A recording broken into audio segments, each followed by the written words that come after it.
Howdy doody. Hello, everyone. How are we? Can anybody hear me?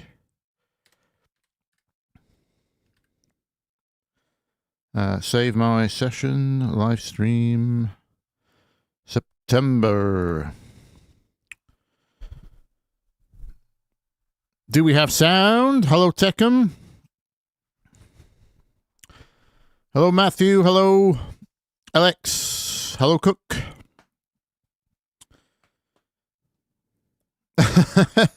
Timurad. Okay.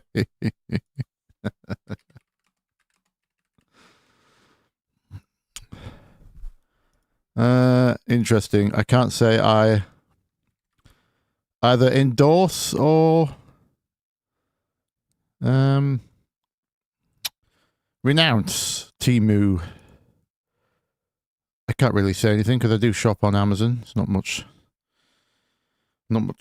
better for the economy or the fairness of people, is it? I suppose.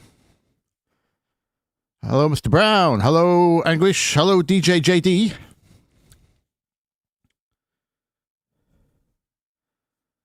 You have the initials of one of my old aliases. Hello, Mark Smith. R.E.P. the legend Mark E. Smith.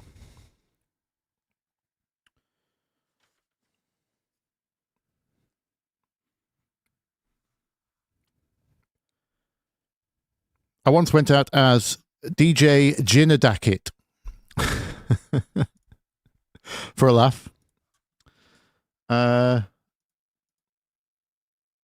Because it was hard to say and people kept messing it up because people want to say DJ Dinner Jacket. Now,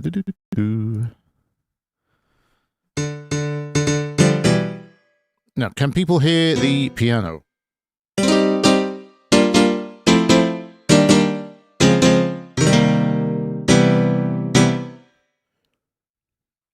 Is that working? Let me check my OBS thing.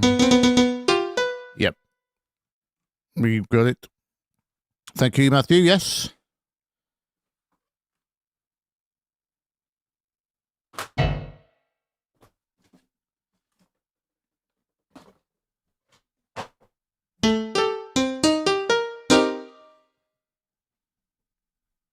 Hey, there we go. Right. Let's just get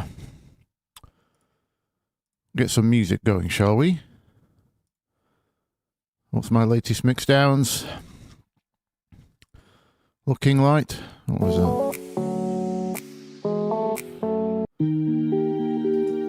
I've been looking for. I'm feeling gold, man. Tell me what you like. Tell me what you. Oh, have I done an extended of that one yet? I did like that one. I found this hummed vocal on Splice, so I made a tropical summer thing around it.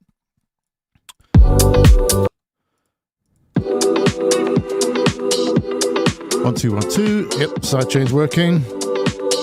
Hello, Stefan. Hello, Hendrix. Hello, Xbit.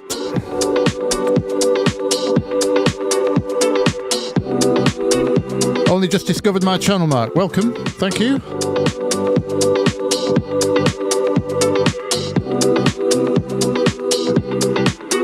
I don't do a very good job marketing myself.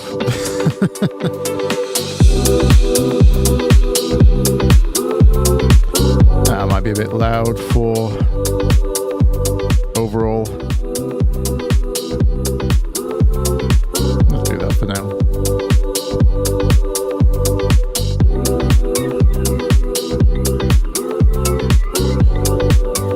On loop for the minute while we just say hello to get everyone in.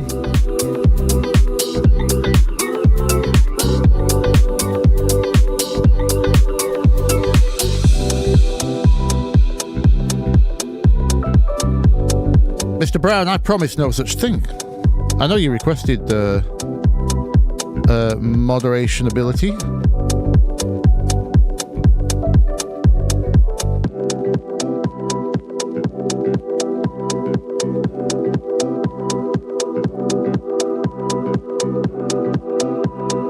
Mark plays sax. Oh, you saw Yarden. We may have a new one on the horizon. She sent me a couple of ideas last month.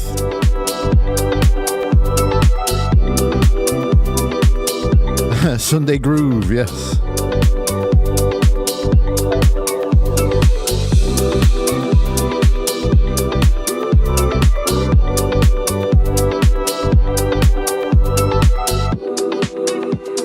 Oh, is that where it ends? That's not the right loop. I need to make an extended of this. What was this one?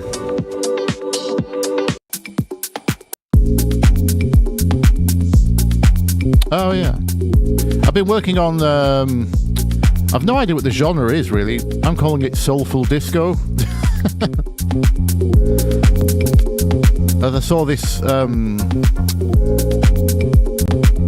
couple on YouTube that they travel to really nice locations and then they kind of camp there and they cook. I've forgotten the name of the channel, but they were listening to a lot of this kind of stuff. They DJ live and then they cook while they DJ. Or one of them cooks, one of them DJs, and they just play really nice chill tunes. So I was inspired to make a few.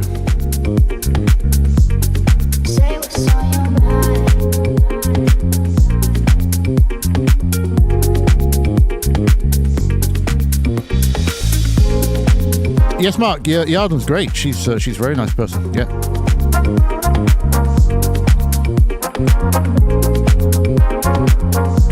I've still not actually met her. Like, she did invite me down to a London gig once because she does travel a lot. She was over here, but I couldn't make it down.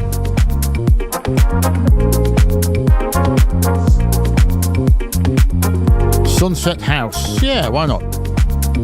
We could call it that.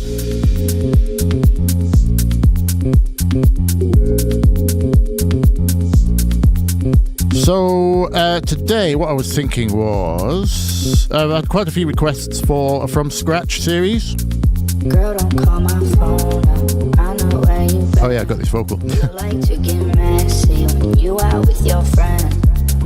I'm not scared to say that I'm insecure, but you're too scared to say that you want him more. Girl, don't call my phone. Good horns, yes. They are, aren't they, Ripper? It's all just splice loops. The only thing I played on this was the bass line, I think, and the Rhodes. Brass is very hard to program, realistically. Well, it takes a very long time anyway to get something usable. I only really have Contact Session Pro Brass. It's what I used to make the remake of Daft Punk on the Songs That Don't Use Chord 1 video. It came out pretty well, but it's really hard in general to program brass and guitar, which is why I was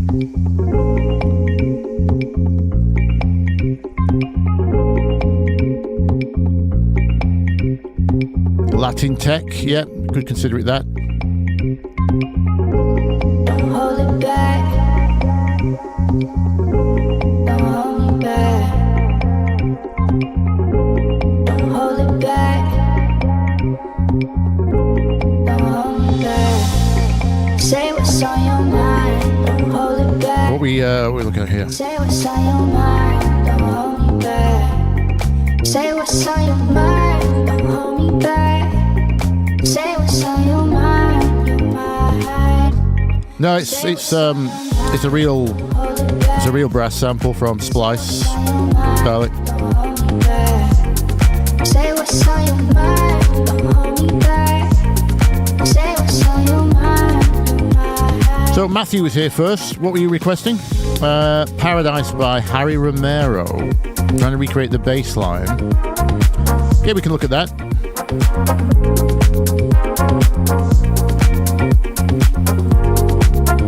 Maybe start again. Maybe we could use it as a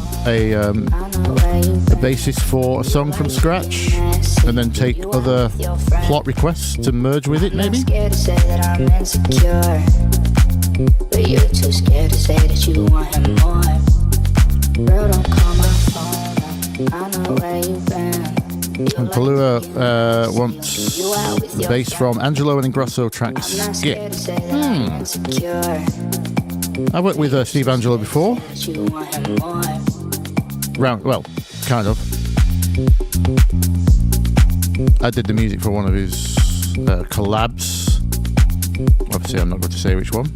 Probably a bit easy for you to just play the guitar, I'm guessing. Hendrix, appropriate question for that name. This guitar was a sample. Yes, I will play. It depends if anything. It's very easy to hit A sharp minor in splice, and then I can't remember what came first on this. I think the vocal came first on this track. I can't remember. Or there was a sample that maybe had that bass line or kind of thing in it. Made me think of Groove Jet, things like that. Anyway, but while you have the key established, you can just I think I typed in soul genre, and then just decided what other things happen in A sharp minor to see what was on there. That brass line came up and the guitars came up, so no need to. It's only a backing part. You can hear it here. One or two notes.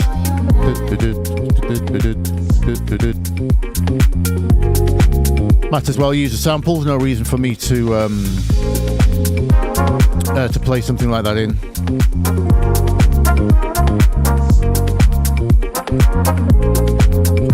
Right, let's have a look at this Harry Romero track before this comment scrolls too far up by Matthew.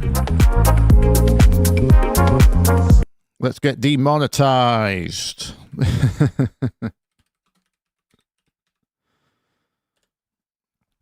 One second. Right, let me split this monitor so you guys are on one. I can see you. Right, Harry Romero, what was the track? Paradise. Is it the sound or the line you're struggling with, or both? There's Paradise 2 and there's Paradise. Can you confirm which one, Matthew?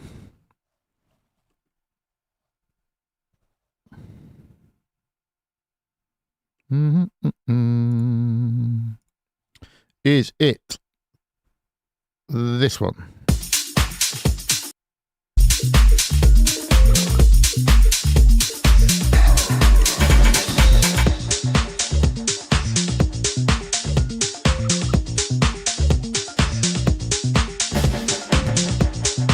Bob the Builder Gabba edit, please. Yes. Maybe 100,000.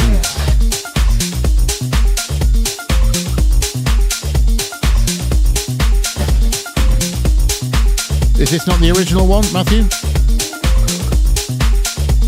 This one just says Paradise Extended.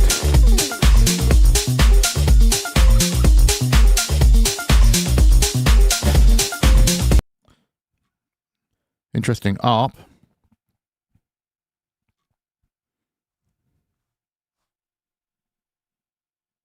On Black Book Records. There's a Black Book Records Paradise 2. Hang on, let me just go to Black Book Records. Actually, let me type that out. Hello, the MacGuffin.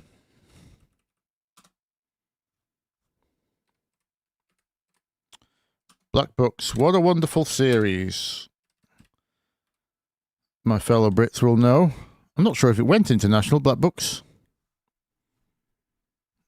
Yeah, I can only see Paradise 2 on Black Books. Let me play that one back.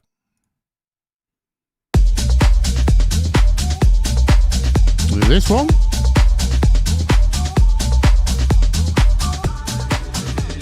In a world where the night embraces sound, where the beats of the earth deep and profound echo through streets under moon's watchful gaze, there we find our hearts in the rave's mystic maze. That one. It is. Okay, so it's number 2. Okay, so it's a subgroove. The collective energy of many people moving and feeling the same rhythm creates a powerful shared experience. There's a sense of connection with those around. What do I think about Bitwig? Yeah, it's great. I would have moved on to it at one point. I know they defected. Those coders defected from Ableton, and they defected at a really good time when Ableton was getting a little bit messy. About around Ableton 8, I was pretty disappointed with it. It was starting to become a lot like other DAWs instead of the really good live thing that it started as. But I was already making too many professional sessions within Ableton, and I requested them guys if they could make an Ableton session converter from Ableton to Bitwig, because believe it or not, there is software out there which will there is software out there which converts from one to the we had Logic to Pro Tools or Keybase to Logic. I can't remember. There was a piece of software, third-party software, which kind of Hoover. Rave's back.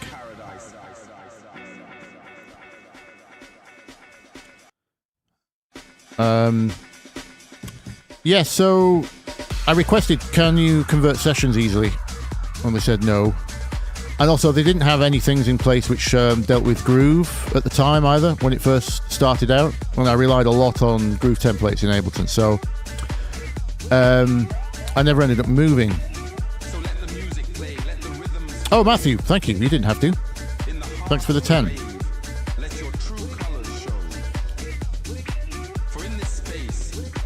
You're going to be very disappointed with the result. This bass line isn't... Well, these kind of bass lines are both hard and easy. Let me find an extended of this so I can steal the drums. So we could just... But I need to show you... Actually, is this the extended?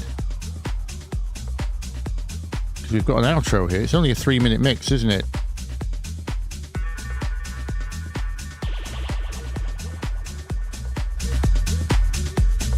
No, this isn't an extended.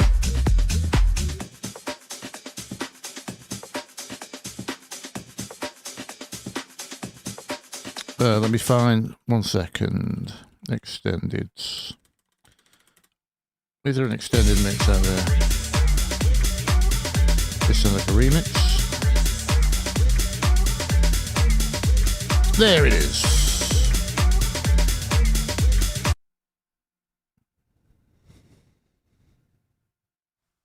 Well, it's only 3 notes. 1, 4, 3. No, no, no, no, no. In what's the key we're in? So it's in B minor. It's essentially just doing that. Let me show you the MIDI. It's just doing that.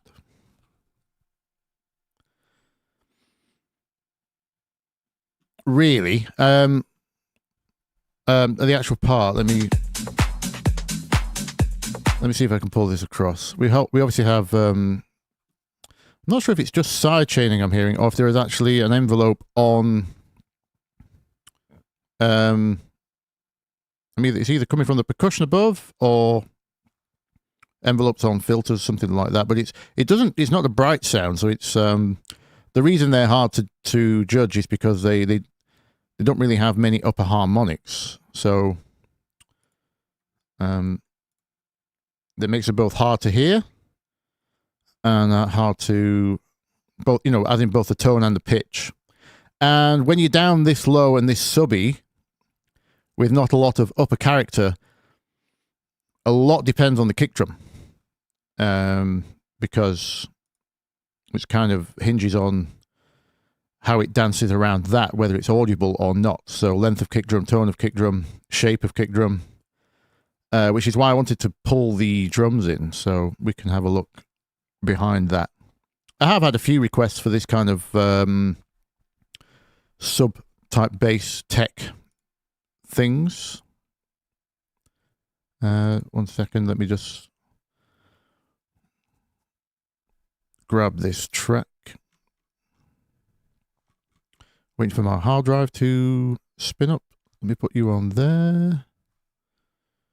Do do do do do do. Okay, let me just make a new folder.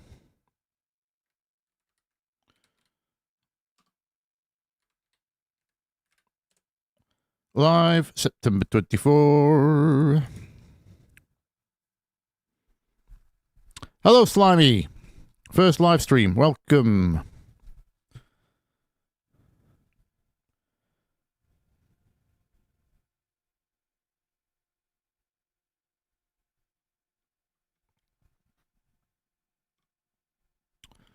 Altaz, do you have any videos on your channel I could go through? Because I think you're a genius. Oh, thank you. Love to learn. Well, I have lots of videos, yes. Was there an earlier question I've missed? Sorry. Oh, yep. Hang on. Just started to produce, and I really think your videos are amazing. I need something a bit more basic where I can learn how to get to the keyboards on Ableton for bass and synths. What do you mean get to the keyboards on Ableton? You mean learn how to use Ableton to find bass and synth sounds? Or sorry, any clarification on what you meant by that question? You used Mark Knight's Kick 16 from Volume 1. You could ignore the key, by the way, Matthew. I mean, actually, I don't think I have Volume 1. I have Volumes 4, 5, and 6, possibly 7, I think. Samples. They're under Tool Room, aren't they? Yep, I have. This one was 4. That's the original one I got. Yeah, I've just grabbed 7. Let's go through this. Is he still marking? Ah, good. Have you noticed he's took the key off these? Does he still have keys on them in Volume 4? We want one-shots, don't we? Has he done one-shots? Quick loops. Single hits, he's called them. Oh, right. He hasn't called them. I swear I saw some drums, kicks. Alright, so he stopped labeling them by key, which is wise, because they don't really have keys, most of them. Does I think the Cashmere ones are labeled in key. I mentioned this in my tuning kicks video.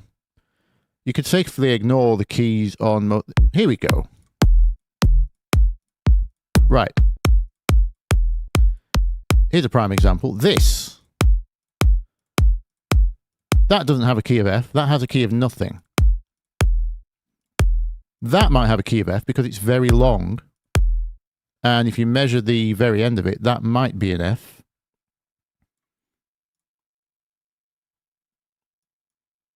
Do-do-do.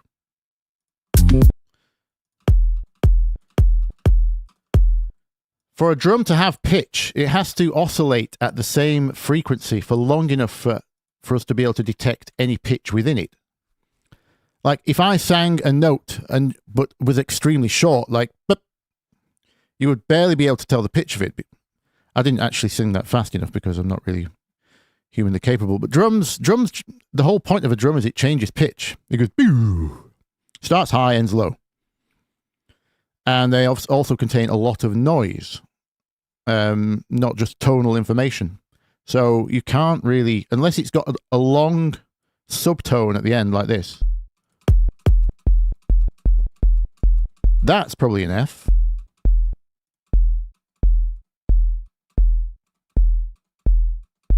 feels like it's about there. The other one will tell us what's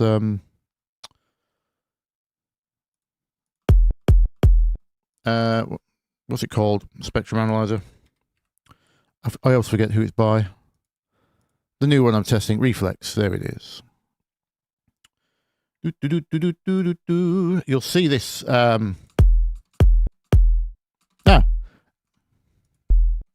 It's actually an E. So it's E. So the labeling's wrong on half of these. If a machine tried to take the average of this pitch, because this is descending so fast here, it probably averages out at F. But as you can see, that's not the important bit. That has no key. It's going from a very fast vibration at the beginning there. You can see it. Slowly slowing down. All the interference is the noise, by the way. Until you get to almost a sine wave, which you can see here. So from here onwards, it's probably... Even then, you can see it's still getting longer. Until about here. So it's probably settled about here is the E onwards. So yeah, never trust. And most people are going to use this bit of the kick. Something like that. Depends on what you need at the bottom of your track. Every genre is different. But yeah, ignore keys on...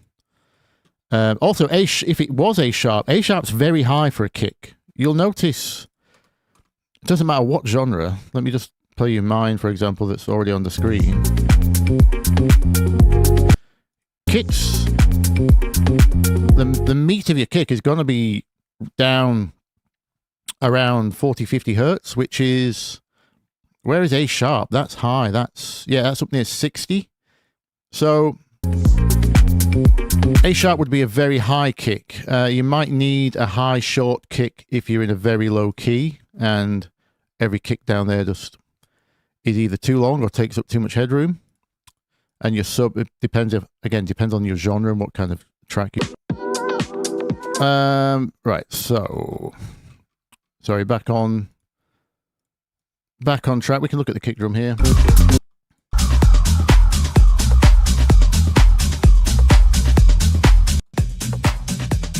So we won't be able to hear the kick drum here because obviously these high pass. At the beginning, you can hear there's no bottom end. I presume the same happens at the end, yes.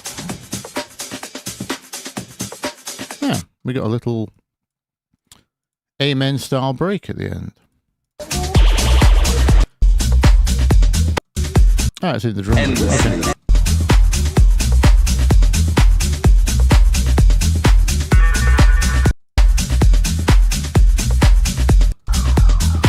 Okay, so we can hear two different basses. As in, sorry, I mean the amount of bottom end in the bass is different here than it is here.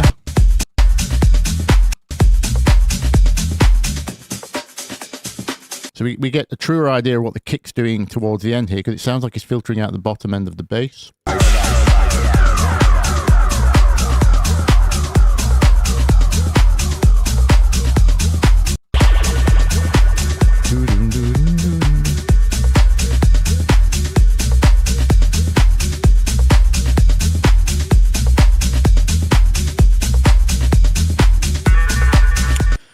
MC, do you need a sub in every song?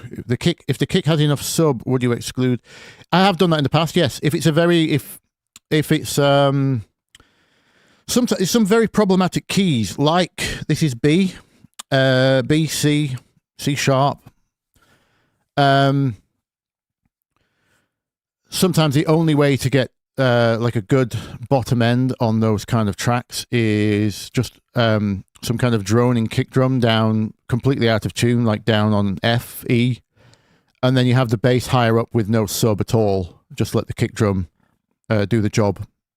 And again, depending on the genre, will depend on whether you need like a long kick or kind of a medium one. You wouldn't have a short one, obviously dealing with the subs. You'd have something reasonably long, or else you won't be able to. Sub waveforms take a long time to gestate. You need a certain amount of they're very long waveforms in physical reality, so they take a long time for our ears to pick up on what the actual pitch is, if at all. But they need a long time to be able to be detectable as low frequencies. So the lower you go, the longer they tend to need to be audible. So yeah, if you're going to use your kick as your sub only, it's going to have to be a reasonably long kick, half bar upwards. Again, depends on genre, tempo, all that kind of stuff. So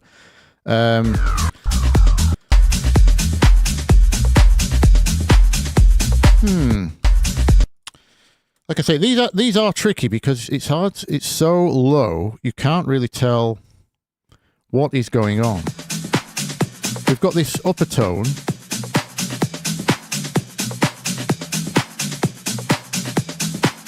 which could just be part of a loop.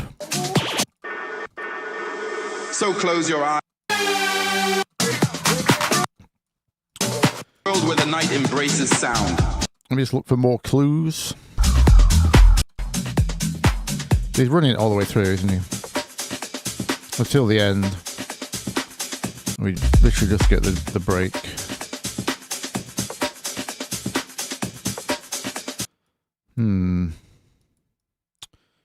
Let's try a couple of things. 1 second.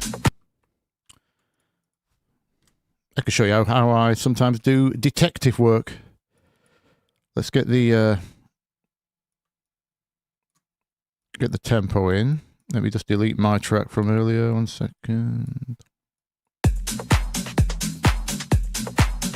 Feels like we're about... oh, God, how did that get to 139? It feels like a 126, doesn't it? No, are we faster? Let's try 128. I know Ableton will tell me this. I like practicing. It's a 128. Okay.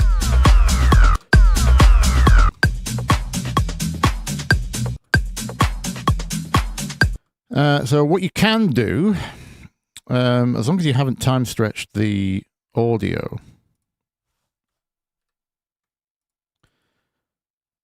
utility.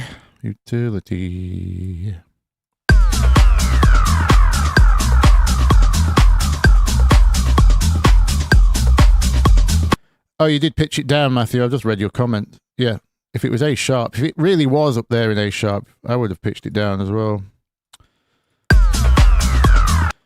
Of course, preferable to pitch down without time stretching. So that means it would get longer, but then you don't lose, you don't have the weird phasing artifacts that pitch shifting introduces with time stretching or time compression. If I put this out of phase, I'm just going to see if either of these cancel anything. They don't, do they?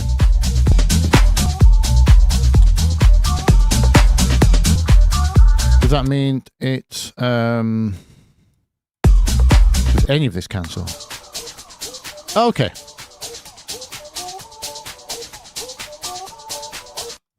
I've got this channel phase reversed, and I'm just copying different sections across to see what it leaves me with. So we can hear that the shaker and the top loop of the drums is somewhat random, because that has not phase cancelled itself, so it must be different in some respect. Obviously we're hearing the vocal loop coming up. So we can be sure the fact that anything cancelled at all means this was never committed to tape or vinyl, because that would have pitch drifted and it wouldn't be possible to phase cancel anything. So we could tell from the fact that the drums are cancelling that that's a fixed loop, a fixed kick drum and bass loop.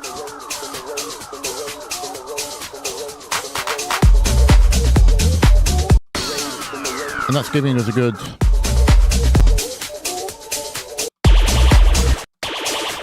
Full share. right. There's a lot less going on in the first.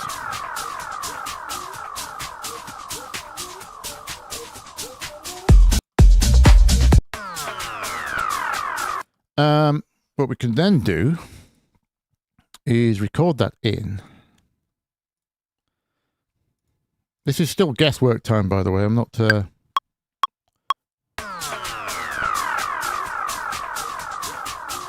going to resample this in.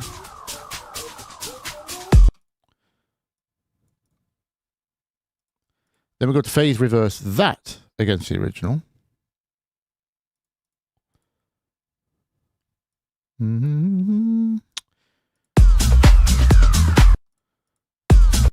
Oh, of course it will.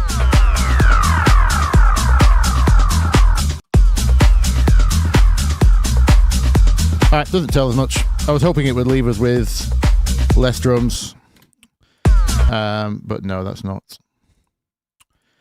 Can we hear a bass difference at the end? Was I imagining things? Ah. Oh, sorry.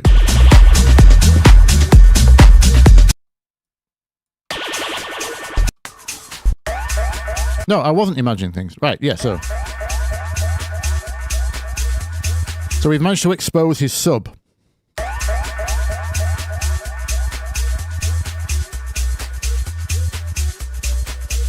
So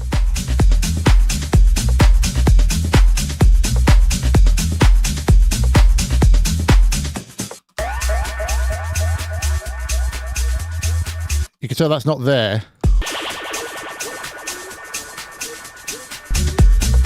So somewhere between the upper loop and the sub,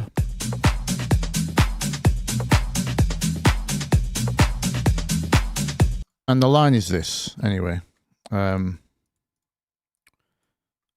Let's get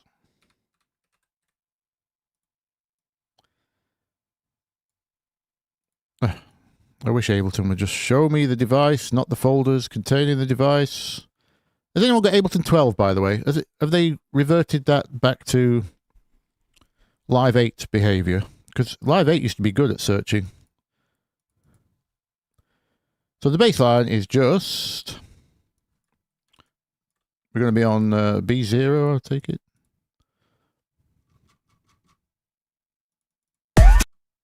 Or is that too low? No, that's oh, I'm on B-1, sorry. It was B0. Here we go. As I said, notes 1, 4. Turns out this is the line.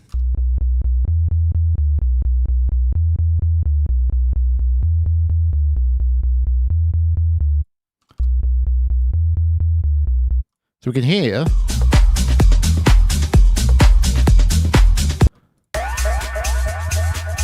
his sub part exposed there.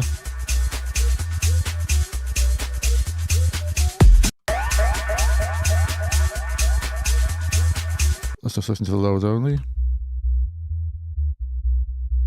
So that's his subline. There's then this upper layer, which, as I say, I'm not sure what instrument it is. So it doesn't sound like a synth bass.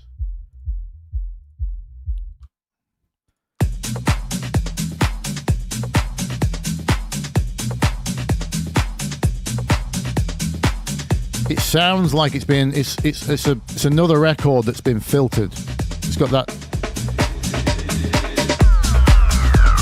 and then he adds his own sub to match the line.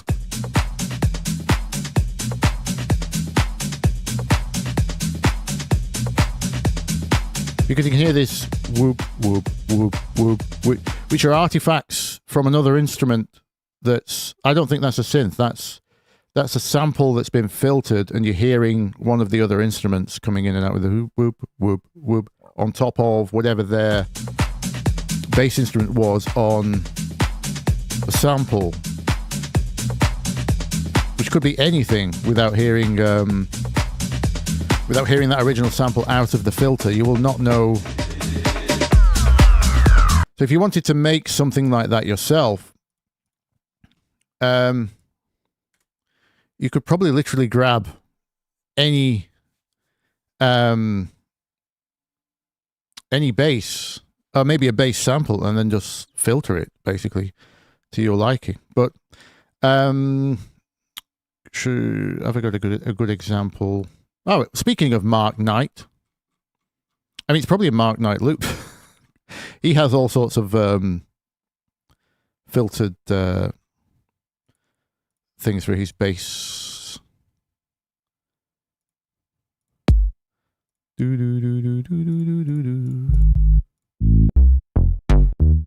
he's got one shots. That would be fine. You'd have to filter off the fundamental. I'll just show you as an example. It's an A sharp, it's A flat, so our sampler is expecting a C, so we're going to have to go A flat to C is 2.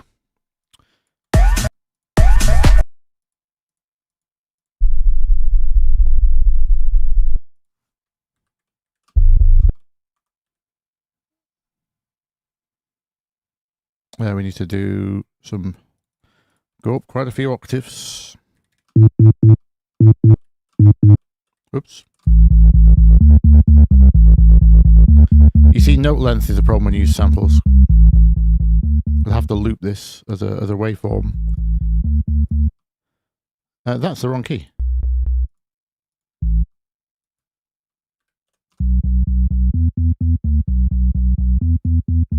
So the pitch of the pitch labeled on the sample was clearly wrong. Oh, so it said A flat, didn't it? No, it's correct. I was reading A sharp, wasn't I? So yeah, 2. A sharp would be 2, A flat would be 4. Yeah. Up to C. Samplers expect the sample to be in C for this note to work, for this note to be correct. Okay, so let's see if we can get a loop out of the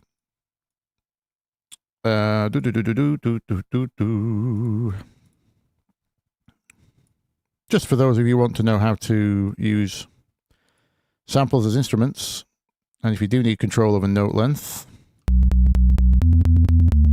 obviously you're going to get lots of clicking. The snap helps because that snaps to, that's called snap to 0. It waits for the waveform to cross over at 0 and then snaps the loop points to it. As you can hear, not ideal yet though. We've still got some wobble because we don't have a lot to work with, so it's very fast. Sometimes you just have to trial and error this.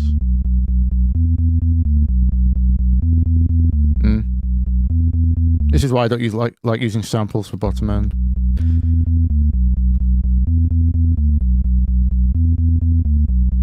You could get this with a filtered saw wave anyway. It's not like you need a sample. It's not. So what we're going to do is try and get the upper bits. We've already got the sub, so that would be plus your sidechain, obviously. Let's see if we can figure out what the kick is doing while the sub's taken out here.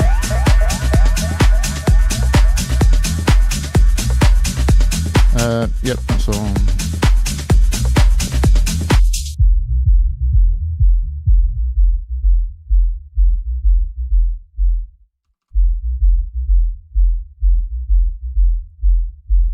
That gives you a rough clue.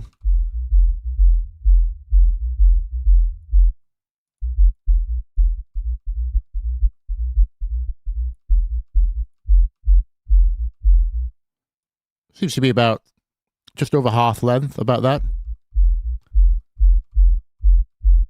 And it's down on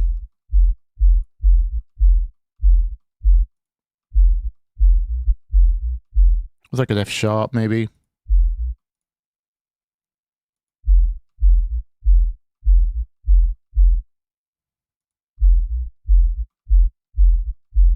F. About 40, 42 kind of area.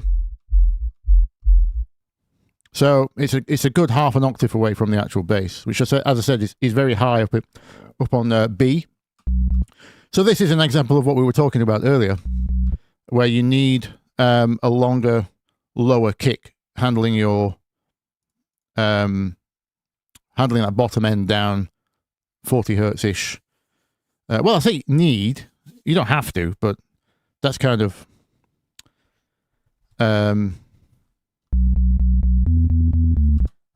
yeah. You would, yeah. If I was searching for a kick, you would have to go. Again, let's just use the Mark Knight, seeing as you mentioned you have that one of the packs, one of his packs. This is why I recommend Splice, because Splice has them all on there. Obviously, we have to pick one aesthetically similar. It doesn't appear to be very... It's pretty middle. It's not distorted. It's not... That would be too bad. Could do with a longer subtail though. That's not too bad. It's a bit 909-y thumpy, but you could pitch that down, maybe EQ some of the boxiness out.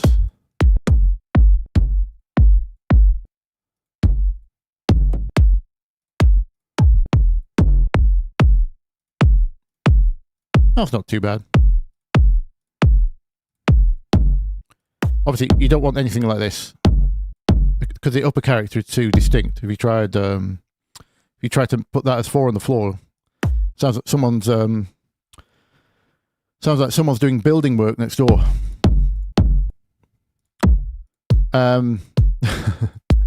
This would be too short, not deep enough. It's got the length, but it's got no chest. It's got no thump, and you can hear.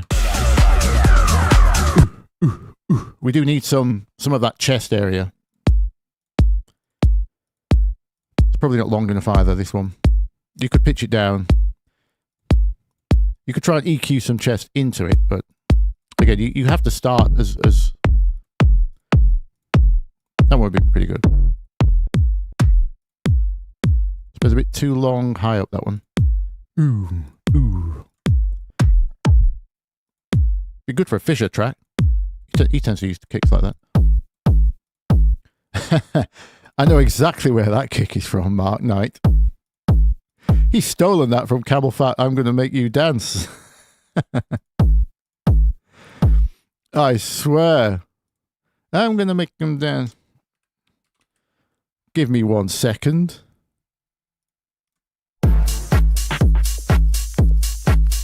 Ooh, it's slightly different pitch. Like an 808 thing, isn't it? No. Anyway. Distraction. It's a semitone higher. And it's chopped off, obviously.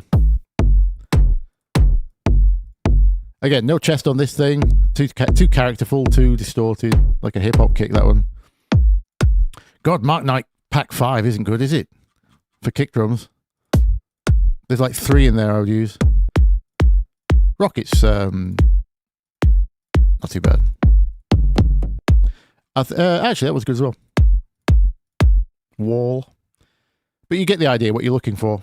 You need to balance that chest amount, that length, that depth. But it's not a stomper, is it? Yeah, if you get that right, you only need that as your sub, simple sine wave, and then some kind of upper character that you can sidechain and swell. Obviously, your sub will be sidechain as well, but the bit you're going to be audibly hearing pumping is going to be this bit. Something with some harmonics in it. See, there's not really much up there too. Like I say, his sounds like a filtered sample. So anyway, you'll just find a close loop. If you're going to do it as a synth, just filter a saw wave, maybe add some noise. Like I say, this doesn't sound like a synth. It's not pure enough.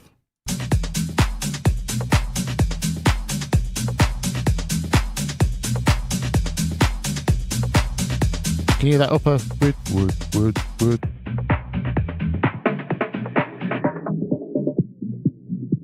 there.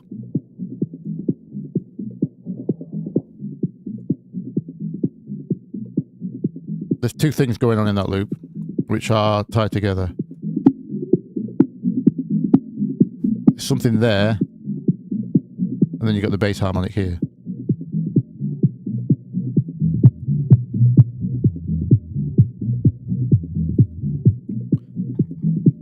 But whatever this is, like I say, it's a filtered loop of some kind.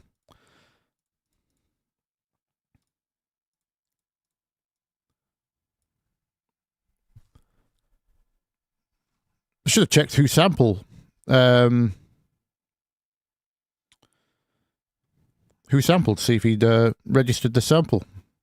It could just be. It's probably a splice or loop cloud thing. Anyway,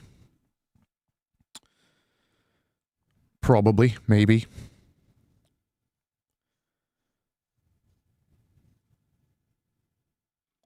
Right. Sorry, got lost down that rabbit hole of trying to. I hope that helps you somewhat, Matthew. Like I said, they're not easy. Well, the notes are easy to hear for me. But that kind of character is dependent on what was sampled. It's not going to be something you're going to recreate one-to-one unless you have the sample. So what you're looking for is just some kind of upper bass character that's similar. Very hard to synthesize.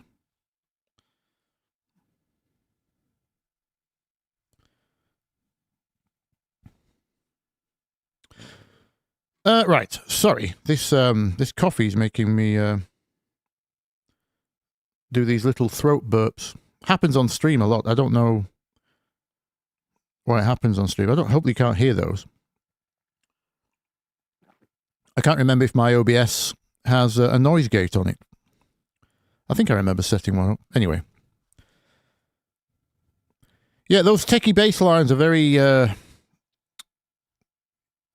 they're hard because they're very subtle, but the actual fundamentals of the low end aren't that complicated.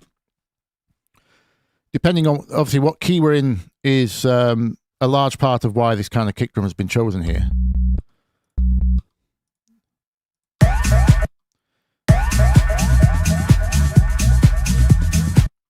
Whoops. Now we've cancelled out the kick.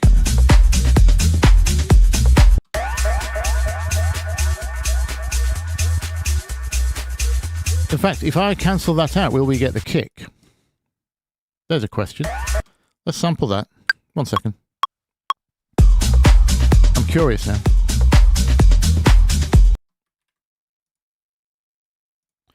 Wrong track.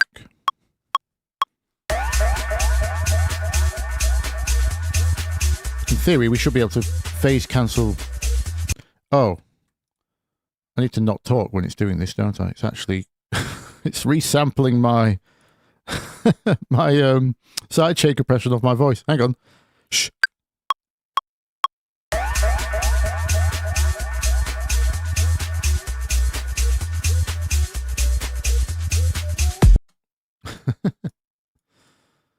Maybe that's why it didn't work earlier. I didn't think about that. Right. Now, if I play this back with the original...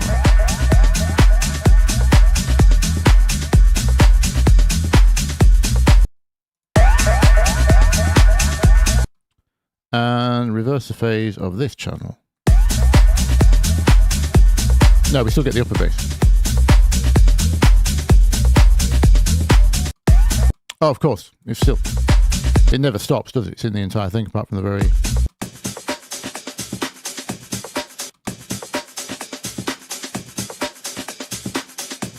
We could because the drums are exposed, we could remove those from the equation as well. Just to hear clearer what's going on.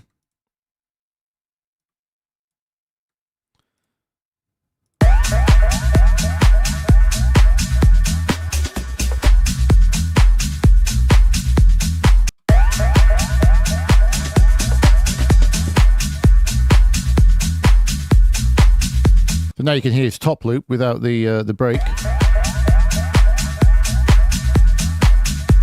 Especially useful for hearing that 909 clap.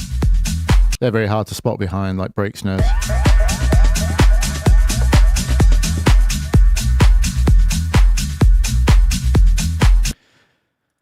But anyway, yeah.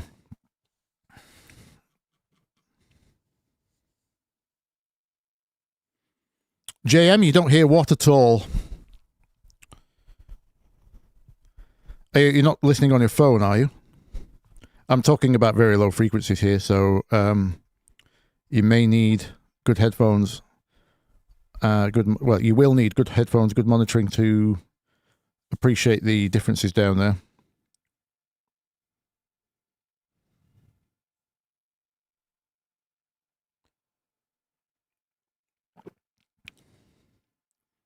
Yes, Jude, listen to Slimy there. If you're still in the getting good stage, you can't worry about how good your stuff is because you're still learning. So the more important thing is to practice finishing stuff.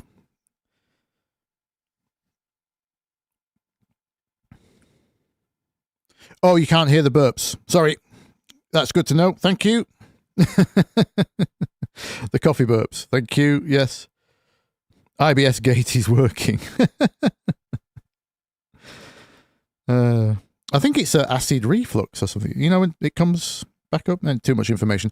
We're not here for that unless I'm going to sample it and turn it into a bass or something. I have done that before. You know, the meme of the two girls in the car trying to drink a can of fizzy pop soda, as you Americans would call it. I think they tried to do it all in one go, and one of the girls lets out this incredible burp. Sounds like it's from the depths of hell. I've sampled that before now and used it as a wavetable for a bass house bass.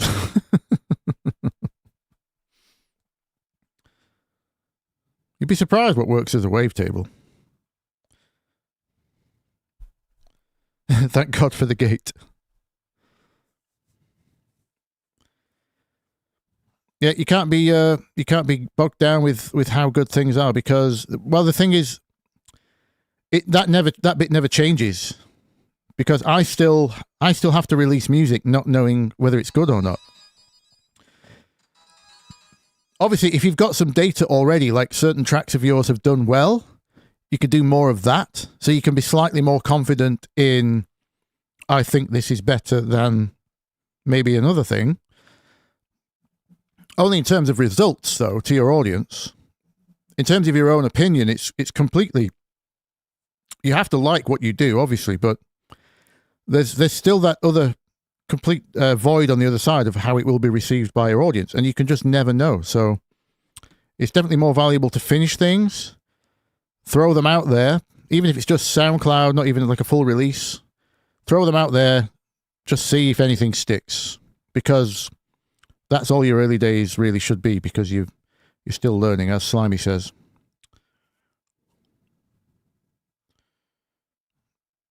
I said it in my finishing videos, finishing tracks video. I've done 2 of them now. Also the amateur video, watch that one, because you can't be paranoid about your... well, here's a perfect example. Have I got any... No. You see, all bets are off now. For all of you lot chasing the perfect bottom end and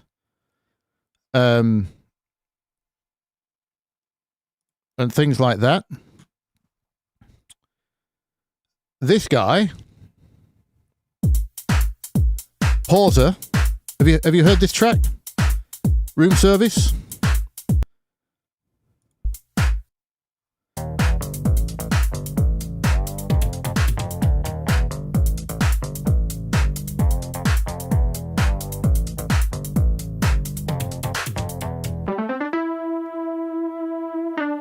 Do you guys know this?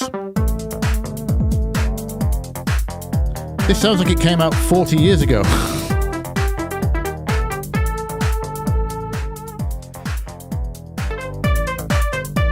So this is my argument for why all bets are off. Because if you play this live, well, when it came out, if you played this live, which is very, the last a few months back. Exactly, Ray. People go mad for this. You get the crowd cheer, especially when they hear that cheesy keyboard solo. And the track's nothing. It's 8 minutes of this. Tell me that's like modern club bottom end. It's not. It's got barely any sub. It's doing enough. Obviously, it's not terrible. It's not very... It's not super weak down there, but it's hardly like pushing the boundaries of EDM.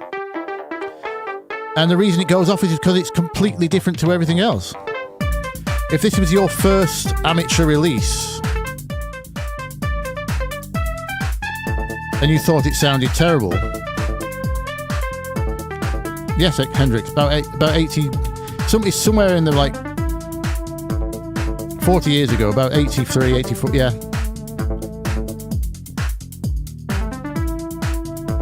This works in a set because it's like nothing else. And it's got nothing to do with sound quality. The master on this is about 3 or 4 dB down the competition. No one would release this crap in 83.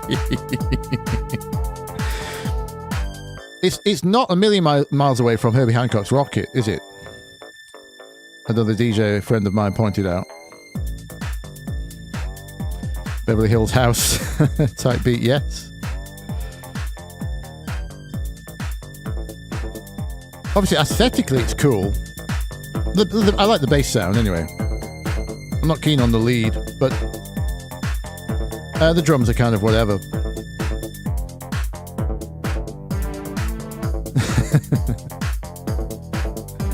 But this is a proper DJ track.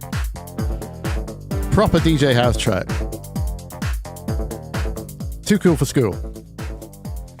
Well, it's both, isn't it? It's both extremely cheesy, so cheesy that it's bold and cool, kind of thing. So, anyway, for anyone ever worried about sound quality or like just know that track was huge for a little bit because, and it's the uniqueness.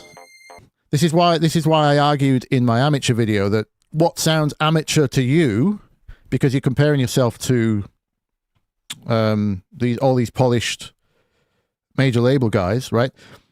What sounds amateur to you might just sound completely fresh to a real audience.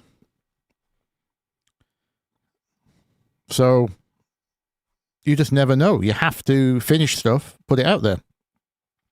Even if you think it's a bit crap, but you think the idea is good. Or maybe you think it sounds good and the idea is a bit crap. That's probably a worse scenario, but you can't be worrying about that. Give it another 10 years before you start to scrutinize. Yeah, as I said I can't remember which video it was, but everyone thinks I can't finish stuff because I'm still improving, but you never stop improving. So the only thing you can do is show the world where you're at right now, right? That's all you can do. It's always going to be better tomorrow. It will always be better tomorrow. So this is why I try to finish a track in a day. In fact, look at the dates on some of my tracks. We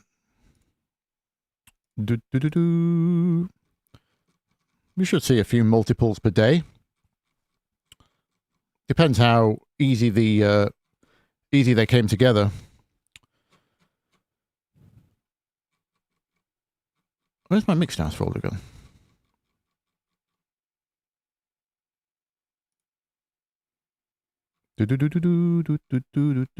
I'm singing it, you see. I date everything, by the way. Oh yeah, top tip, by the way. If you're the type of person who ends up with mixes labeled final, then final, then final, stop that. Just put dates on everything. See how? So this day I did 1, 2, 3,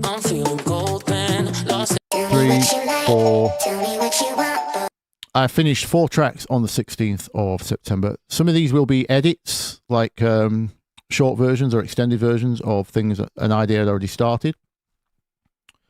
But I need a summer, need a summer. what I do on the 9th, a garage track, soulful track, 2 mixes of that. Oh, I finished that was already done. That was a extended.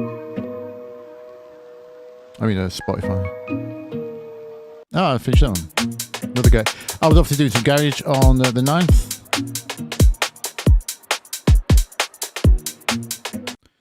I mean, listen to how simple these ideas are. This is going out.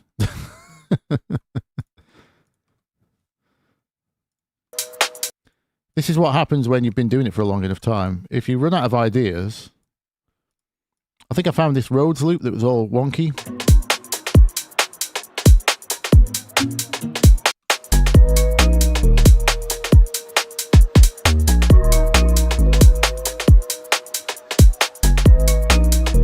That's the entire track. The idea, hopefully, with this instrumental is a rapper or someone will hear that and go, I'm going to top line that.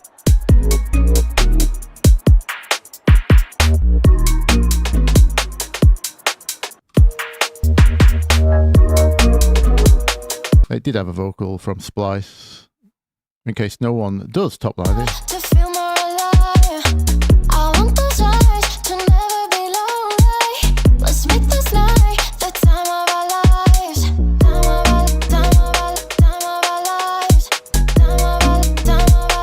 But yeah, I don't think it's my best track, but it's finished, and you just never know who's going to love it or who's going to hate it. Both sides of the same coin, by the way. Equal amounts of engagement. I don't care if anyone hates it. Matthew can't stand Pauser. It's not a case of whether you like it or not. It's a case of recognizing the fact that it came out of nowhere, and if you watch a DJ play that in their set, it goes off. I would have wrote it off on its sound alone until I saw it happening live. And that's the only reason I come to you today with that news, that it doesn't matter, is because I saw it work where it matters most, on the floor. Well, in terms of it matters most for a house track, right? They don't usually play all 8 minutes of it. All right, okay. Because it's kind of over by the first, that solo thing. You mix out earlier than that. But, yeah, it's not a case of whether, you need to recognize, doesn't matter if you like it or not, you need to recognize that something, what most people would call amateur sounding works live without ridiculous amounts of mastering or LUFS measurements or blah, blah, blah. It's not my favorite track either. I liked it a lot more after I saw it working. But yeah, anyway.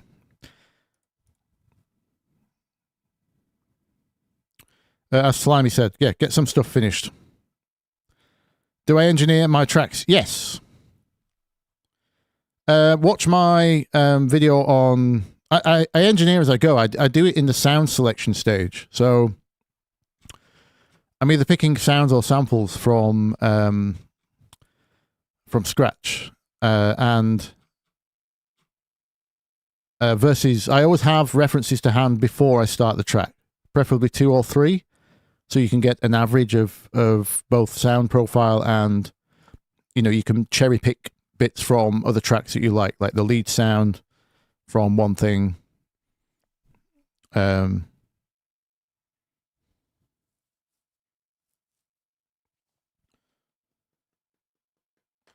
Will they still play it in 1, 2, or 5 years? I don't know. But this is the thing. The people who put out... what we consider the classics today didn't know that it was timeless or not. You will very, very, very occasionally see some producers like the really good ones like Rick Rubin or, you know, Quincy Jones, that kind of thing, sometimes they will say, well, it's their job to know, we've got a hit here, or this is how we work towards a hit. Like, you know, how Quincy made Michael Jackson do 120 tracks with Rod Temperton or the other guy. You know, that whole team is over 100 tracks, which they can then go, right, out of those 100, which ones do we think are hits? When they can pick 3 or 4. And then you end up with Billie Jean and Thriller. So those guys can have the confidence to call a hit. Like, this is probably a hit. You know, Max Martin's another great one at it as well. A lot of the Swedish producers. Me and you, we're just throwing things at the wall that we like. And so, in the case of like the, you know, what I covered last week, you know, Jamie Principle's Your Love wasn't, it's, you know, not trying to have a hit. It's just, you're part of the scene, you're trying to express yourself. You've got a very limited budget, so this is the gear that you're stuck with. Although they don't see it like that. Obviously, they're just, any gear back then was exciting to use because it was all new. But yeah, you're not asking yourself, is this going to be listened to in, I mean, as an artist, that's obviously your ideal, is your legacy is what you're working towards. Will people, the only tragedy is forgetting someone when they're gone. You know, what do you leave behind?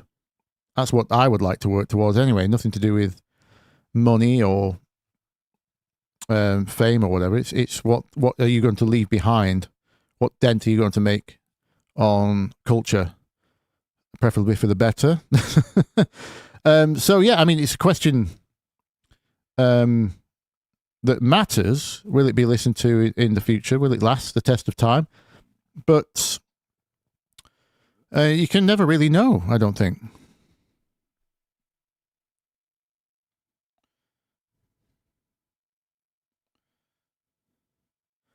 If you're suffering from ear fatigue, you see, most of my sessions are about 12 hours long. Actually, I tell a lie. Let's just say 6 to 12 hours. Constant breaks, lots of cups of tea. I like listening to the kettle boil because it's like a white noise blast, kind of resets your ears. Also, I'm British, so I just drink about 10 cups of tea a day.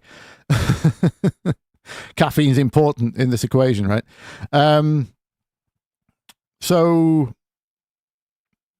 I never, only at the very end of the night do I do a crank test where it goes loud just so I can hear if there are any artifacts bouncing off the walls of the rooms, that kind of stuff. Although we do have a good setup and it's all soundproofed and we can afford to do that at 4 a.m. So, but for the rest of the session, it's pretty damn quiet. The how I listen to music. DJs who work with me live in the room, depending on the DJ, usually get frustrated because it's way too quiet for them to get into the vibe, and I'm just doing my thing, sorting out the sounds, and so we have to do more crank tests, or I put them on loud headphones. Is how I deal with that. But yeah. Ear fatigue is, you might just be listening too long. Although, having said that, I actually think my Adam speakers help with that. The ribbon tweeters on those are extremely gentle, yet detailed. So I have heard some very fatiguing speakers in my travels. So it might be your environment.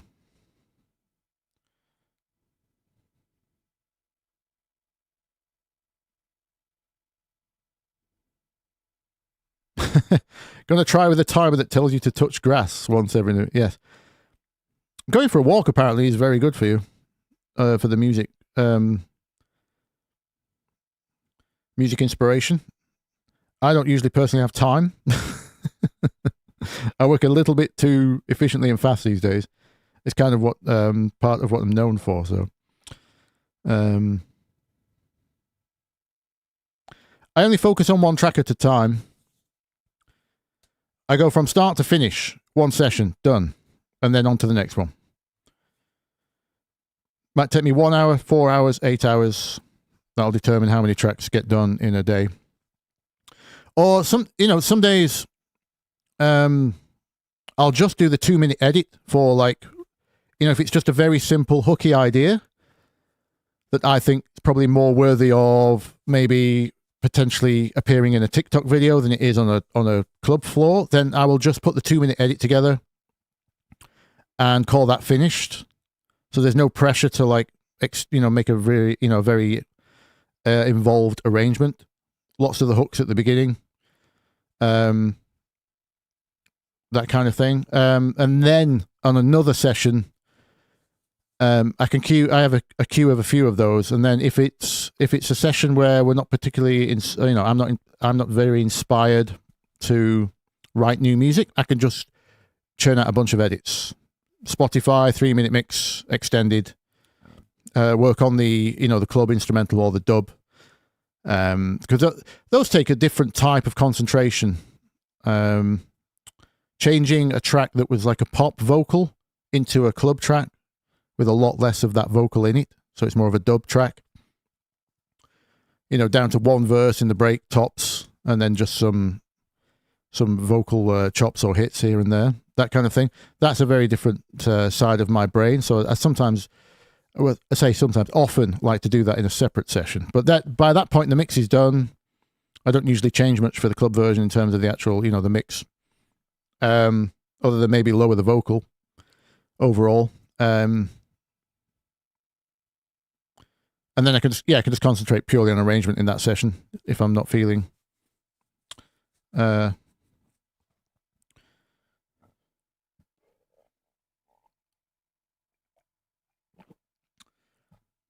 coffee's gone cold. But I'm drinking it anyway.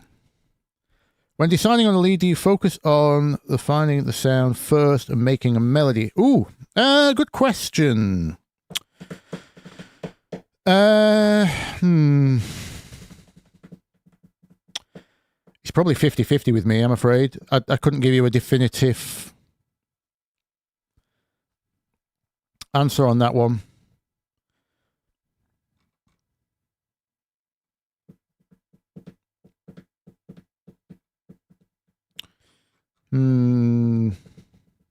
It depends on where the inspiration comes from. Sometimes it is the sound. It's like, oh, I love that sound, and because I can hear melodies in my head and I already know all the notes, I might be able to hear a melody I would actually prefer on that sound that they didn't do, or I thought maybe their melody would move somewhere else and it didn't, so then I just go and make that, and therefore I'll just copy that sound or make something very similar. So that's kind of a sound first, melody second thing, but one feeds the other for me, if that makes sense. Because very short sounds don't lend themselves to long legato lead notes, right? Da, da, da, stuff that flows into one another with long notes. You can't do that on a short sound. So a short sound will dictate more staccato line anyway. So they always go hand in hand for me. I hear sounds and melodies kind of in one.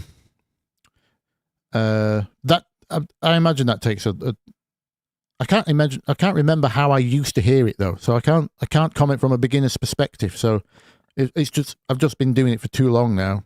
They're kind of one and the same. They go hand in hand. I already know in what context a certain lead sound will work. Grooves, etc. Swung versus not swung. So I kind of have those things in the back of my mind already, but it's a very much an experience thing. It's not a useful answer to you. Sorry. You do whatever finishes the idea fastest for you is what I would answer. Sorry, that's a cop out, but yeah, no rules. If you have good pitch training, you can hear melodies in your head already.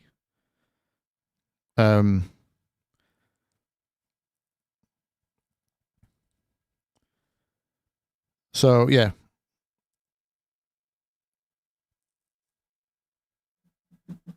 Layering is a big topic, Eric. And again, it comes down to knowing what you need more than anything. I try not to layer, but also it's easier for me because I'm aware of what sounds are possible within each instrument, right? So, you know, when you're a beginner, you don't understand necessarily the difference between synthesized sounds and acoustic sounds. The example I always give is trying to make a saxophone sound on a synth is nigh on impossible, right? So, unless it's a dedicated physical modeling synth, I'm talking about normal synthesizers like Subtractive, Wavetable, etc., etc. So, I will know also what ahead of time. I know what saxophones sound like when they're playing a chord, and I know what the saw wave sounds like when it plays a chord versus a square wave, blah blah blah. So, and I know if I've got a reference that's got a great lead sound, I can usually pick apart if it's layered or not. Like if you saw my Prids video, the first ARP video, I did Prids' Opus. That's a layer of about 6 sounds I determined, because there was a plucky synth, a longer synth, a brighter synth, and then 2 string layers and possibly a piano in there. I can't remember now. But and that was kind of what's needed to... You can't do that with one synth or one piano or just one synth and one piano. There has to be... Or sometimes you need control over different octaves, right? So the idea of adding an extra octave in the last drop for hype, like... You might just need the bright frequencies out of that. So you wouldn't make that on one synth. So you would have a separate layer that's just providing some fizz, maybe a saw wave with all the lows taken out of it and a little bit of white noise. So, but the point is knowing the destination. Like, once you get the ear training in and the experience, I might recognize I need that hype layer with that extra octave and fizz, because by the time my track has spent 1 minute 30 building in the middle break, the second drop doesn't have enough. Finding out why a track drops and doesn't drop is quite a science in itself. I've done a video on how to drop, and over time you start to recognize, like, oh, it's because I've used all this white noise and these risers in the build. And then when it drops, all of those high mid-frequency energy, it just disappears because none of my instruments are covering that area. So I'm going to add a layer to the lead. I might add a layer to the pad, I might add a layer to the lead, or I might add a drum layer with extra ride cymbals or fizzy hi-hats or something. There's many ways to achieve it. So, but again, the point is knowing why you're doing it. So the reason I would add that layer is to make sure it drops, because we need the energy, and it so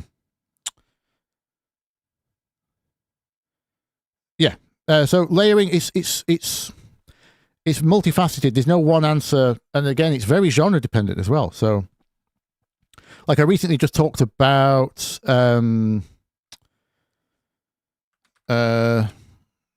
Adagio for strings in the last ARP video.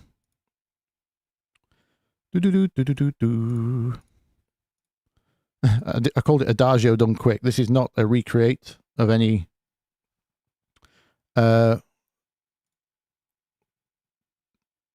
what did I do?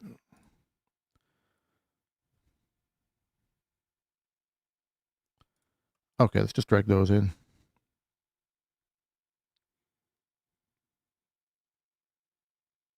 Why have we got 2 pad groups? Bear with. I need to find out what's on this channel.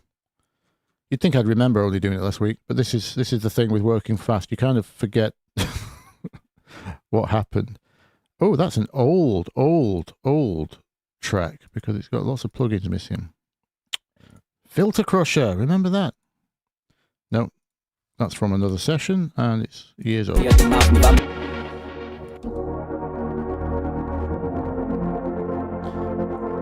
Oh yeah, I noticed this on the phone. This pad clips, and I don't know why. Because it's not clipping. Oh. It's actually clipping Vital's internal. There we go. I didn't notice that when I made it. Like I said, I did make it very fast. Oh, no! It's not that. I thought Vital had headroom. So Sidekick...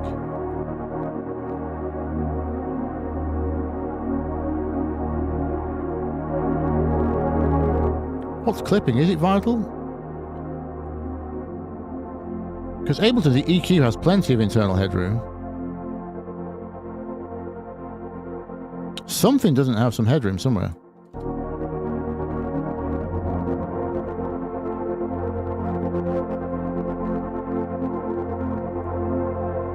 Yeah, it's Sidekick. Very interesting.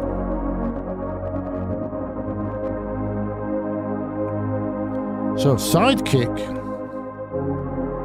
that kind of behavior would lead me to believe, to get technical on you for 1 second, that would be a fixed bit processor, not floating. Because if I turn down the input, yeah. I have this headroom rack pre-made, so any plugin that has input gain problems, I can gain stage it by turning down the input and turning back out the output by the same amount. Yeah. Turns out Sidekick has no headroom. Well, you live and learn. That's what you get for doing it quick. I prefer STFU anyway. I only use Sidekick because it was fast, because it had the built-in Transgate preset. Sorry, layers.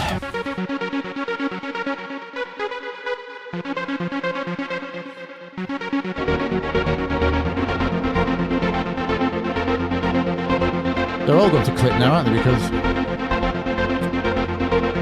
Let's just get rid of these for a minute. 1 second. There we go.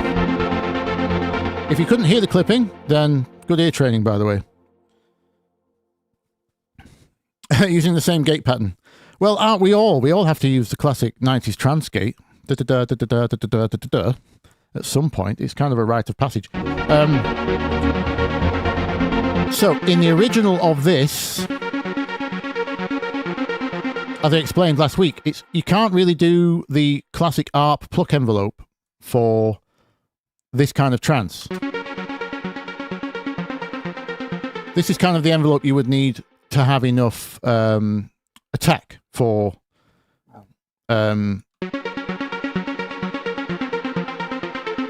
to have transients, right? Distinct note starts.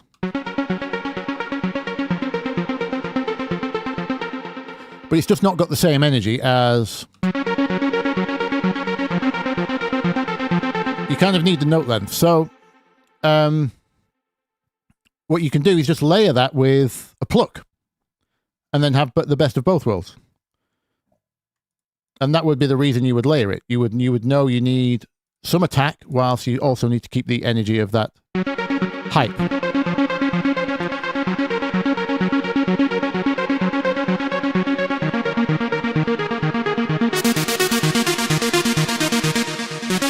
So we could turn this one down into a... in fact, I'm just going to go single oscillator.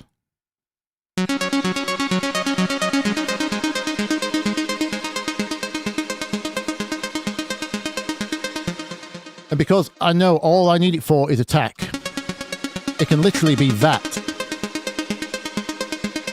I'll probably take the reverb off it because I need the clarity. Maybe back that off, or certainly back those wishy high frequencies out of the reverb, or pick a different reverb that doesn't bounce off transients so harshly. Something like that, maybe. I might even add some white noise. And then when we lay this in,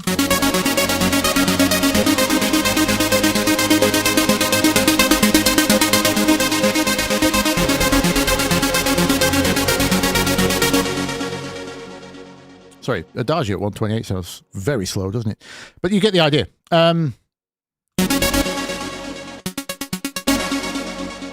As with lots of audio things, it's about knowing why.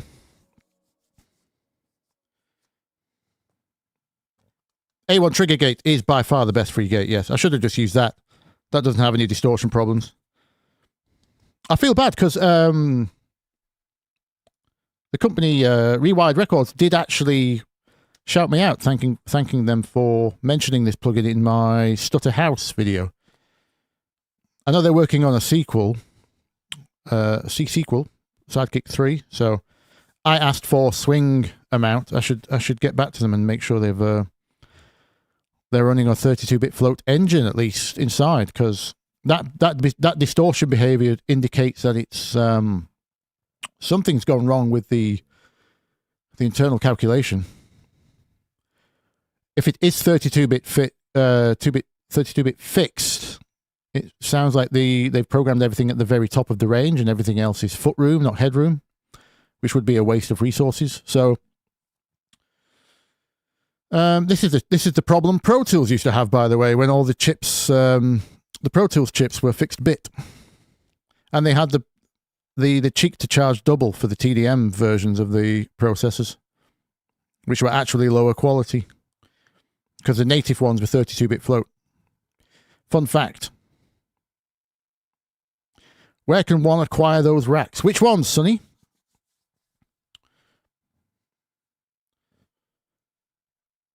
I don't think I've put the headroom one up yet, because I would probably need to explain it before I do. But that's a very engineering solution thing, and I try to stay away from engineering videos.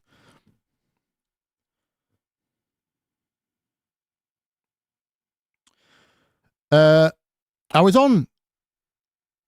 I on Pro Tools before Ableton? No, I was on, for the longest time I was on Cubase, but I used every single DAW because that was my job. So I was trained as a Pro Tools user and salesman. I was trained as an Apple Logic user and salesman. Before that, eMagic, Logic, Cubase, Steinberg, before Yamaha acquired them. I know it's still pretty much the same DAW. What was the other one? Sonar by Cakewalk, and Digital Performer by Motu, Mark of the Unicorn.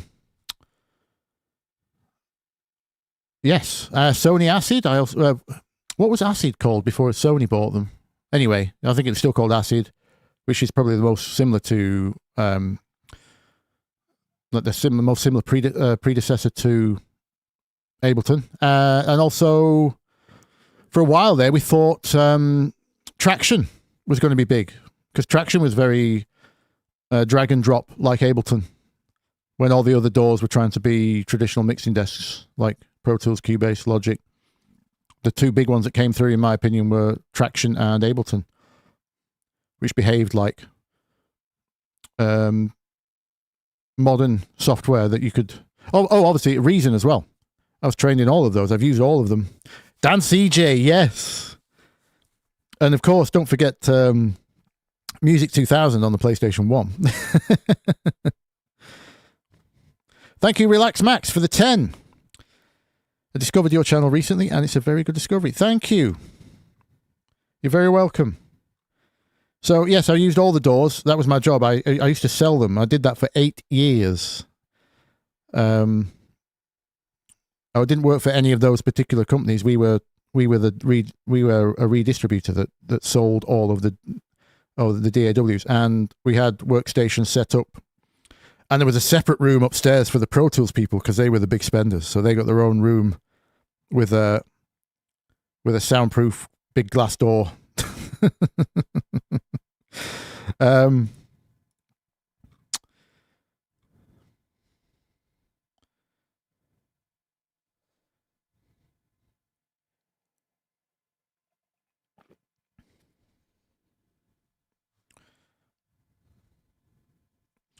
Would I consider making a new track using those epic Adagio sounds? Yeah, why don't we do that?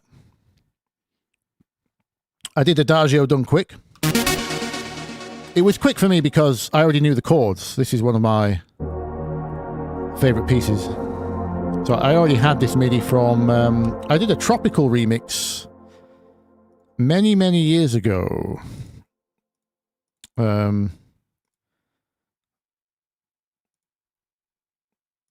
Is it out there?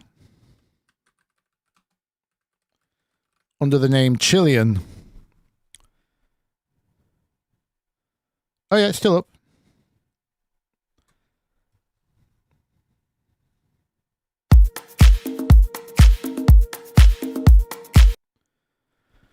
Oh yeah, the vital skin.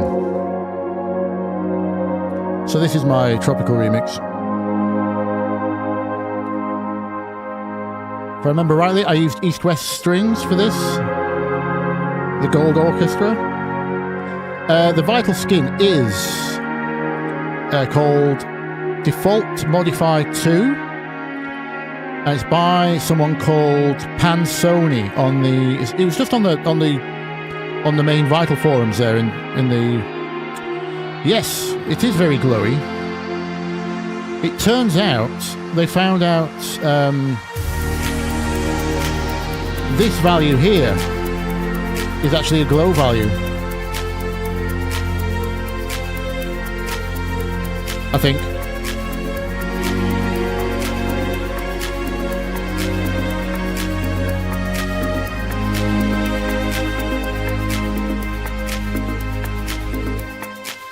Gorgeous, isn't it?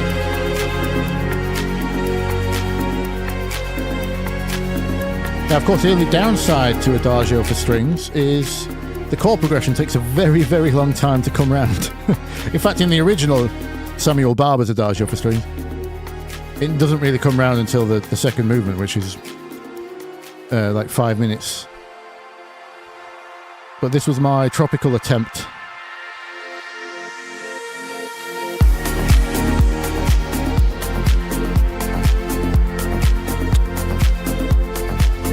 You know what? Fruity Loops, the shop never had Fruity Loops, unfortunately, Pavel. So my only experience with Fruity Loops is what friends had. I never actually, I was never trained on it or used it in anger.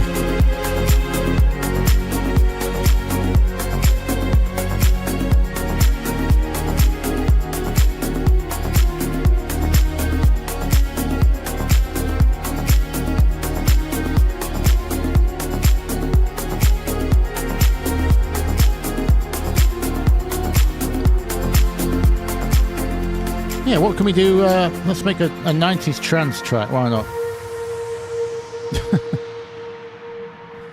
Let's finish something today.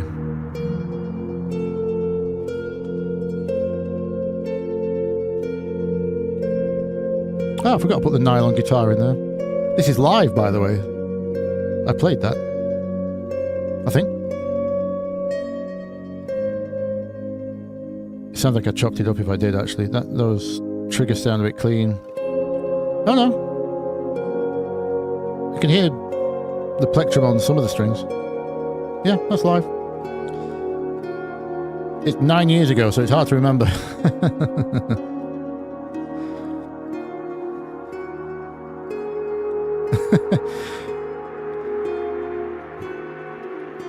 Again, going back to Jude and Slimy's discussion. This is why you should finish tracks. Because I finished 6 tracks under this brand. I did lots of tropical reworks. So the same week I did this Adagio for Strings remix. You see, this has got 3,000... This has got 2,000... No.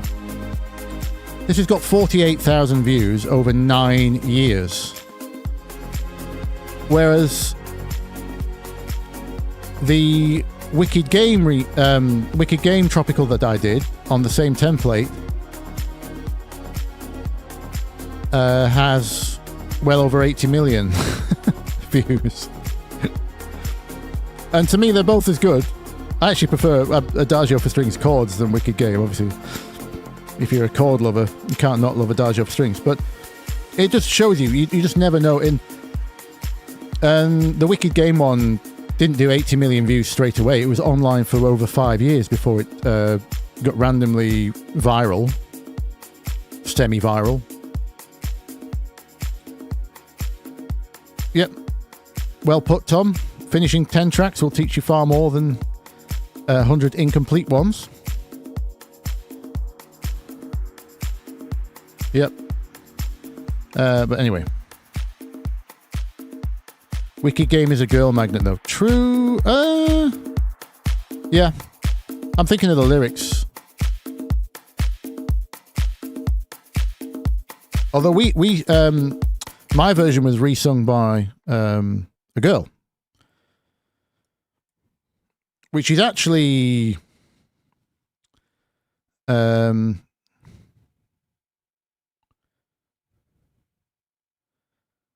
do I decide when it's finished? A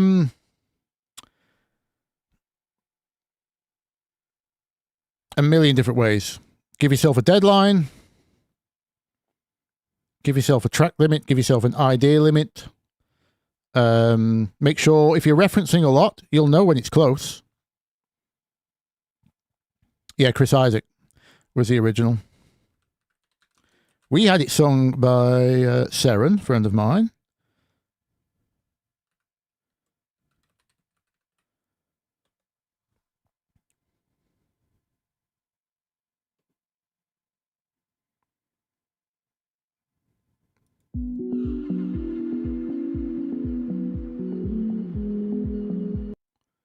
That one.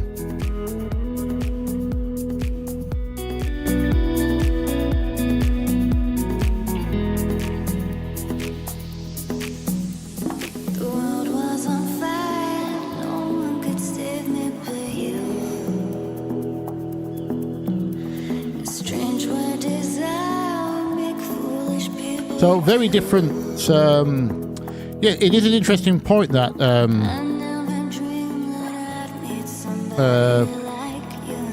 Krobix. Sorry, that wasn't Krobix. Was it? It was Hendrix. Sorry, Hendrix. The other X. It'd be about being a girl magnet. Yes, because this one is a female singer. So is this a guy magnet?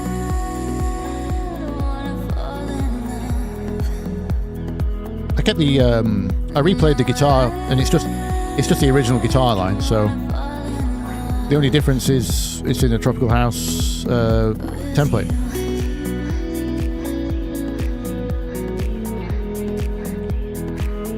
So this would be classed as a cover, not a remix, because I didn't sample any of the original track. Hendrix, that's oh,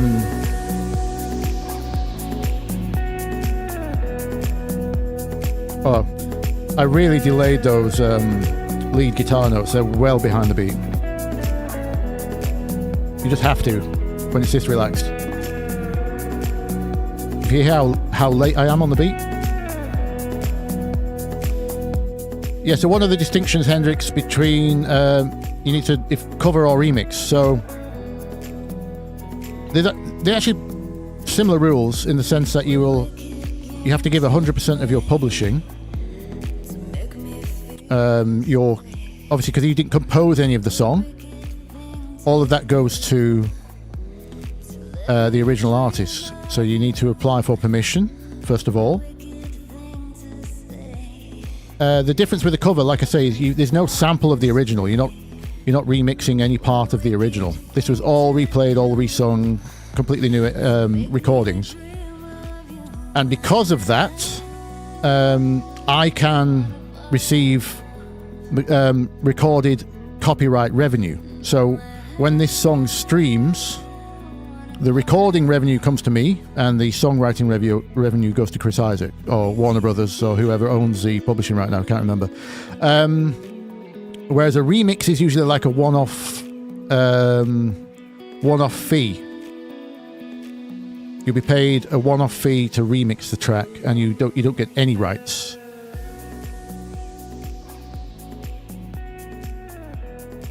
And that's kind of usually your payment for. That's what you lose for sampling. It's not all. Every contract is different, but that's kind of a typical scenario.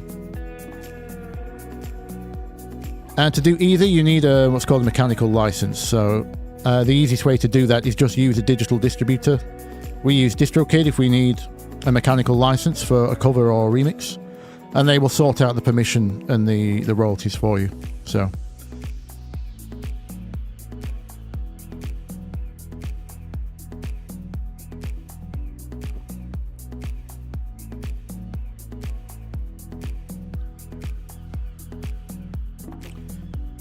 yes, I just answered that Swedish House Bots. Do you have to, if you're going to cover someone's track, you have to ask for permission? Yes. Some artists famously never allowed. You have to respect. I know house music kind of celebrates this, because part of house music history is sampling and repurposing and transformation and all that good stuff. But as an artist, if you decide you're the only person that gets to say what your track is used on, for example, recently Isaac Hayes' estate just sued Donald Trump, right, for using, I've forgotten the song name now, but Donald Trump was using an Isaac Hayes song for his rallies for the last 4 years, never had permission or a license to do so. So even though he's just got away with 64 other indictments because they decided he was immune as president, Universal Music, or whoever owns Isaac Hayes' music, has managed to successfully sue Donald Trump. That shows you how powerful they are, because he didn't seek permission or license. And even if Donald Trump does seek the license and or permission, if the artists, in this case Isaac Hayes' estate, if they decide they do not want to align with Donald Trump's views, values, this can be, it doesn't have to be political, it can be if Coca-Cola want to pay you for an advert, to do a cover of your song and then put it on a Coca-Cola advert. If you are against the Coca-Cola brand, you can say no, providing you have the rights of veto on that particular song, right? So, like Prince, I go back to Prince. Prince famously didn't allow any covers of his songs. That was his choice. I don't agree with it, but he decided his songs were his own and only he should be able to perform them, because he was of the opinion that his art only is true when it's from himself, right? So you can understand that, and you have to respect the original artist's intention. So you do have to seek permission, because some will just not allow covers to happen, and some will need to know the context in which the cover is happening, what it's, whether it's aligned to anything that they may be against.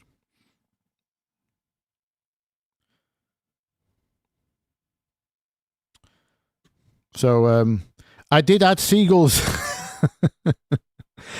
This shows you how naive I was 9 or 10 years ago. Cook, I added seagulls to the intro and outro and the break of my Wicked Game cover there. Because vibes, right? You can hear them there.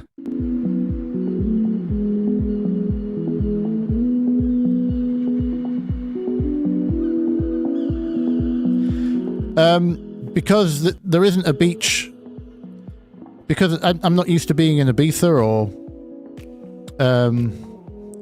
other places with nice beaches. There's not a beach in England that isn't infested by, I say infested, isn't accompanied by the sound of seagulls. So when I was going for beach sunset vibes, seagulls, are seagulls even a tropical bird?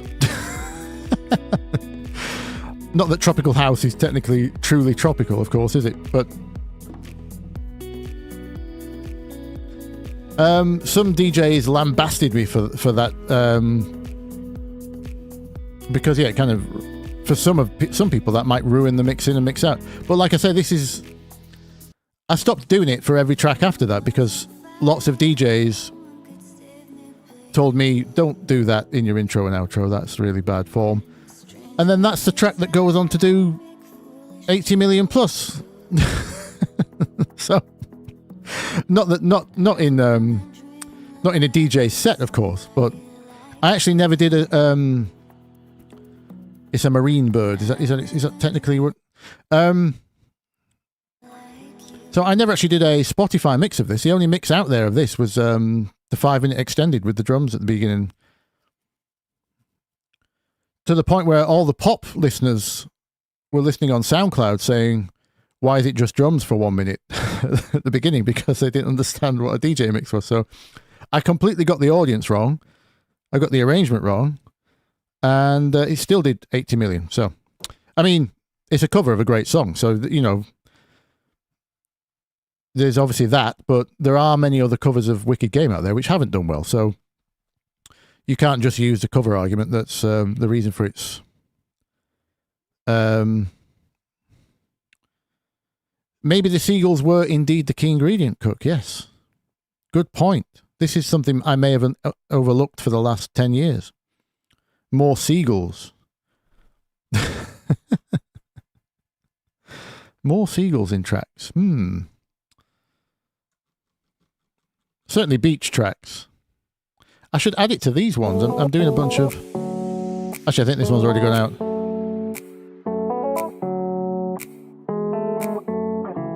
I've been thinking about your love tonight. Yeah, 2 hearts gonna make... I've been looking for something that would give me Clearly lacking seagulls.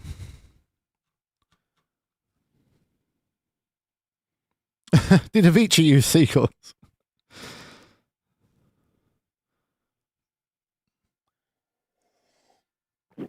Like I say, if you go to a British beach, seagulls galore.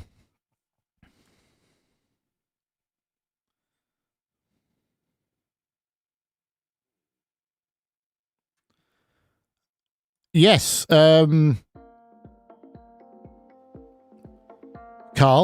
Oh, no, it wasn't Carl. Who just asked about London Grammar? Oh, Pellier. Let's call you Pellier. Sorry.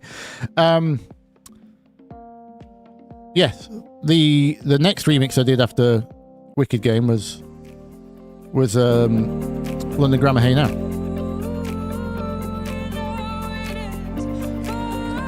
This is a remix, not a cover, because I use the original vocal.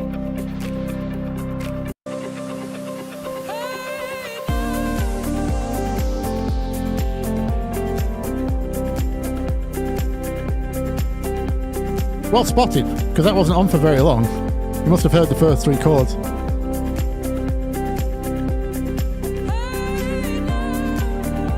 This is all live guitar as well. No seagulls, unfortunately.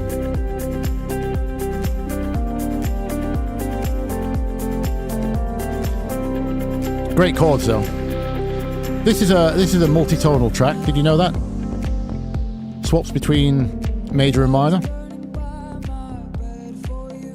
The chord progression is 3-4-1. The 3 and 4 are from the minor scale, and the 1 is a major.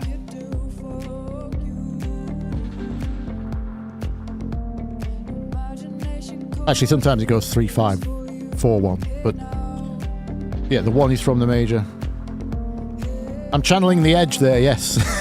Well spotted, relax. Put the delay on dotted 8s and play 8s, and you've got the Edge.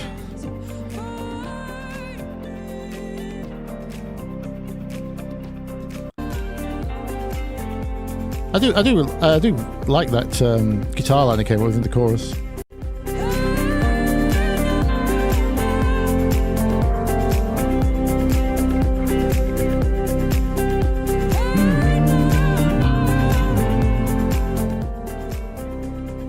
Anyway, that one's done. Oh, it's got 1 million. That one did 1 million in the end. 9 years. This is YouTube numbers, by the way. A lot of these went out unofficially. So, oh, someone else has copied it. They're taking the revenue. It says Wild Culture More Sub Remix. This happens when you have a famous track. People will come in and claim it's theirs if you've never done an official version. So far, they have stolen 326,000 views off me, it looks like. Never mind. That's another issue with being in the limelight. You have to decide how much time you want to spend chasing theft and how much time you want to spend making new music. When the Wicked Game track went viral, we had so many people contact us trying to be the publisher on that one.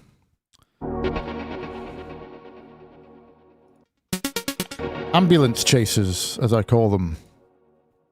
Right. What were they going to do? Yeah, Adagio. Let's find drums for...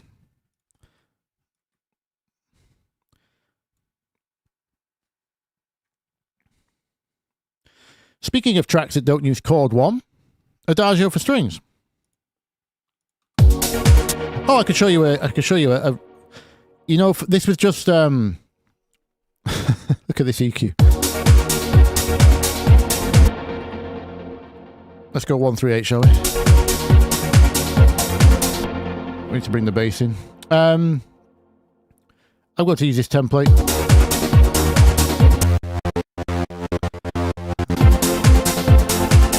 Sidechain that as well, don't I? Also needs a sub track as well.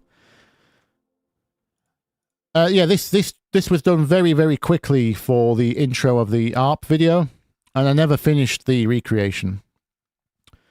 So I just kind of used it as a teaser. And as such, the kick drum was pulled from, this is pulled from Safri Duo.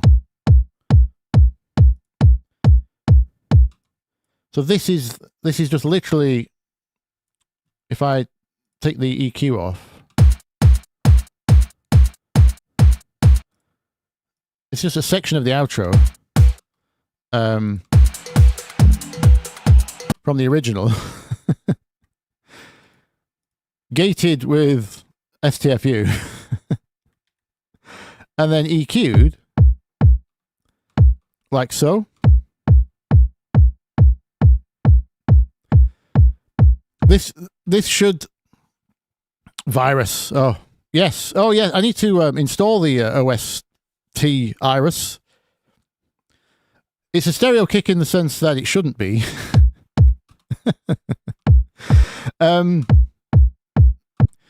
Well spotted, by the way,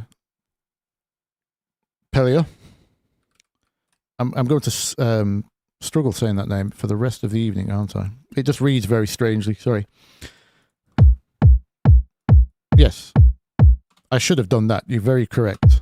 But like I say, this was done extremely fast for the intro and outro of the video, and it shows you what you can get away with in the context of a mix, because it's to give you an idea. This was faster than finding the correct kick drum. That just goes to show you me going to this effort. Obviously, I only had to do it for one kick drum, and then copy paste, copy paste, copy paste. I think in the past I've tried to get Ableton's envelope generator to do this, but it's not fast enough at following the changes. So direct automation it is. Obviously lost too much click. And then in the context of the mix, you've got the semi-authentic 90s kick drum for your quick recreation. I will probably replace this right now.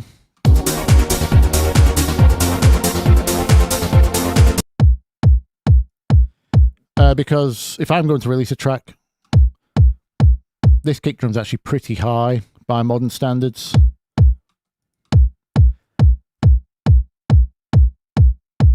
And I'd like something with a bit more transient that I don't have to force via 15 decibels of EQ.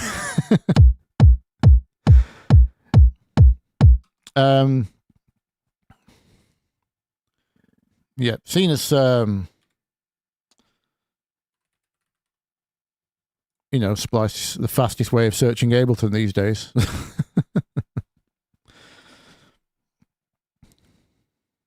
We're going to go Splice, find a kick. I don't have to be too precious on this one though, because I have no references, or we're just going to make something with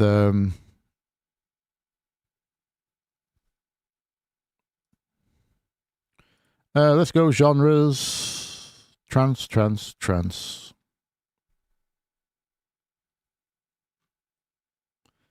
Oh, it's under EDM, not house, of course. Of course, Splice. Let's look at kicks. Oops.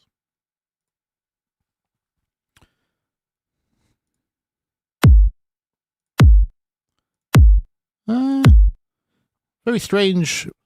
Hard to tell sometimes with Splice if its own playback engine is causing problems. What I'm listening for there that I like the actual body of the kick, but the top of it is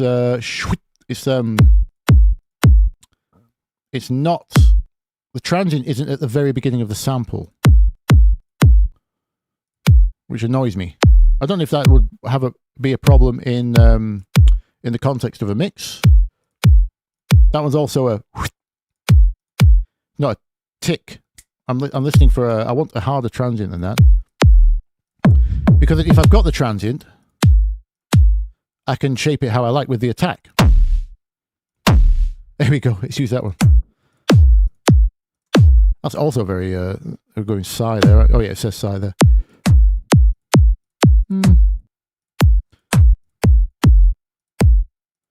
That's tidy, but again, strange attack on the fact that it's on most of them makes me think there may be some attack fading on the playback engine of Splice. I could always just remove the beginning of the sample.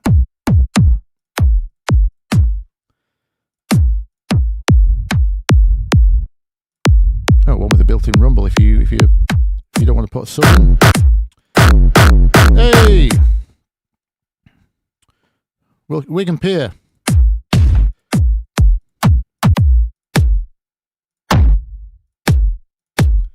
Way too much. Sounds like someone's throwing a microwave down the stairs. Well, one of these is fine. Let's make a decision. There's a weird ring to the top of that, which I think will get annoying. I may just search house kick drums at this rate.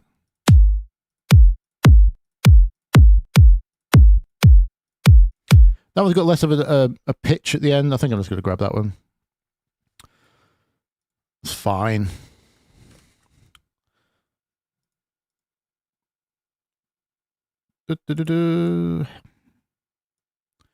In you go.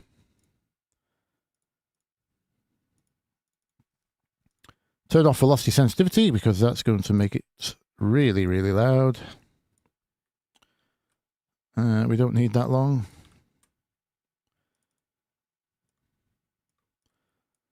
Let's just do that. That should be long enough to cover the sample. Oops, that's my old one. Boosh.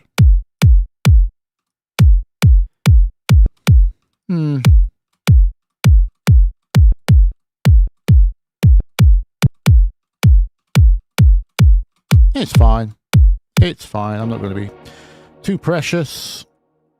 We don't even know what key we're going to be in yet, so this kick will have to do. I'll work around it.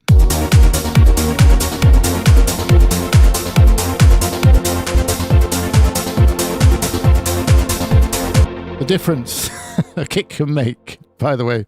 So here's 90s trance.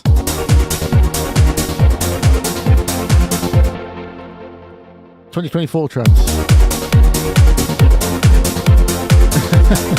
We almost don't need a subtrack, right?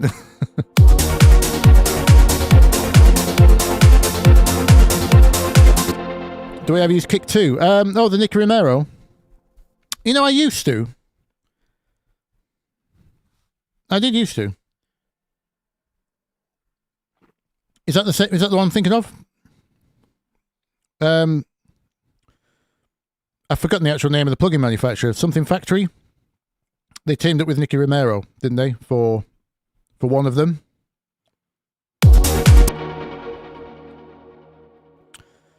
Anyway, I used to use one of those plugins. Yes.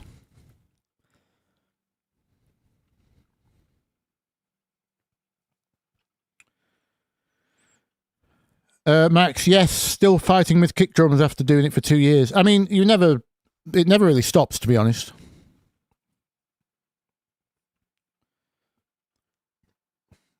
Kickstart to. Yes, there's another plugin called Kickstart. I think you're talking. Excuse me. I think you're Sonic Academy, not Factory. Yes. No, I think they're talking about the kick maker, Tom. There was a kick making plugin. You had your sine wave sweep. Yeah, Sonic Academy. It was that one. Yeah. You had your sine wave sweep, and you could shape that. Very much like if you saw my tuning kicks video, I actually showed this. For those of you, I don't think it did that many views, by the way. So let me show you while we're here quickly. Some kick science might help a few of you out if you don't know how kicks like work. Kick 2 does show you some of the shape. Someone asked me to save the preset from that video very recently. That's why I have it right here. I made this preset just not because it's a good kick or anything, but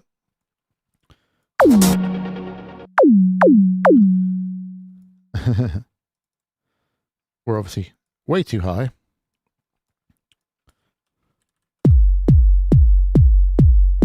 Something like that.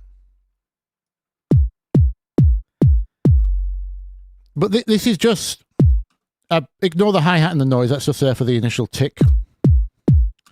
You can get the transient character from all kinds of sources. I've used a hi-hat here. Could be anything. This is just a sine wave sweep. If I slow this down,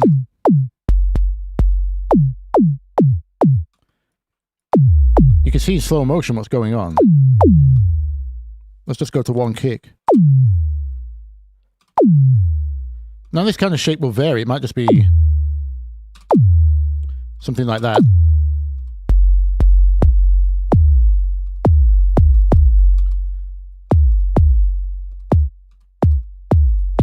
But that's really all that's happening in a kick drum. It's a high pitch to a low pitch, very, very fast, with some noise element for usually the transient. Could be all the way through. But drums are transient noise, essentially.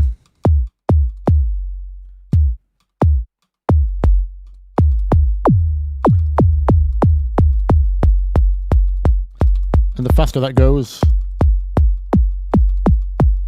so you can get extra chest in your kick here. So I used to like designing kicks with a plugin like Kick 2, but this is essentially all it's doing. You know, it's got some bespoke EQ and saturation options in there, which are pretty good for kick drums as well. But it's one of those things. It's pick your poison. Either spend 2 hours designing the correct kick drum, or spend 2 hours finding the right kick drum.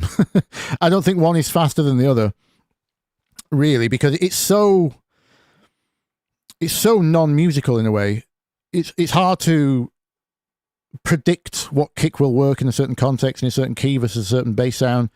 Over time, you get good ideas of how you want the kick to sound. I think I stopped using Kick 2 because the upper flavors were all a bit samey. You know, those clicks that you can choose for Kick 2. You can choose like a separate click for the kick drum. I can't remember what they called it.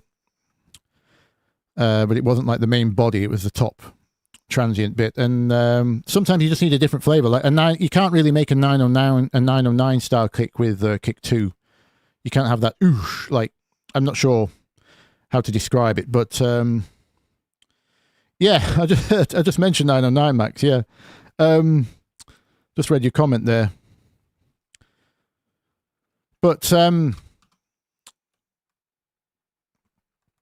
yeah, this is another reason kick pitch is useless. Don't read them unless, because if the kick drum never lingers on this last bit, then it doesn't have any pitch. A kick drum like this, something that fast, does not have a pitch, a discernible pitch. It has thousands of pitches, all changing over the space of 200 milliseconds. So you can't reliably say this is an A or an F or a G. It's nonsense. Short kicks like this, even some medium kicks, depends how long they spend in that pitch changing side of things, if they don't settle on a single droning pitch like an 808 would, ignore all pitches for kick sample libraries. They're usually nonsense. They probably just read it from a tuner, which a tuner doesn't have a clue what to do with the kick drum. The best way to tune them is pick the right one, Tom.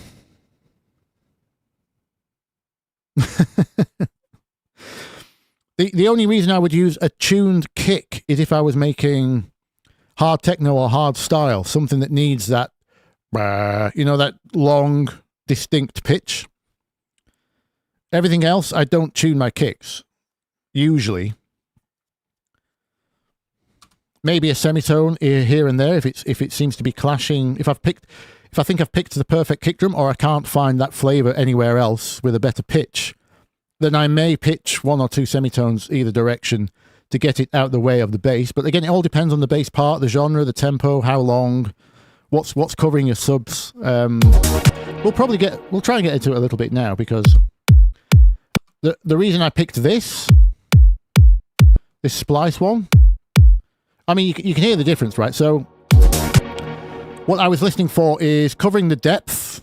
So we've got some good sub coverage. Again, listen to the club toilet test versus our 90s version.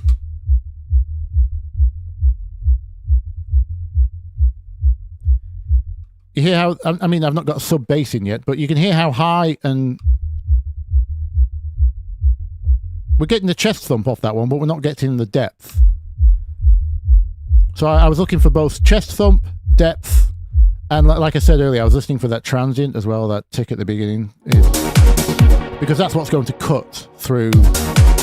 When you sidechain everything off, the attack character is what's going to cut through in terms of your main punch of your track. We've not sidechained anything yet, I don't think. Unless you count this. Oh, that one is, sorry. My upper bass part here is going to be...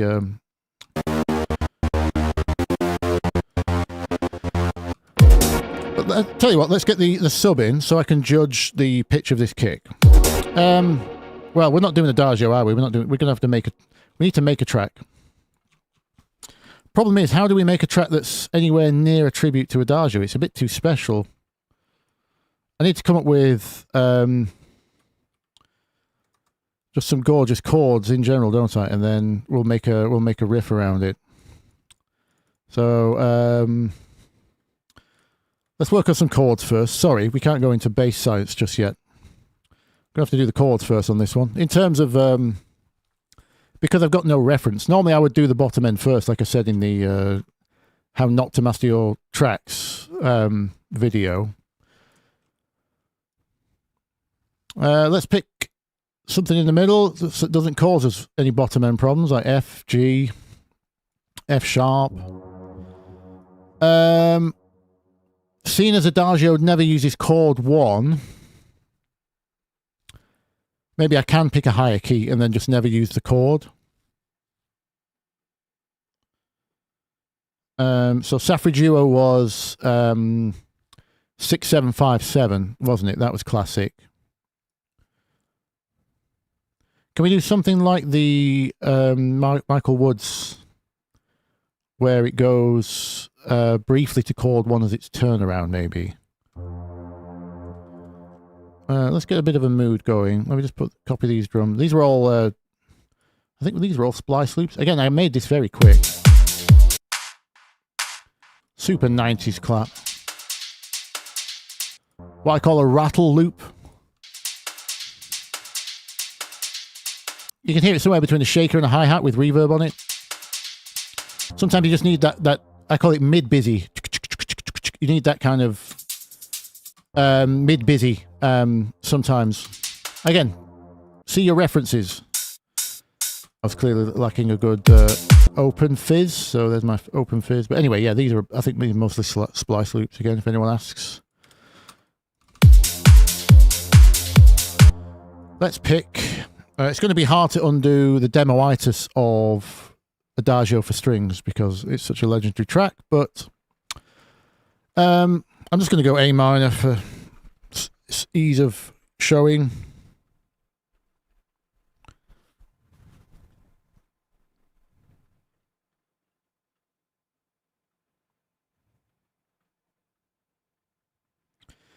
Is there a millisecond amount that the pitch needs to be discernible? No. No, not for a drum. No. Unless the drum needs to be tuned for, you know, if the drum has a musical... I'll give you a quick example. While we're here. What's on here? Oh, these are my drums for Suffragio. Oh, by the way...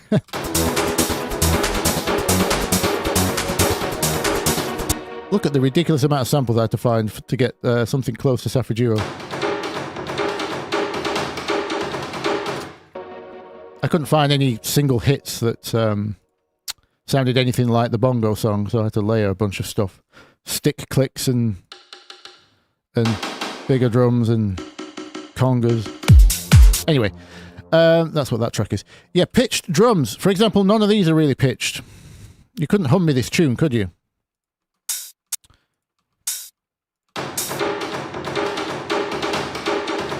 You can distinguish pitch in the sense that you can hear that some drums are higher than others, right?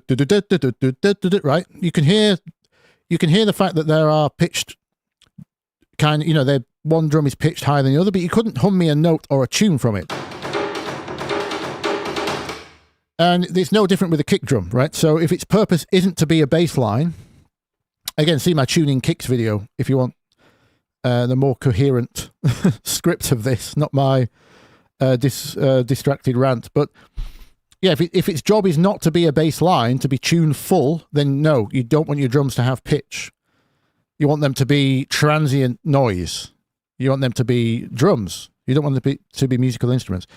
An exception to this would be, you know, like 808 toms. I'm going to bring up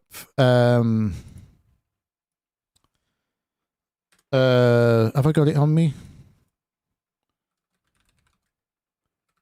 No. Why is it not in there? Oh, maybe it's in references. Hang on.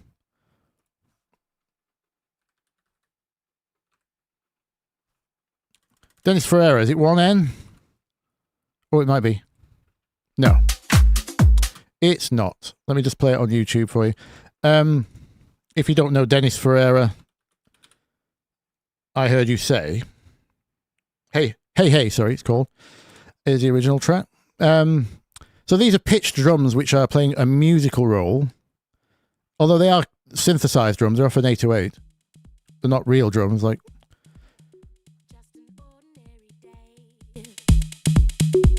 Till you came around, I had my feet on the ground. So much for that. So that's technically a drum. It's like a high tom. Boop, boop, boop, boop, boop, boop. Right, it's playing a minor chord. Whereas the kick drum's not tuned to any of that. The kick drum's just deep and short. It's not related to that chord. And like I say, unless you're doing a very hard genre, like hard techno that has like a, you know, those distorted hard style kind of kick drums. Unless that is your bass, then no, I don't think your drums should be tuned. 95% of the time I used untuned kicks, ones that don't have a proper pitch. And even if I do let them drone, like we were talking earlier about tracks in high keys like B or C, sometimes your bass, if you're not changing chords downwards into that A, G, F region, you might sound like you're quite bass light compared to modern references. So you might just have a long kick drum on an F or an E down there that's not related to the key of the song. Its job is just to provide a subtone, a sub rumble. But again, the pitch isn't really important, other than the fact that it's not tuned to the key. It's away from the bass. So, like we showed up here. Curvy. Oh, sorry, I got rid of the reference. Sorry. Anyway, I need to come up with an emotional chord progression. What should we have? I do like that Michael Woods one. I think I'm going to go with something inspired by his Trouble remix, but in the style of Adagio. So that means we float on the 6. How's that sound on this tempo? Yeah, I might just do...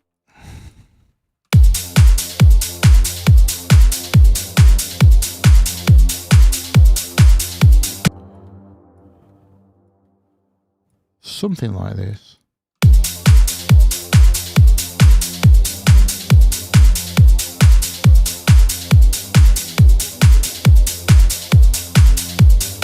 I saw, if you saw my chords on Afro House, the Rapture has this little dip to chord 5 here. Which at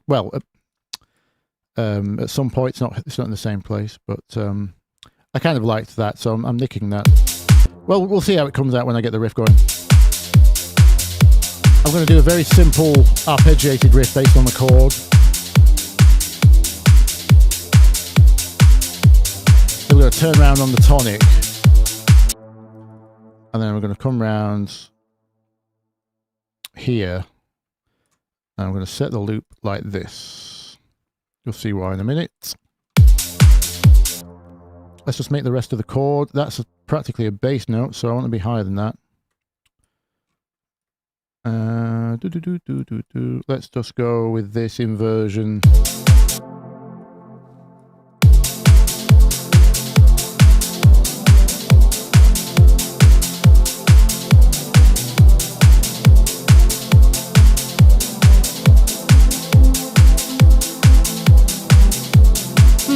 That's right. I need to turn the loop on.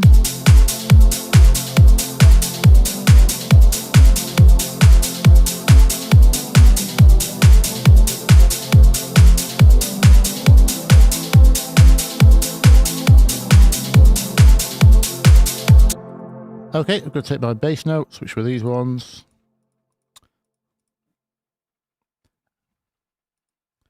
If you have any questions, ask away, by the way. If I'm going too fast, because if I get an idea going, I kind of just race ahead with it. Who here didn't see the... Actually, I should just do this. Then the loop's turned on. Who here hasn't seen my tracks that don't use chord 1 video? What did I call it? Sorry, what's it called? Tracks with no key, question mark. I had to call it that because no chord 1 isn't very clickable. DMX, I do love DMX kicks as well, relax, yeah.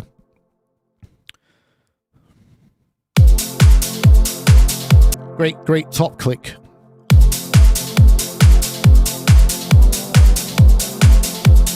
Where's my bass? There.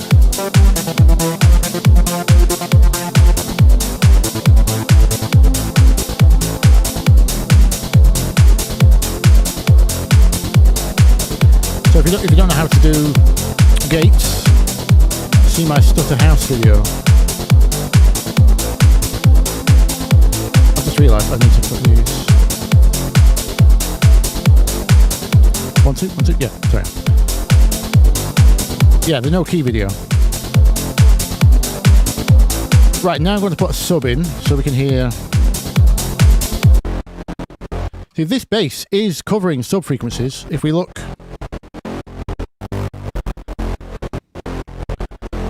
we are down there. But this bass is heavily detuned. I don't want this to... I have no control over this if it's both my normal, like my upper frequency bass and my lower bass, my sub bass.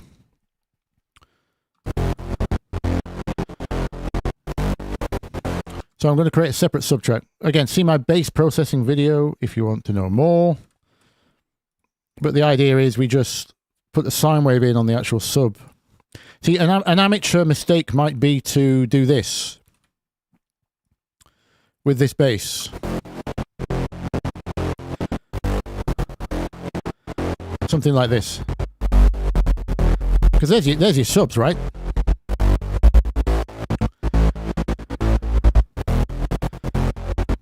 But the problem with trying to add your sub that way is you're not going to catch all the notes. Some notes are going to be louder than others, and you don't want that. You want a consistent bottom end. Because this EQ frequency is a note. This is A sharp, just by accident. But even if you manage to get the F that we were on, the G, the A, the E, they're all not going to be as loud. Also, boosting, so you're gonna with a very uneven bottom end because you can't catch all the notes. And if you try to add lots of EQ for each note, you're just going to end up with a very phasey, ringy. This is actually this doesn't just change volume of frequencies. You're actually changing the dynamics of the bass here. By the way, if you get into extreme boost territories like this, there's going to be a lot of phase change, and that's going to affect your transients. And if you try to use more than one down there, particularly, you're into a lot of trouble. So, as I showed in my bass processing video, the quick and dirty method is this. I just cut from my first harmonic upwards, somewhere around there. It doesn't actually matter if that gets chopped off a little bit, because that low mid area is going to be full of mud anyway, because every instrument covers that area. So that's why tracks end up muddy, because most instruments cover low mids in terms of frequency range. So you end up with the most build-up down there. So I'm not too worried just yet. I'm going to just copy this gate across. And we're just going to put the sine wave on here. The other reason I don't want that bass doing my subs is because it's using detune for part of its sound character. Here and here. If I show you those waveforms without detune, it's a very different sounding bass. Let me just do this.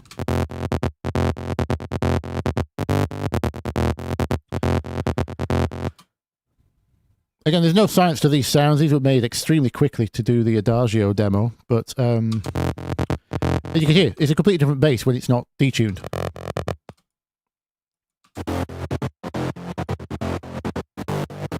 This is just my quick attempt to sound like whatever the bass was in the old William Orbit mix.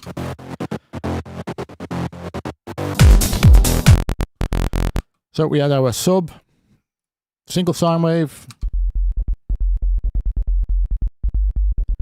I have a few choices down here. At the moment it's on the same gate as...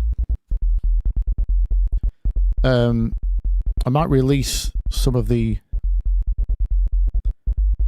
attack and... I might release some of the release. I might loosen the attack and release because I don't want it being too start-stoppy down there. I'll show you in the club toilet test in a minute. But sometimes you don't really want your subs being too rhythmic. It's kind of it's up to you really, but if you're going for super solid low end,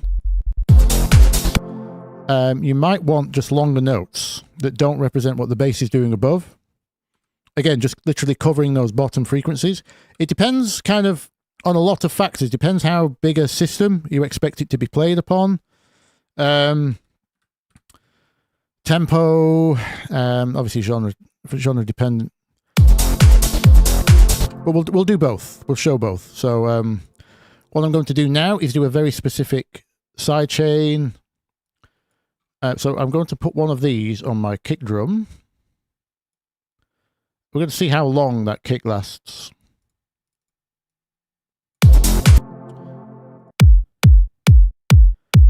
So that's the two-dimensional shape of my kick drum. I'm going to do the opposite on my sub bass because we can't have these crossing over, because all of that energy is we're desperate for that energy at the bottom. I don't mean DJ energy, I mean as in total energy pool. I mentioned this again in the bass processing video, but the sub frequencies take up the most energy total. This is what's going to limit your headroom regarding getting clean level. So we don't want any of these crossing over. So we may even choose to make our kick drum shorter, so our bass can start earlier like this. we'll see. To avoid clicking, you can do this because an instant drop from 100% to 0 is a square wave, which will create you a click. If you wonder why your sidechains click, that's the reason. You need to soften off the transition. So as it turns out, we don't have enough bass notes starting here to be a problem. So our part is good. There's not really a lot of crossover there, but that's the basic principle of it. What I'm going to do is put some release on the sub, so we're not hearing that do-do-do-do-do-do.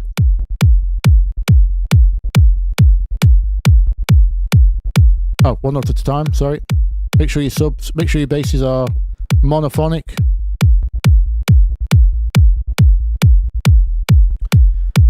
It's still giving us that do-do-do-do-do-do-do. So, oh, of course, because it's not a note, is it? It's coming from the gate.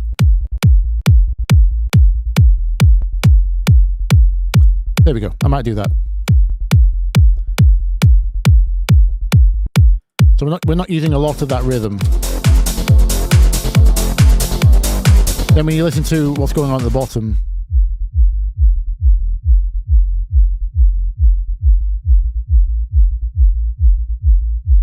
so there's a little bit of rhythm down there,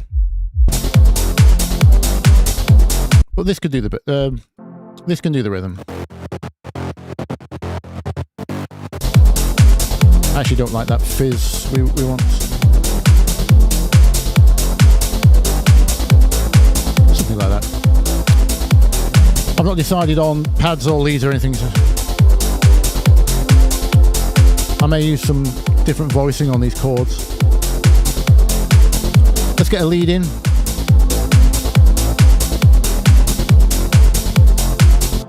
So just swapping these to the ARP, what do we get?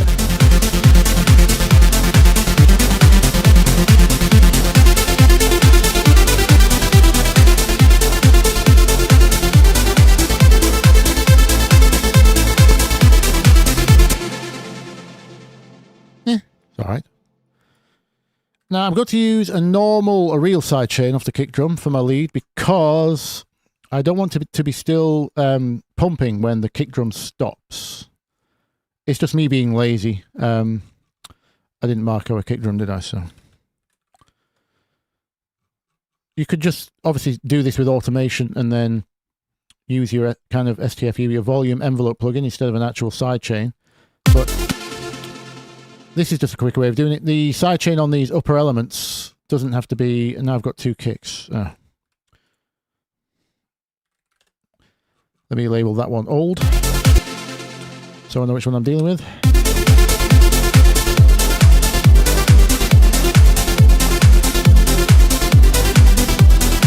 Just going to airball it.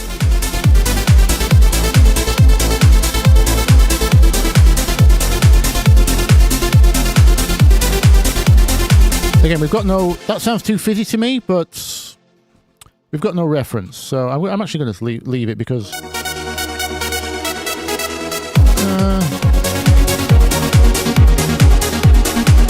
no, I'm going to take off some of those. My hearing is very sensitive above like 12k. I just don't like those frequencies, so.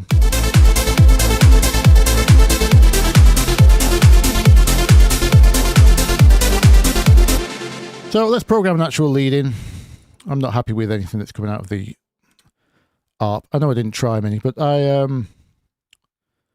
do have a video.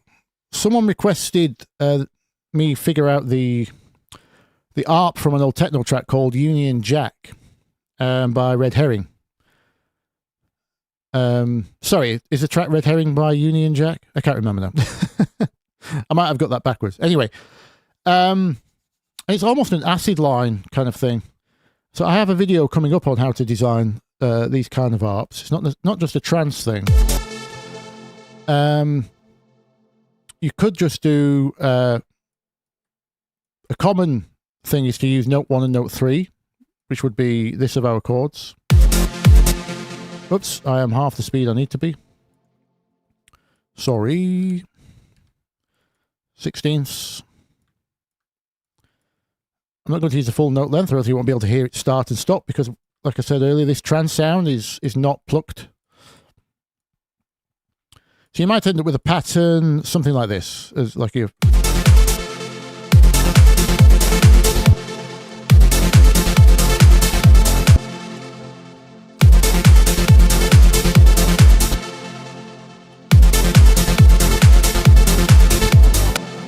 That kind of thing.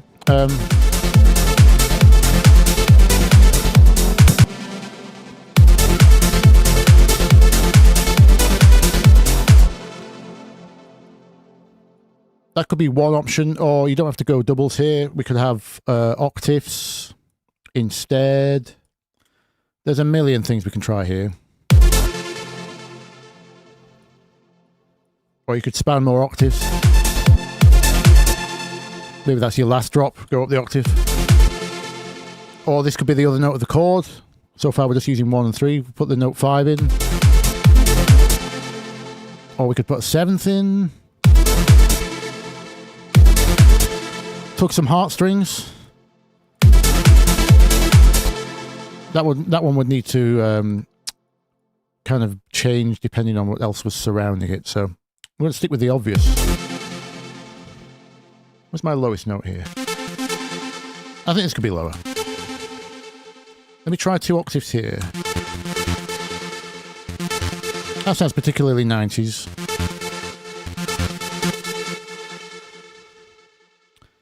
And then we'll try and weave in a top melody like Adagio does. Oh, I like that accident. I want the change there.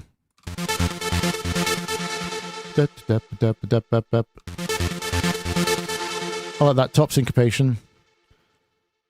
Happy accidents are welcome.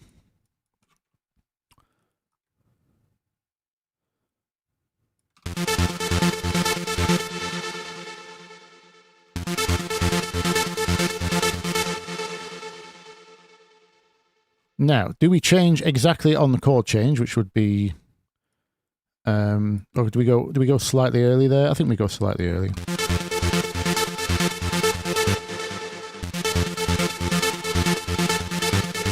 Whoops.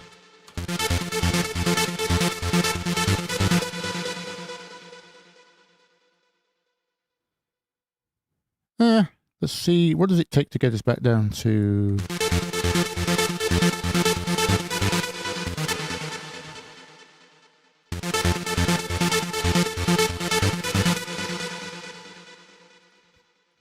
Because the bass comes down slightly early, which I want to keep.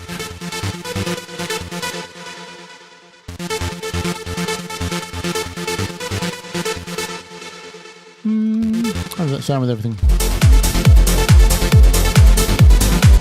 We'll probably have to change this rhythm, by the way.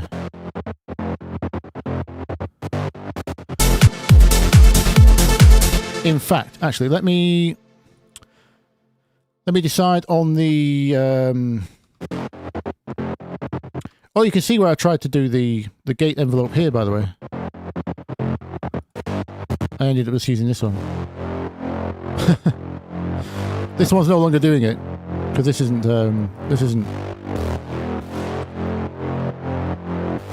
Oh, it's on here. Oh, yeah, not. So I'm just going to do.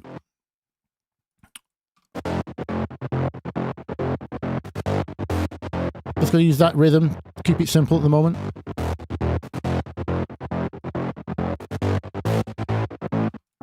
So I can concentrate on our lead.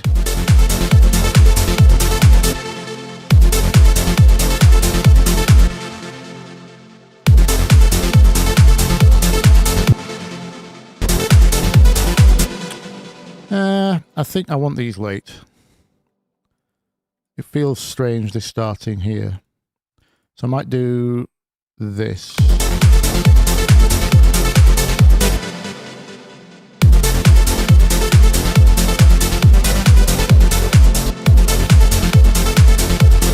Oops, yeah.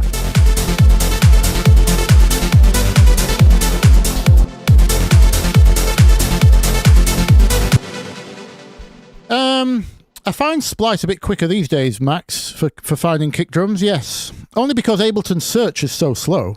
Once your library gets to... I have this rant probably every live stream. You're going to set me off again, but... In Ableton version 8 and before, if I type kick drum here, Ableton 8 just used to show me all my kick drum samples, or anything that had kick in the name, or was in a folder called kick. It would show me the samples, and then from Ableton 9 onwards, now it just shows me the folders. So if I want to audition kick drum samples, I have to open every folder that contains every folder that contains every folder to get to the kicks. I can't just... And look, it closed the other folder. If I want to look in a different folder, it closes the old one. It used to be so fast. You could just cycle through all of your kicks with the arrow keys. Now I have to open folders every time I want to hear a kick. The only way this behavior stayed the same is in its internal sample library, which is here. This is what it used to look like. But this is only the case for Ableton's... this is literally like every kick drum in the library. I can't just make a folder full of house kicks here and then search them. So it's actually faster to go to Splice and buy a new kick drum than it is to search the thousands of samples I already own. Unless I use... the other quick way I do is there's a piece of software called XO by XLN.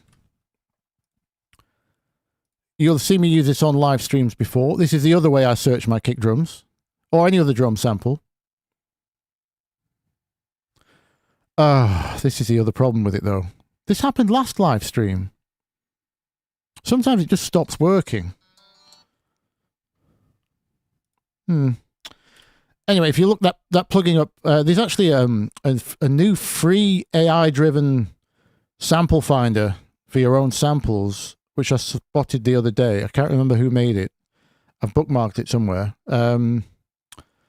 Which, yes, so Pelias XLN XO, it's called. Yes, I'll search that because it gives you like a grid of. Anyway, somebody's had the same idea, nicked the idea. I know Waves did one as well.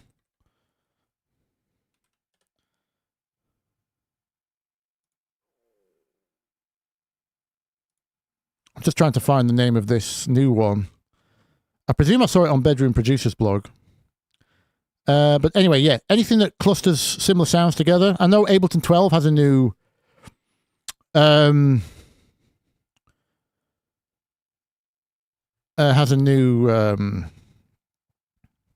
search which lets you group similar sounds. So Hendrix, have you got 12? Does it let you search out, like, does it just display the samples now, or do you still have to go inside folders?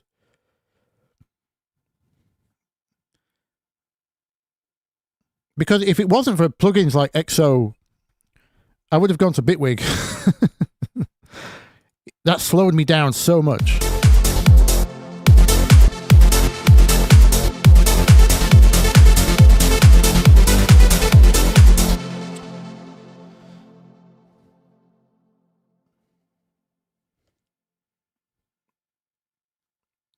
No, you still have to look in folders. Or you don't have 12. Or you're still on 11. Right, I see.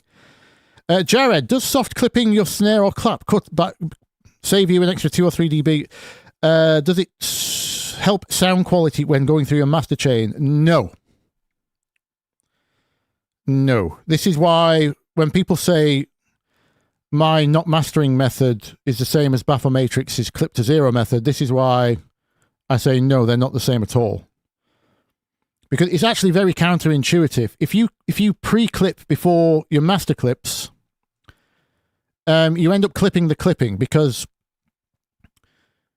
imagine two sounds that are 0 dB. When you add them together, you go back to +6, right? So sound doesn't really work that way. You can't save a decibel here or there and then it suddenly save your master chain because it's always adding with other sounds in very unpredictable ways. Sound is very complex. You don't know what frequencies of that snare are going to match the phase or cancel the phase of other sounds in its area, right? So chopping the extra couple of dB off and all the extra processing that adds, and then the clipping and the higher frequencies that you trade for low frequencies when you clip something, because you're just creating more square waves, right? Clipping is the worst kind of distortion to the human ear anyway, unless you're going for, you might be able to get away with it in very harsh genres like dubstep, bass house, hard style, maybe psytrance.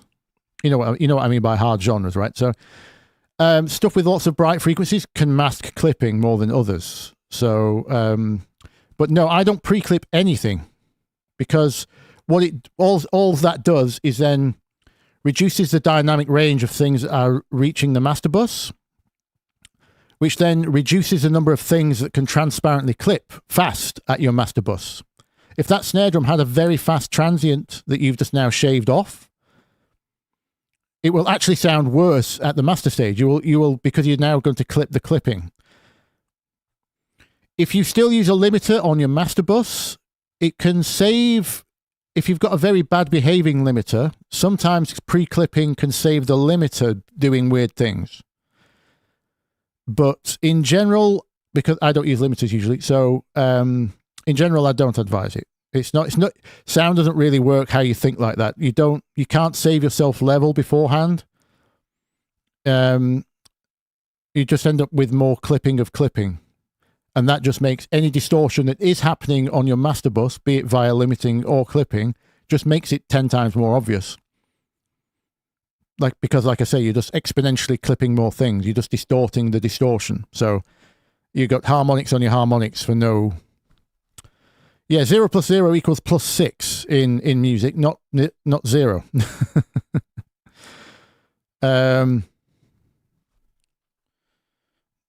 Oh, Wade, are you answering my Live 12 question? You can do both folder and sample search.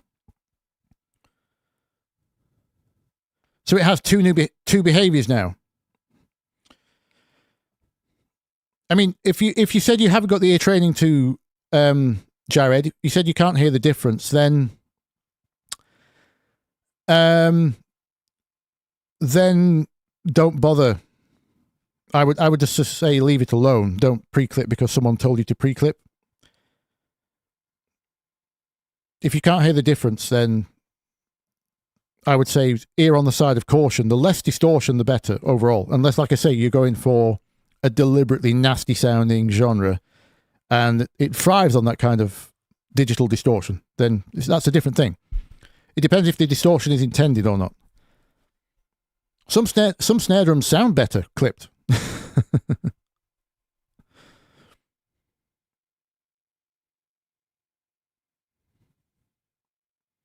0 + 0 = 3 dB in sound pressure level. Am I getting this backwards? Sorry. Krobix. It's +6 in the digital world, isn't it? Yes. 0 + 0 is +6 in the digital world, I'm quite sure. But in the physical world, it's an extra 3 decibels of SPL, sound pressure level. Or were you saying something else? Sorry. Let's finish a lead part for once.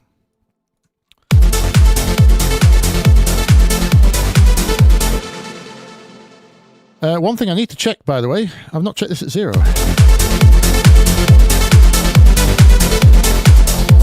All right, we're okay. We're okay. I just realised I had my master down, so you guys weren't getting deafened.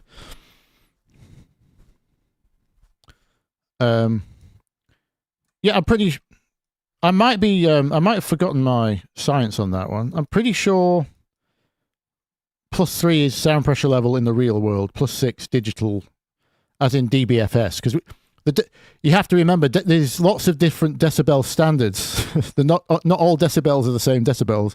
What we measure digitally in the DAW, the dBFS, decibels full scale, is different to decibels that are measured for sound pressure level in the physical world, air pressure waves. So I'm pretty sure it's anyway, yeah.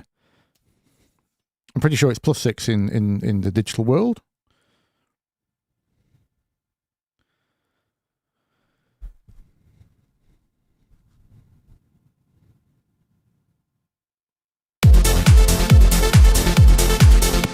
What is the best headphones for producing, mixing, and mastering?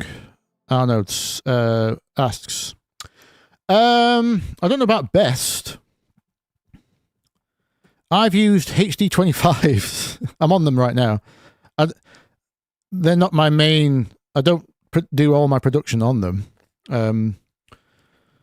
I check on HD25s. They are far from flat, though. They're not what you consider a reference headphone at all. But it just so happened to be when I was in my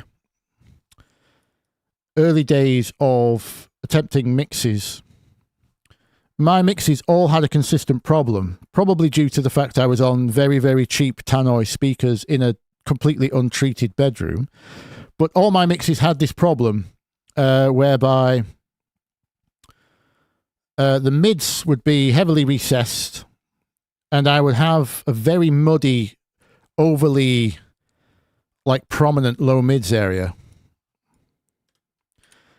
And then they would be, because I couldn't figure out how to make loud mixes, they were overly harsh at the top as well. Because I was a bad mixer. Probably too many things fighting for. So basically my mixes sounded like.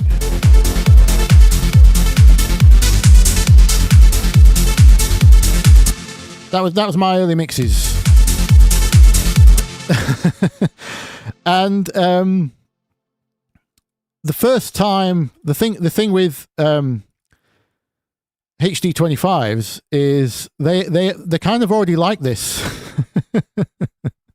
They have a bit of I think it's around, depends on which model you have, but they have like a bit of a peak around 10K, if I remember rightly. They have what feels like, starting at about 200, they have this DJ bump, as I call it, because this helps you hear over the monitors in the club. They have something down here, and there's something going on in the mids where it's recessed somewhere. So it just so happened that when I first heard, I tried HD 600s, I tried Bayer DT 770 Pros, 900s. What else did I try? Possibly a pair of Sonys. I can't remember. Anyway, but when I tried HD25s with my own music, again, not the best reference material, this is why I don't advise it, but it just happened to highlight all the problems I was having up until that point, because they just happened to highlight all my errors, because they already had too much bass, they already had the mids recessed, and they already had a bit of a high bump. So all the problems I was having, they counted. They really highlighted where I was going wrong. So by checking on HD25s, I would make the opposite moves of those problems. So I had less mud problems. I had much more mid clarity, which is essential for pop music. This is long before I was making DJ music, by the way. And I was never too harsh on the tops, because so they just happen to be a perfect counter. And then the other thing with HD25s is they last 25 years onwards. Like this pair is still, I've got two pairs of HD25s. They're still going from the early 2000s. They sound great. I've only had to replace the pads on them when they get sweaty, flaky. And that replacing the pads is very cheap, as in the foam pads. They have this leather. Yeah. And if you step on them, you can order the individual part from Sennheiser. You don't have to buy a new pair of headphones. You can just order a new cable, or everything's replaceable on them if you need to be. It's German engineering, isn't it? So it just so happens that I got used to them, and then they've lasted me this long, and I've never changed them. So, like I say, can't really advise them, because they're not technically good reference headphones. Depends what stage of ear training you are, and they're certainly detailed enough for me to be able to hear most things anyway. So my The speakers, the monitors I use at home, I have KRK, just some little VXT 6s. But I have a lot of treatment around those. But they don't go low enough for me to judge submaterial. So this is when I'm getting my home ideas together. When I actually go to the studio, we have Adam Audio P33s with a 12-inch sub in a floating room that's completely sealed and fully soundproofed with about a foot of rock wool in every wall, and all the correct angles, and diffuser at the back and all that kind of good stuff. So I do my proper checking on the real studio. I have that privilege, but I get a lot of work done on. I'll check on headphones and I'll check on my VXTs, and obviously check in the car.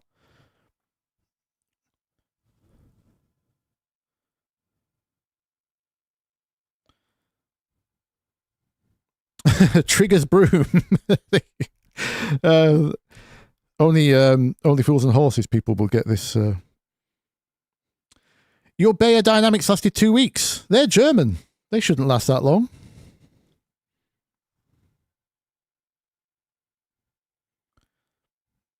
KRK are bummy? What's bummy? Sorry. Did I say bummy? Did I mix my words up? I need to finish this lead part. Actually, let me repeat this. I've got an idea. We save time with repeats, and then I'm going to manipulate this.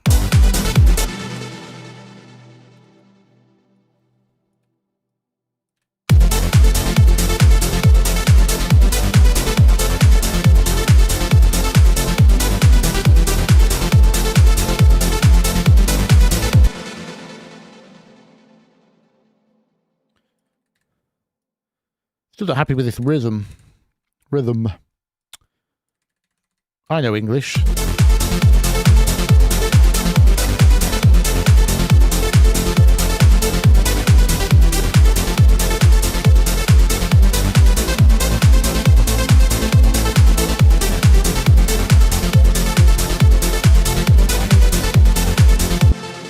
In fact, you know what? I'm just going to program the top rhythm.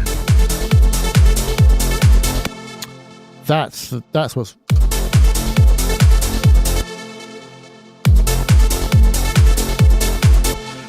So my ears are expecting that rhythm twice is what's happening here. That's why it's annoying me. I want that rhythm twice. So it's a 1 bar rhythm.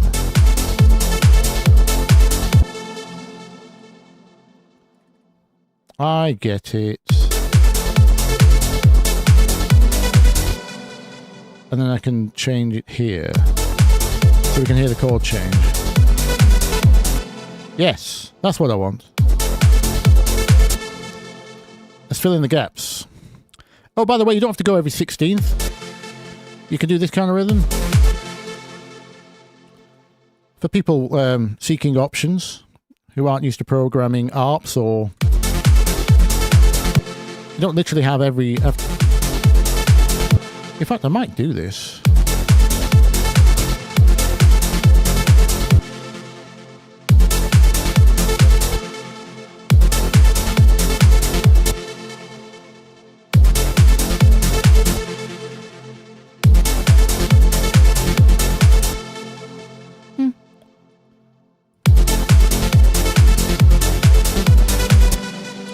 That sounds too early.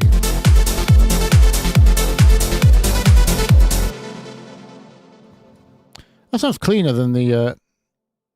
because I'm still planning on having a bass rhythm, right? So maybe it's a bit of an overextension to have this doing every 16th and have a bass rhythm at the same time. Adagio for strings had a bass rhythm and a...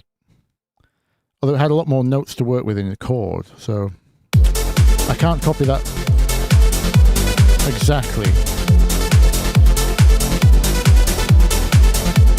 Well, this is sounding far groovier.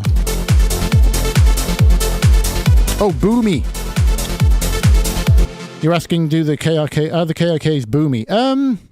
They're the same as any other. I tell a lie, actually. I prefer KRKs at their given price point, although I haven't heard a new set of speakers for a very long time, I must admit. You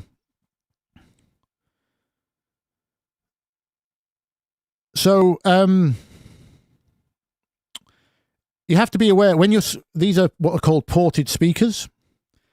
If you know anything about speaker design, if it's got a big hole in it, i.e. the port, that has to be tuned to a frequency, and the reason they do that is so that they can get a lower extension for a smaller cabinet size. It's kind of a hack. If you want a truly linear frequency response, then you have a sealed cabinet. There isn't a bass port in there. There's no hole, but then they start to fall off a lot sooner. So monitors with a bass port in them will tend to have a low bump just above where they start to fall off. It's just kind of, obviously the way they design the cabinet, the damping and the DSP, if it's got DSP built in, any inbuilt EQ will try and compensate for that. But you do end up with a bit of a low frequency bump, yes. So I don't know about 200. They sound like have the lump around 100, and then below 70-ish is it's fine when you're soloing. You know, the club toilet tests. You can hear kind of what you need to hear as long as you're aware of what they're not producing when the whole mix is in. So, Lil Saf has also got Adam Audios and DT990s. Yes, on the German train.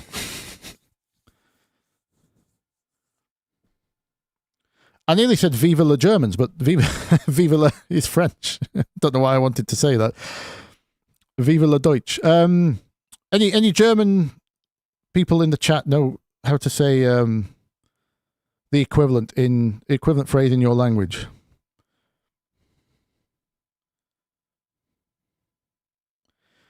Yes, if I was going to, I know the designer of Adam left after the monitors that I bought, which are the P33s, which are like the basic version of the S3s. Went to form, they split and went to form Eve Audio and what's the other one? Head, HEDD. So if I was going to get a new set of monitors, I would check out Eve and Head monitors next, would be my go-to.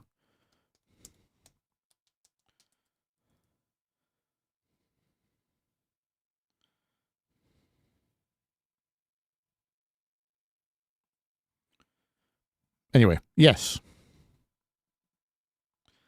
Wade also has Adam Audios and DTS and DTs. Bayer Dynamic DTs. There we go. Your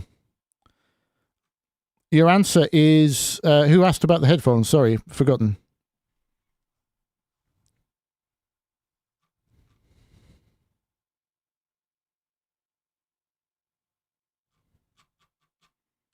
I've just heard Matthew say that HD 25s are uncomfortable.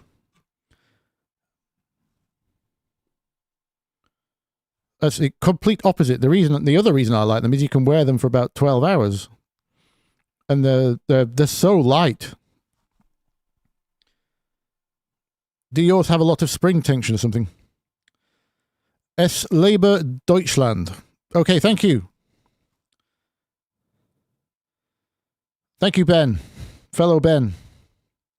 Ist. No, it's not Est, it's S. Es lebe Deutschland. Deutschland. I don't know any of the subtleties of the... I presume you would have put accents on letters if it was said any more specific. I know you guys have a lot of extra sounds that we don't. Like your ich and itch are different or something. I can't remember. I do have a German friend, I promise. I've not spoken to her for a long time. I really want to go to Super Booth so I can have an excuse to visit my friend in Berlin. And obviously visit Cynthia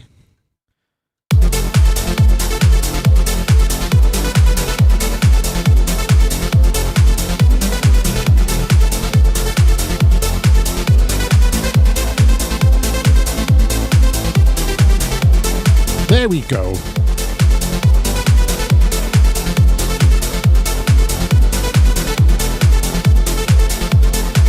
Oh, I need to do the change in the middle. I might change this middle thing if this melody doesn't work.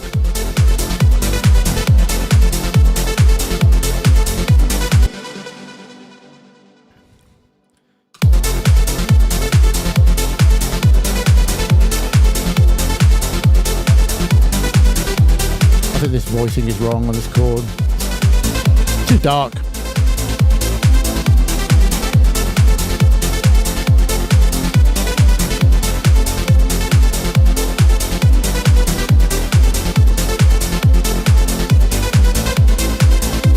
I might do the same again.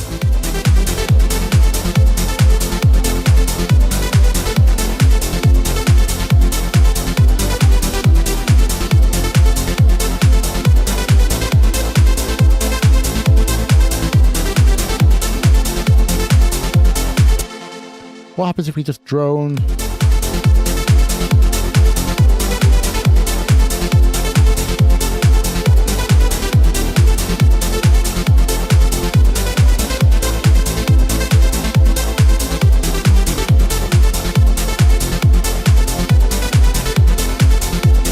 Drone note 1.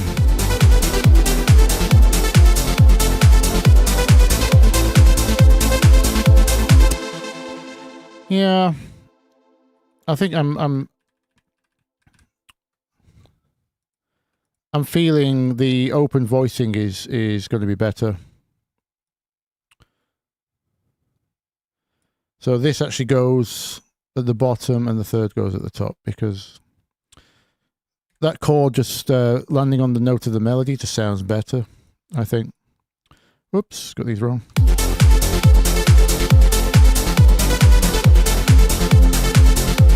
Ah, that sounds empty. No. So I think that's best.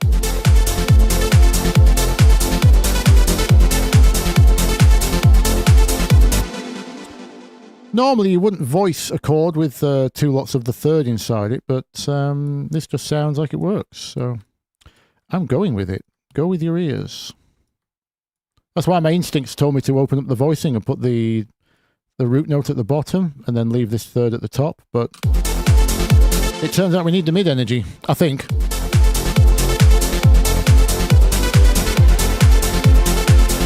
Obviously we've got control of it. That's good to have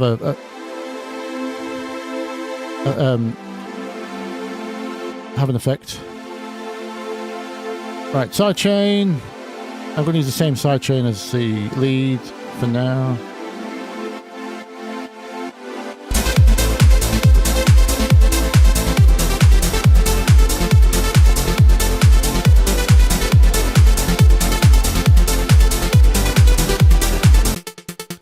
There's the spike layer for the person asking about layers earlier. I might add some release to that. Maybe a little bit less noise.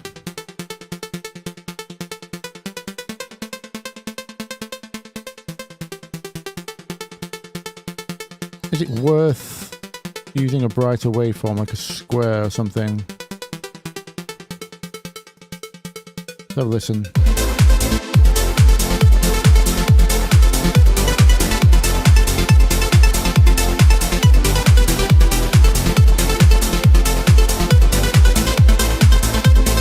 That's got good transient qualities.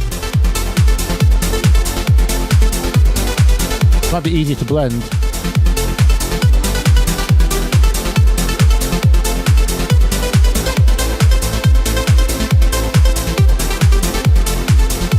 In terms of providing the poke, if you want to call it that, I think that's actually doing a better job than the saw wave.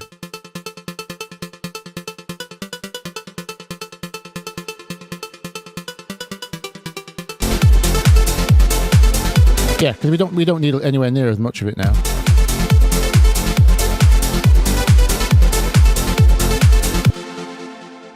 That will do, and then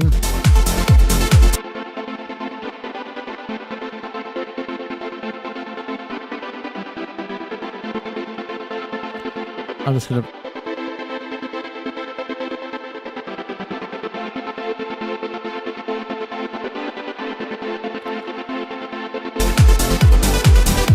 We might need that later.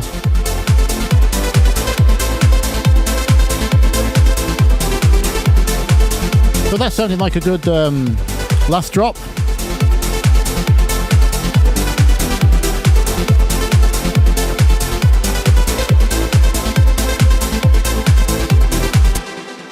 Do we need a high string? Let's check. I have one prepared. It's an old string sample from a East-West library. Not that it matters what you use. You can see how old I've used this rack for because it still uses M-Trem as my old sidechain.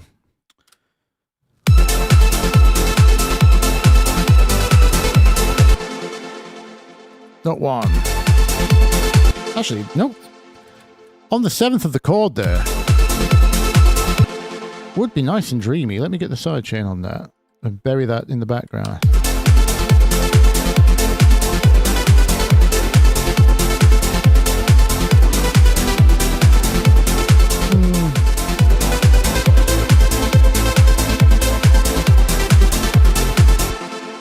Let's hear it on one.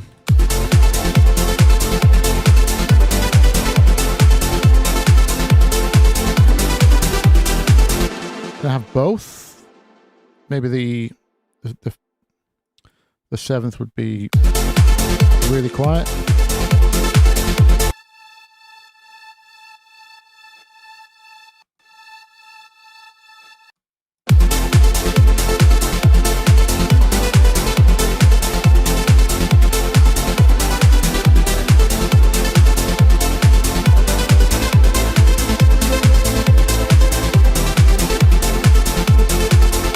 Leaning a bit left in my headphones.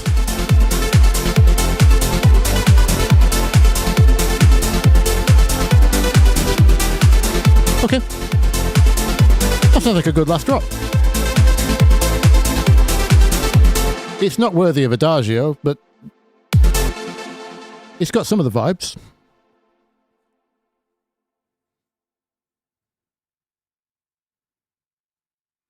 Oh, Spire. Remember Spire? Who used to have Spire? That had some great filters in it, wasn't it?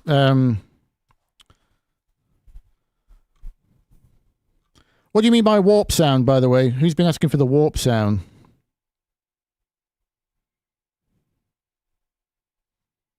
Obviously stick a donk on it, Ben.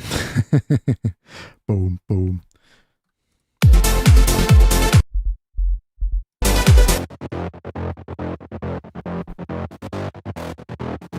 Speaking of layers, actually.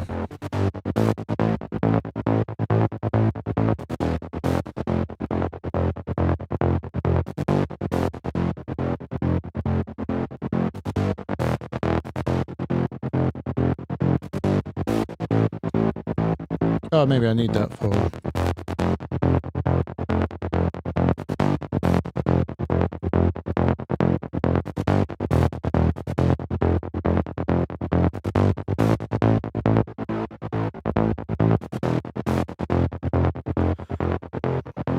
Get some solid low mids in there for the I know we've guessed the EQ at the moment, it's not the same.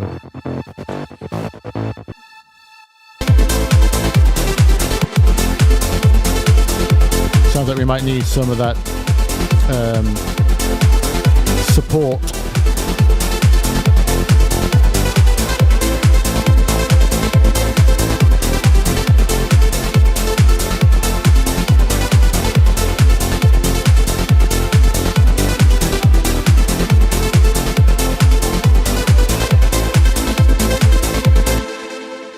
Right, what the hell is the arrangement? Because we can't copy Adagio.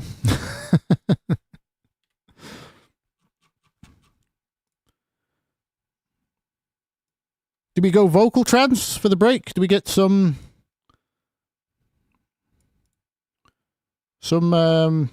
softly sung lady talking about skies and clouds? Little fluffy clouds. I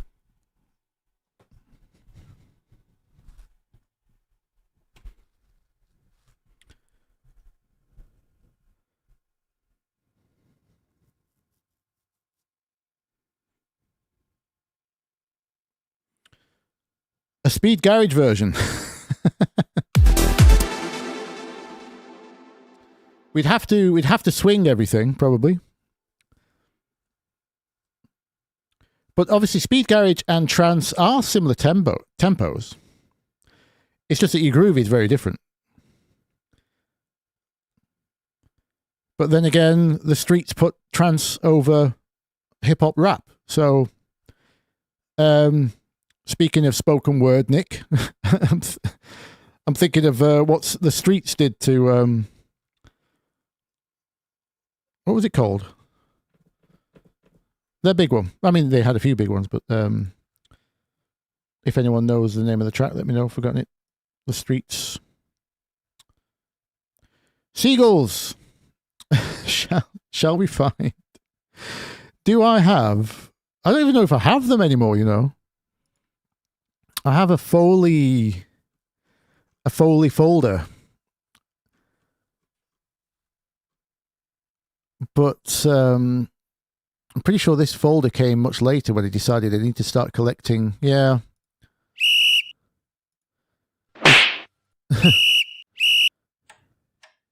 This is just random.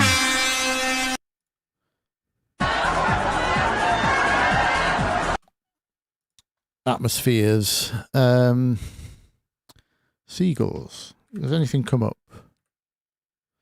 No. What about beach?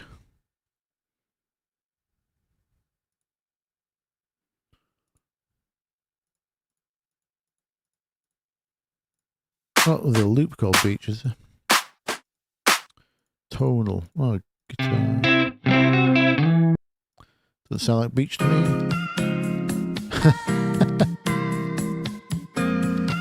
Lift music.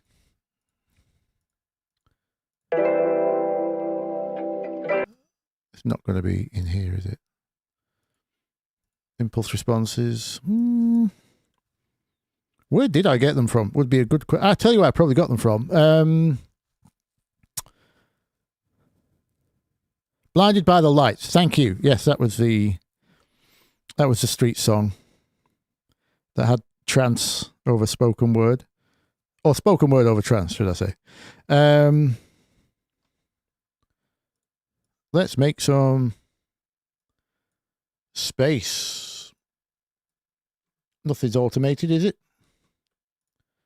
Nope. I'm going to move all you over to the right. Good, good.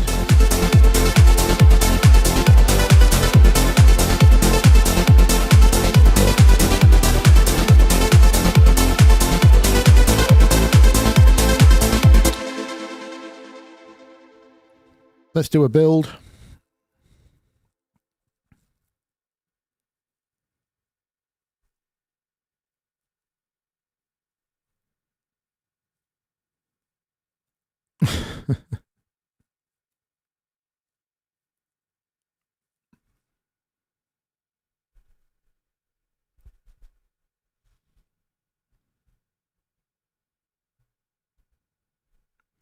Equinox has a big live library, as in live animals or Ableton Live. I presume you mean animals, because there shouldn't really be such a thing as... Actually, you're correct, Nick. The BBC did recently make available a huge Foley sound library available for free. Was it free? Maybe, but...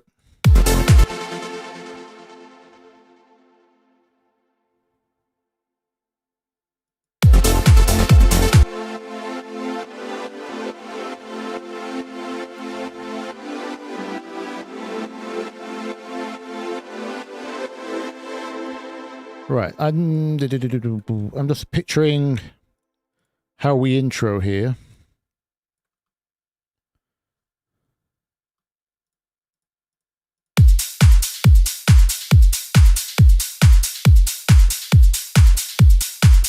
My God, that clap is thin, isn't it? It works in context, I suppose. I'd like something in that area though.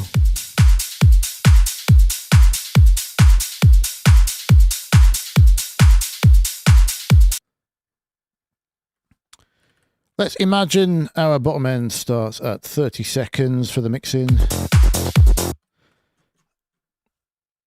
Now that's chord 6, so I am not going to start there. I'm going to do this.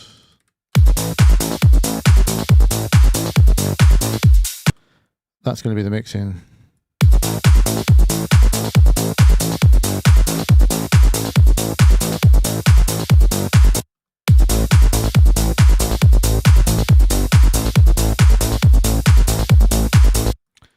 And in fact, we're going to go for half that.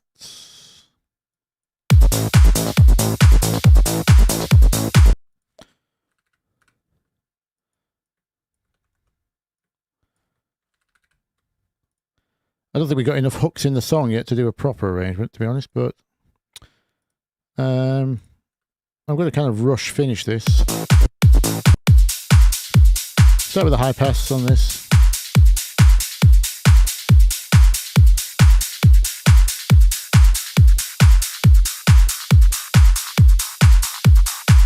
I'm going to high pass above.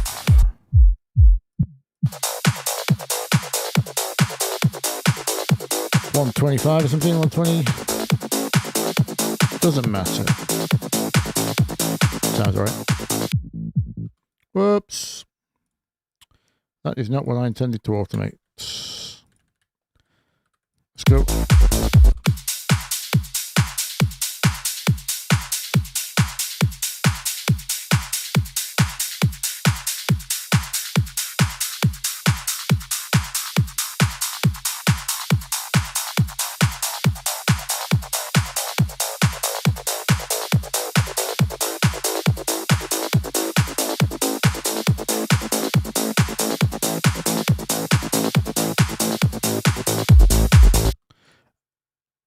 I'll tell you who will have them in a if I'm in a rush. freesounds.org.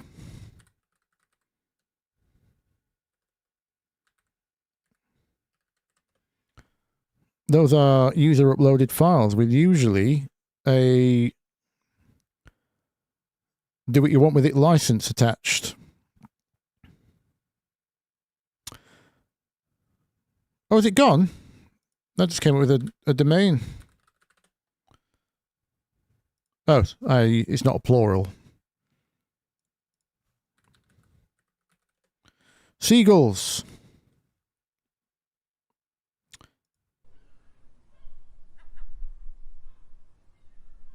Oh, we don't want the barking kind.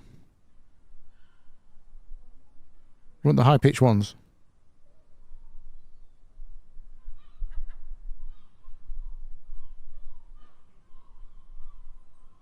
Unless we turn the barking ones into percussion.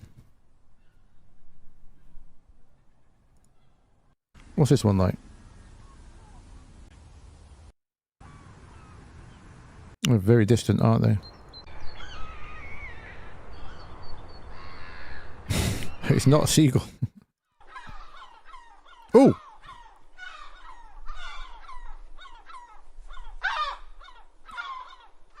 Oh, that one got very close.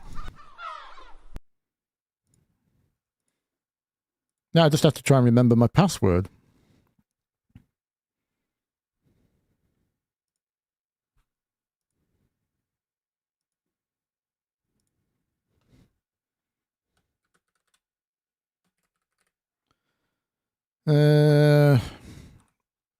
Nope. It's not that.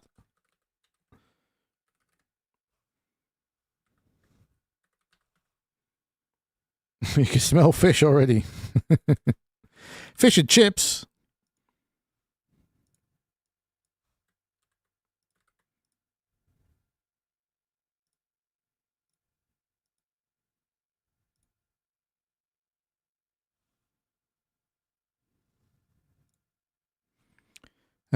Forgotten password. 1 second, guys.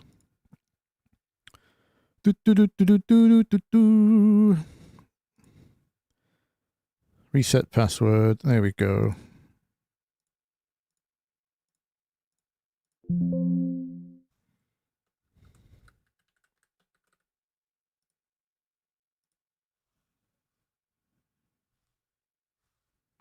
play it and record it. With an RME, I can actually do that, yes. I could just set my RME to feedback.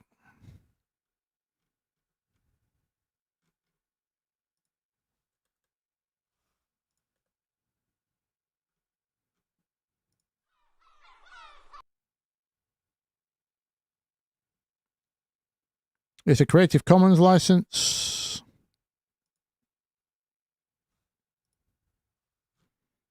Yep, there we go. That's good. We can, I mean, it depends on which Creative Commons, but it just says Creative Commons Europe. Should be fine. I'll check it later just in case.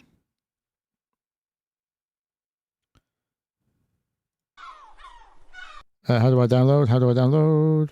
They've changed the website a lot since I used Free Sounds.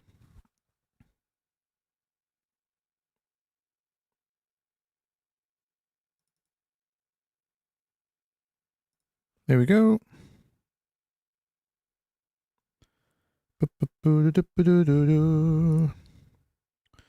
One Seagulls coming right up. I'm pretty sure I've already got waves. So I will...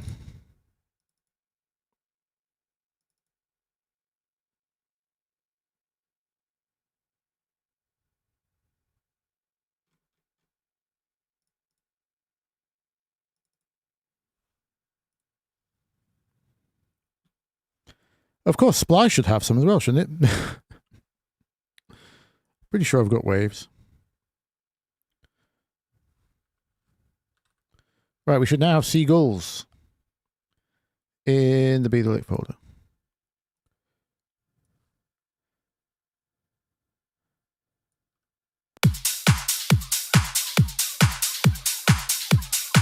Take the time stretching off. Put them through all the effects.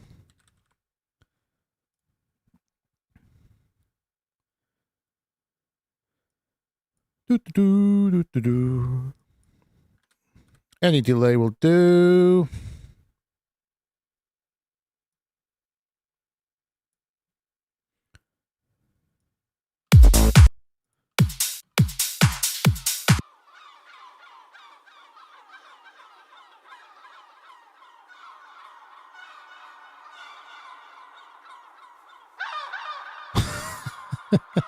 We might have to chop that one out.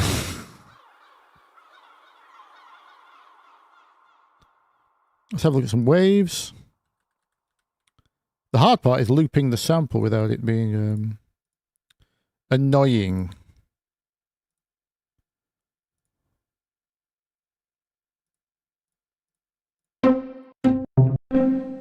Oh dear, it thinks waves is waves.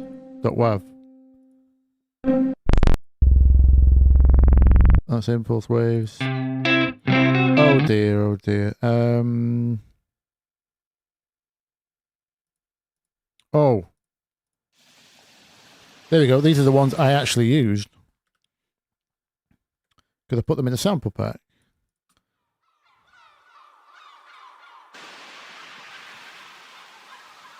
One of my earlier brands was called Freezy. I was going to make free sample packs, but it turned into a nightmare.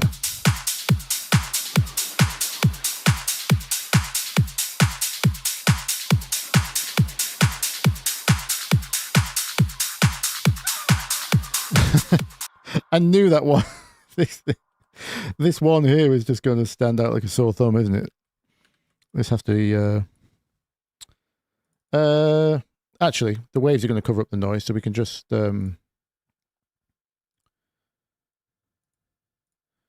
we can just dip the volume at that point, can't we? Let's just get rid.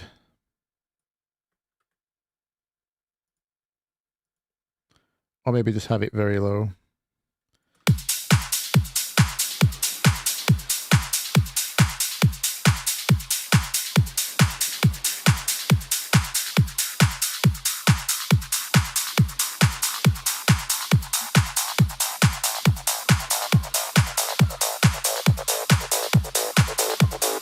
On the beach.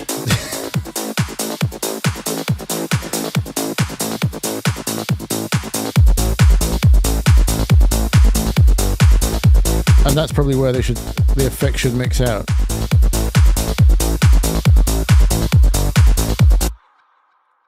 I need to unstretch those waves. I can hear them phasing. Annoys me. I don't like phasey sounds on white noise. That's why I never flange my hi-hats.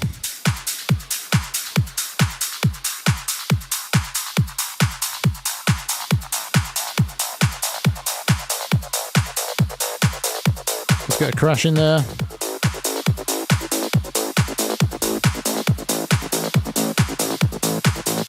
I want the that first crash from there we go. The classic. Sounds like the 90s already. Reverb. Can't use Dragonfly reverb though because it's not good enough highs. Let's use Charm Verb. Should be good for highs.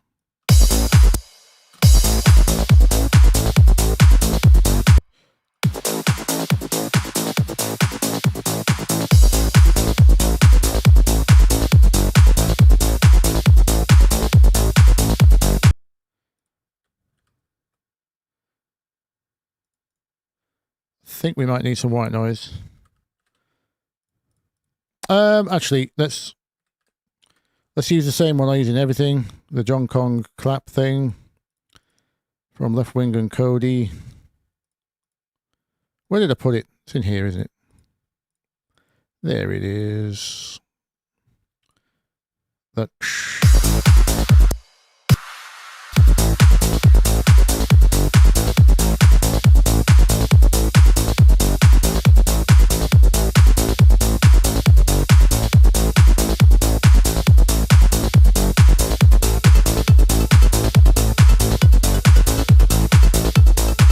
That was a happy accent.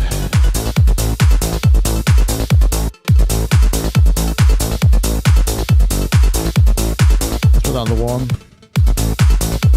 Could use that as an ARP to filter in.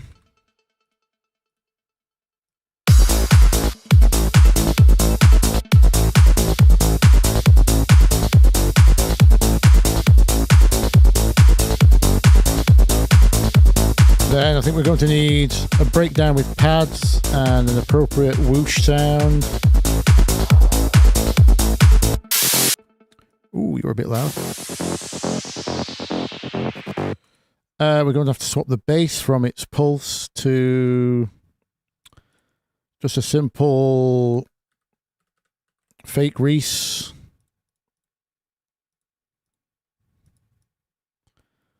I've got lots of bass pads in here. In fact, it doesn't matter. Let's just go the usual. A few voices and a filter.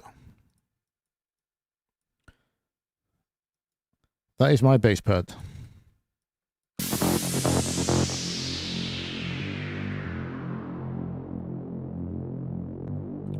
You want the bottom end in?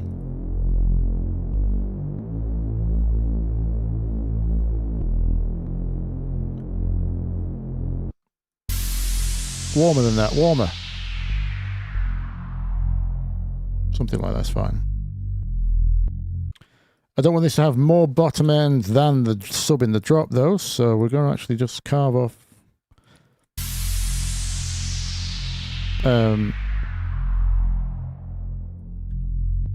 come here, number 2. There it is. Some of those subs.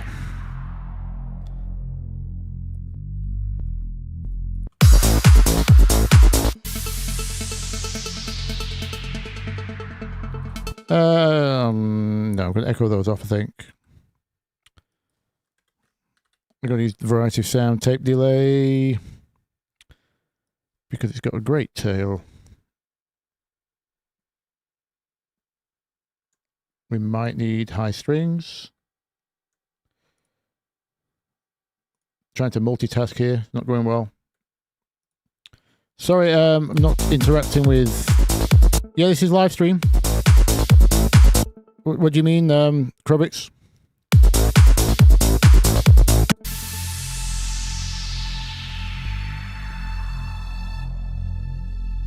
Just need the fizz off them. The tension and fizz off them strings, I think.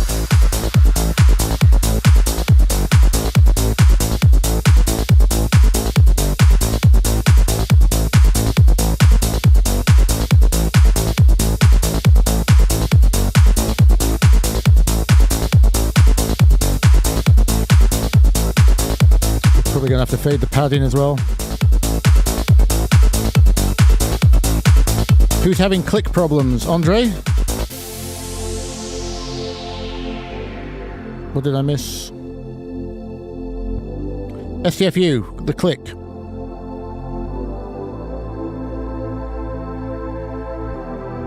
Yeah, I showed this earlier. Oh, we still got that piano part.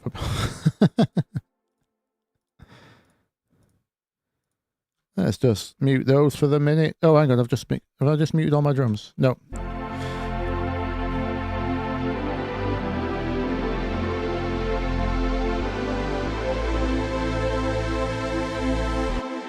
I'll tell you what we're going to need ahead of time.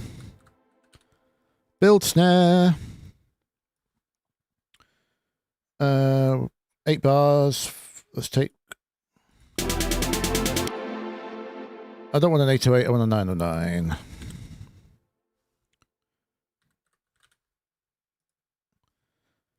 Yes, the click is from... You need to do this at the end.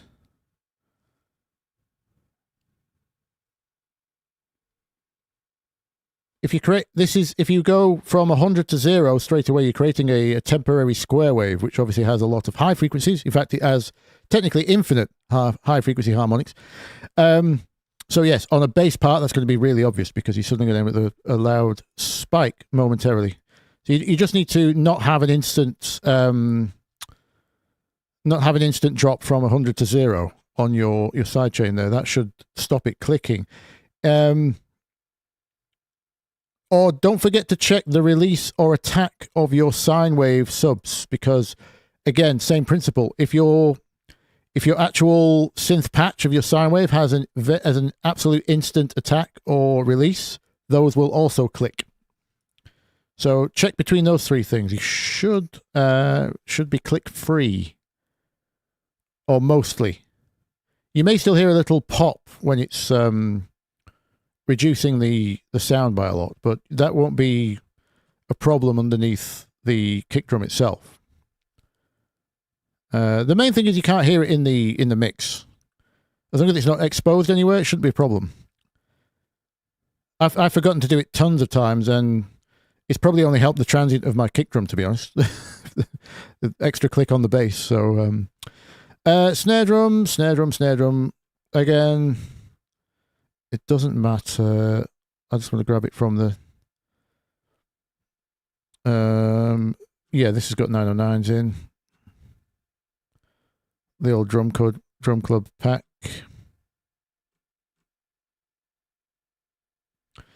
Oh, it does not have 909s in. Wow, everything but. Has it got anything similar?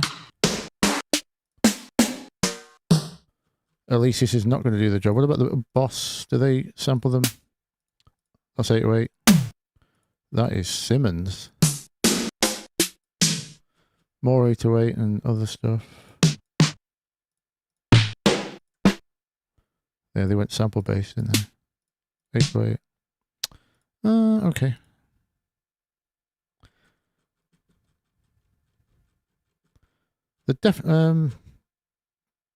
It's back to Thomas Penton, isn't it, again? Pretty sure. I want one of those fizzy trance 909s. I could just load Ableton's own, to be honest. Oh, here we go.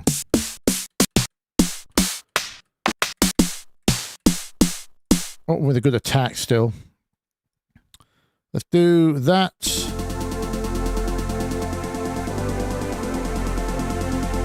What was this? Oh, the 808 layer on the top, that's not too bad actually. Let's have a bit of both.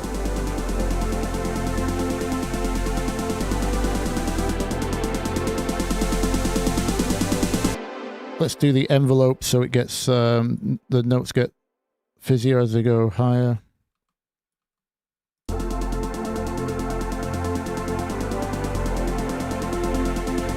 Need to make sure I've not got loads of low frequencies leaking. Whoops. 909s have a lot of... Yeah, there we go. You can tell it's an authentic 909 sample when there's all this at the bottom. They have so much leakage. Don't know what word you want to... We only really need that for the tone.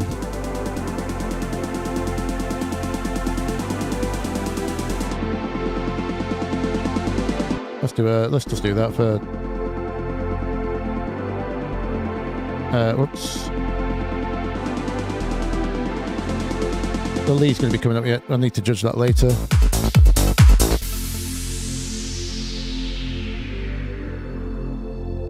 We need a boosh, don't we?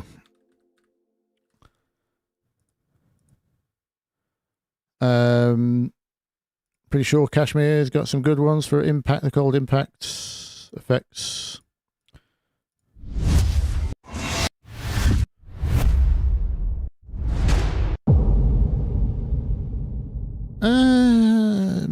Maybe that one.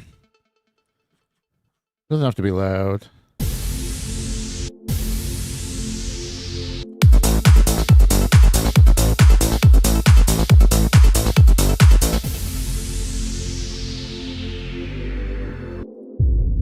Oh, there you go. That'll do. That'll do. That's all I want. Subtle and deep. And this is probably going to get backed off a lot. You can hear it phasing again. Right, so we let the pad do the work here, and then we tease.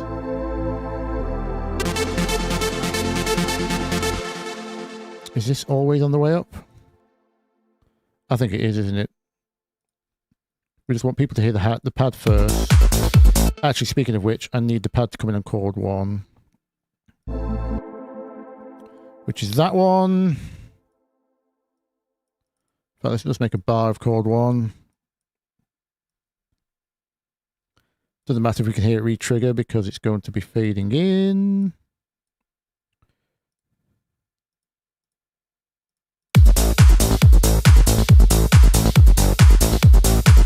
Make sure that ARP delays off.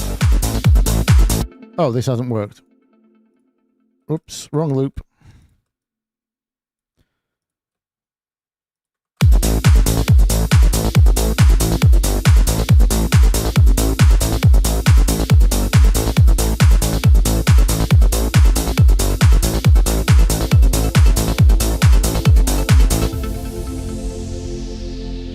In fact, I'd like it to go down.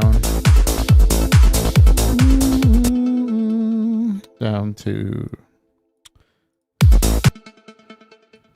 that.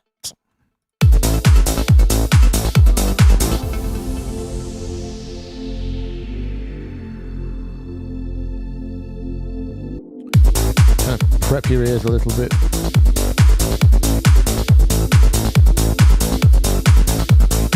Building to something and then back down while we let the lead through.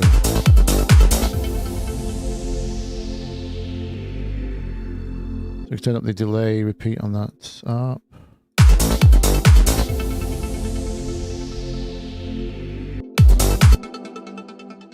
What timing's that ARP on? No, I don't want eighths, I want dotted eighths. That's alright, yeah. Nice. Little moment. Strings too loud. Want them focusing on the pad. And we don't. I'm not sure I want this in the drop, so don't want missing the high frequencies too much.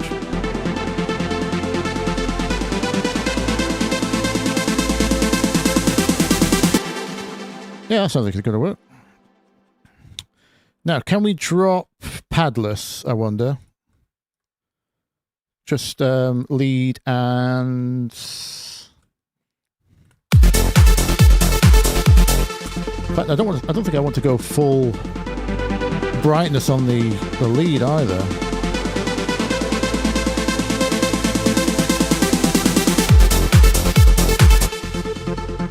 Obviously, we need payoff at the top.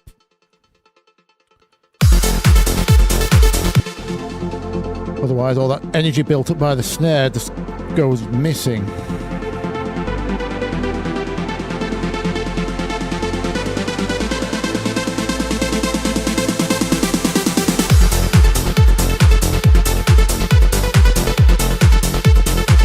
Ah, okay. So now we're here why the bass won't work.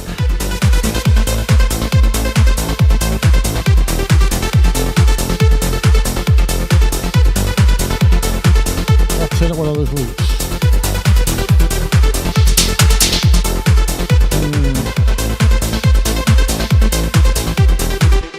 I might have to change that loop around. What happens with the...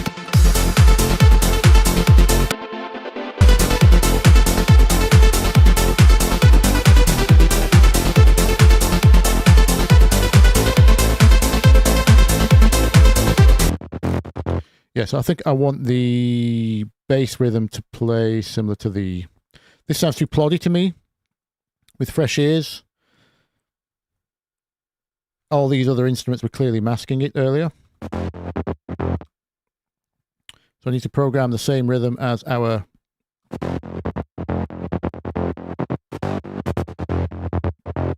lead here.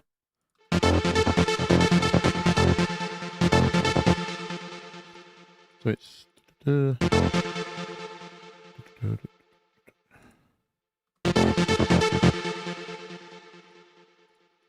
are the accents, are they?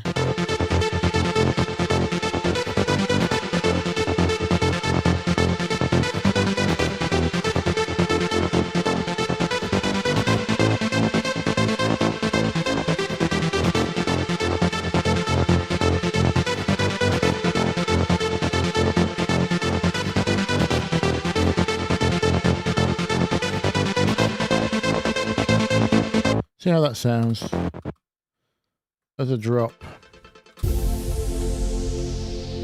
Padless.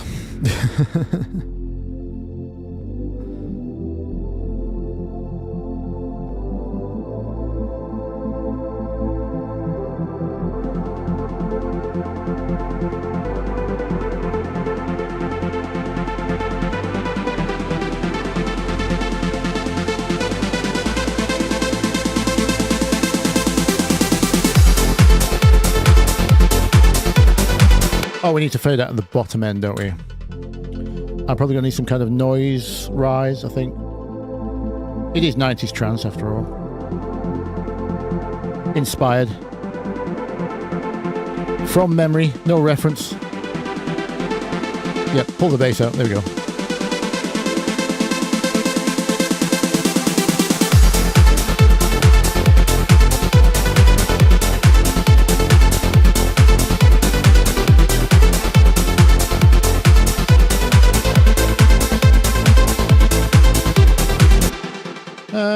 Let me go hi-hatless.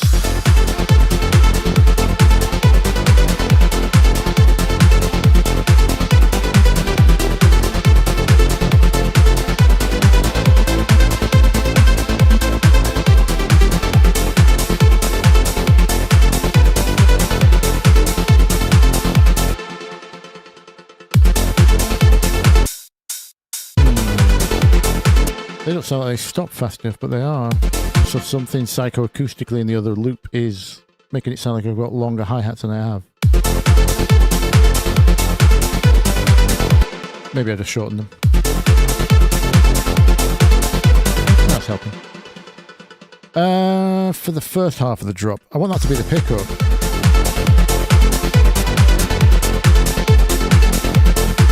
Can't do that. I need to do... Yeah, there we go. This kind of shape.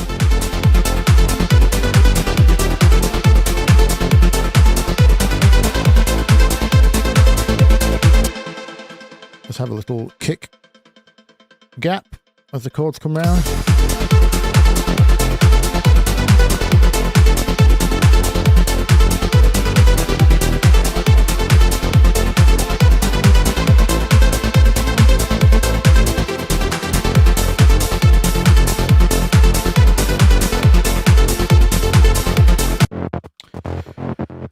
This sound isn't my favourite. I might actually go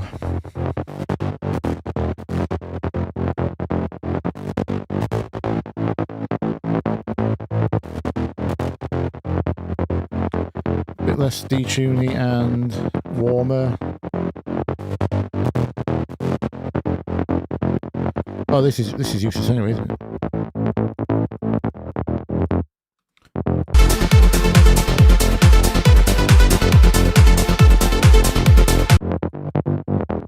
I think some delay on that bass to fill in those gaps. Maybe a tiny bit of release on this stutter envelope.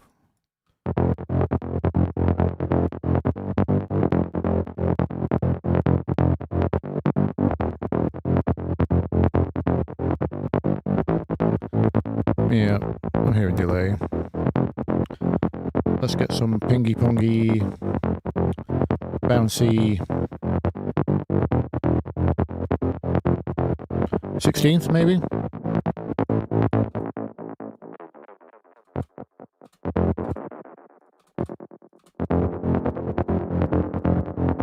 Eighths then.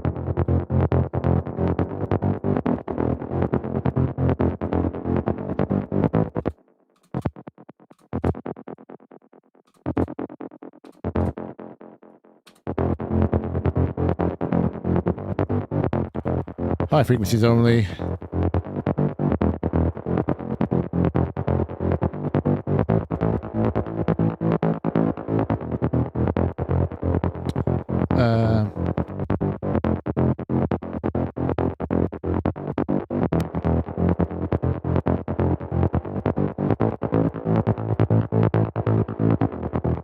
Yeah, come back to it. I might put a gate on the delays. It's not too long.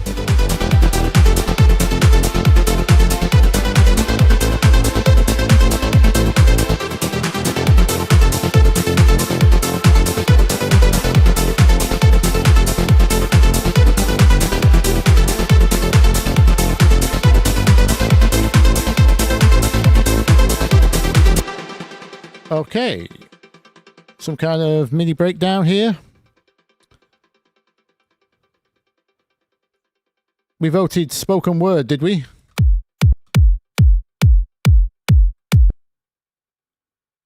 We need... Oh, the pad's not triggering because it's not... It's a... I will keep this bass.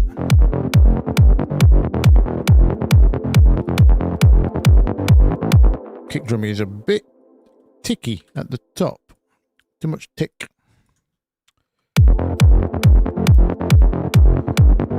For this section. Don't want to be distracted by that when we want some pad emotions.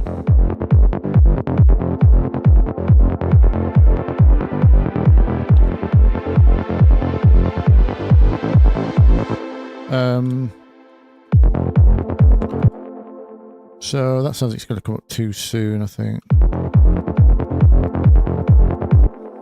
Let's splice some spoken word. I don't think we have to look inside a genre for this, do we?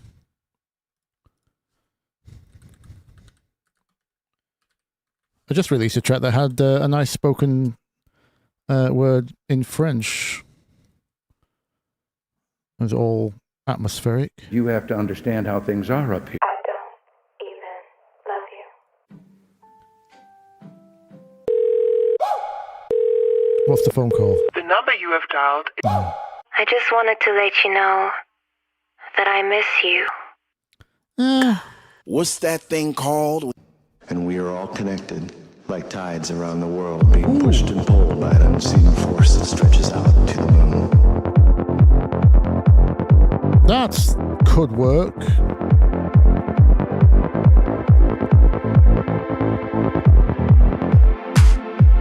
Oh, I don't want to collapse. I don't want to collapse. I don't want to collapse. I want. Where's the? Was it this one? Yeah, that. But gated. I can just go beats mode.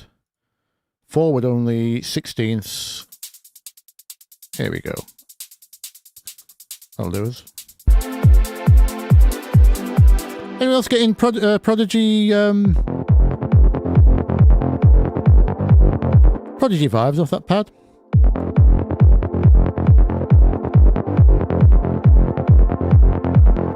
I want the filter right down on that bass.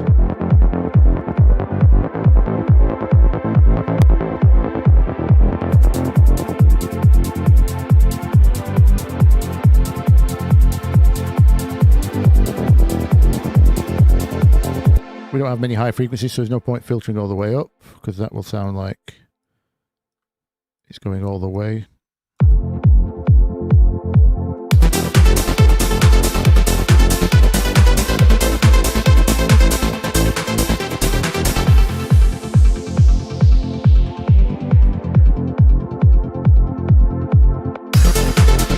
Oh, we've got the...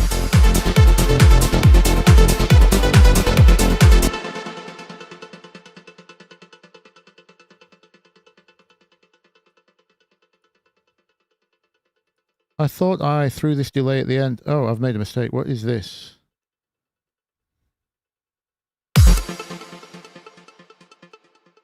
Oh, I changed the wrong one.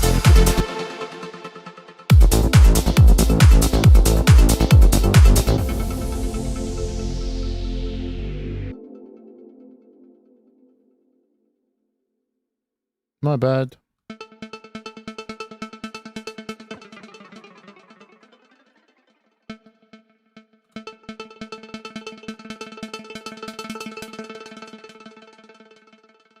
That's triplets.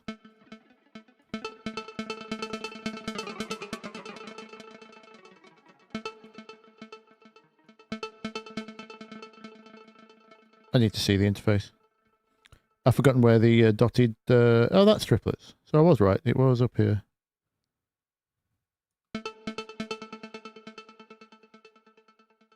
There it is.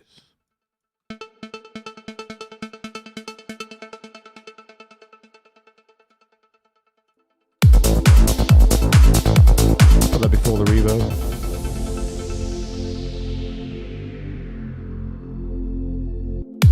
Wash it out.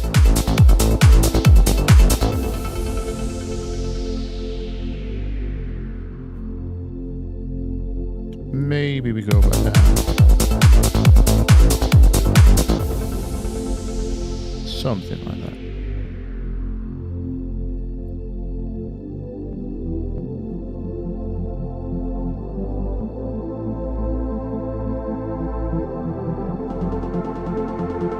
Snare comes in a bit obvious. I think I still need a white noise sweep. Yeah, I was about to search for one, wasn't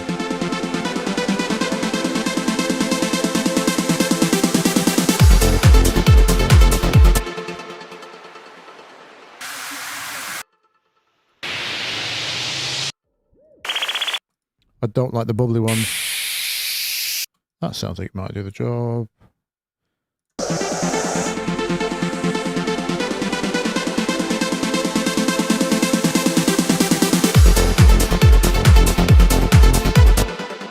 It might be too good actually, because then we have to do that. Yeah. Why not?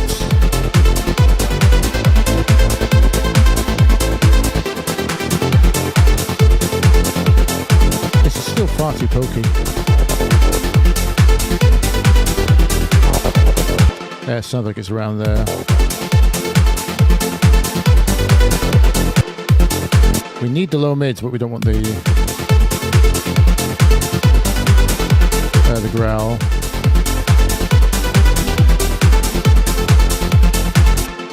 Can I just put that off?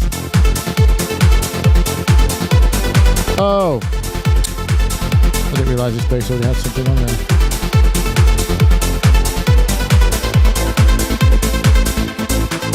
There we go. Okay, right. A little bit of that.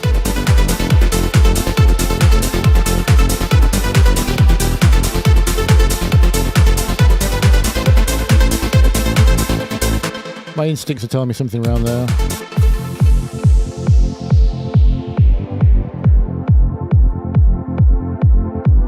Right, now. Sorry, I'm And we are all connected, like tides around the world, being pushed and pulled by an unseen force that stretches out. It says tides, and we've got waves, so it's perfect. Waves and seagulls and tides. Why not? It was fate. Let's grab it and cake it in delay. And we are all connected, like tides around the world, being pushed. And we are all connected. Somewhere there, maybe.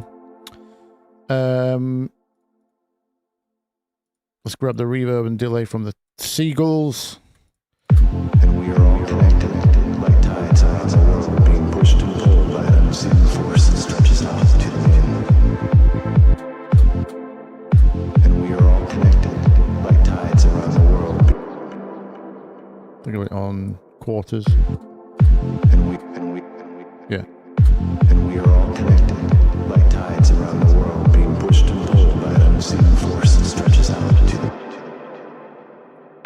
And we are all connected, like tides around the world, being pushed and pulled by an unseen force that stretches out to the moon.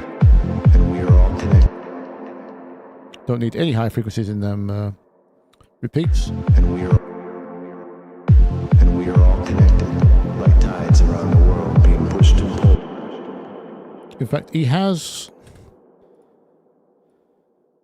some very transient T's, doesn't he? And we are all connected. And we are all connected, like tides around the world, being pushed. I suppose they're soft enough. And we are all connected, like tides around the world, being pushed and pulled by an unseen force that stretches out to the moon. And we are all connected, like tides around. Luckily, it's very distorted already, so even though he's speaking in a very low register, it's working. Let me see if there's anything else in that pack. In all of life, there is a rhythm. All things living carry out this tune. All things living carry out These this tune. days, they start to blend together. Nope. Because good things don't come to those that wait. There is a meaning buried within the sound. We brought the sound that shook the ground. And if there is no tomorrow, then there never was a today. What's our line again? And we are all connected, like tides around the world, being pushed and pulled by an unseen. Not really. I was wondering, have you ever heard the term? He's got A a lot. heartbeat starts out like a drum set to a timer that always seems to end too soon. No. Don't Negative. let them tell you Too preachy. Just simply is. of the life we knew. Even We all fall. There's no way around it, my brother. One way. eons. Pass me the lighter. I'd like you to go fuck yourself. I mean, I don't hear from you. Just throw that in the track. we are all That's actually very In good. all of life, there is a rhythm. I think it's got to be that one. We just need one more, I think.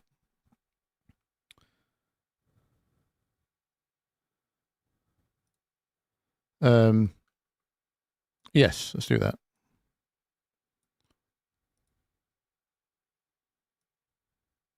In all of life, there is a rhythm.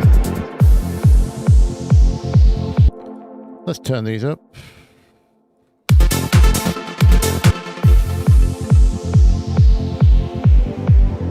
And we are all connected, like tides around the world, being pushed and pulled by an unseen force that stretches out to the moon.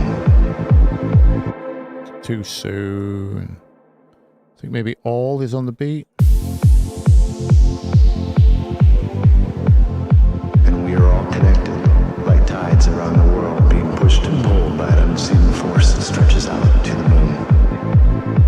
Maybe we split it We're up. all connected, like tides around the world, being pushed and pulled by an unseen force that stretches out to the moon.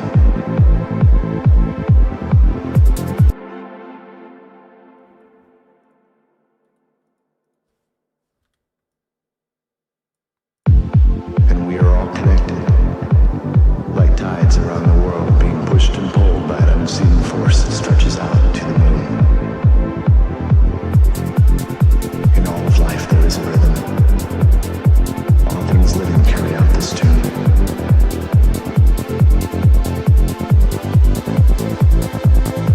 All of life. All things living carry out this tune. By an unseen force that stretches out to the moon. In all of life there is a rhythm. All things living carry out this tune.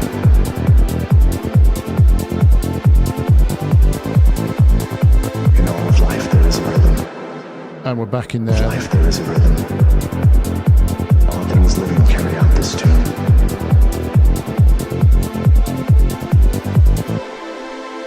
In all of life there is a rhythm. So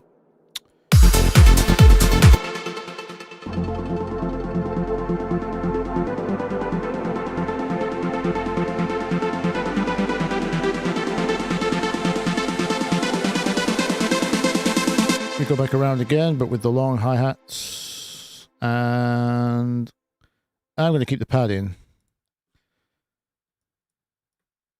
There's our big swoop. In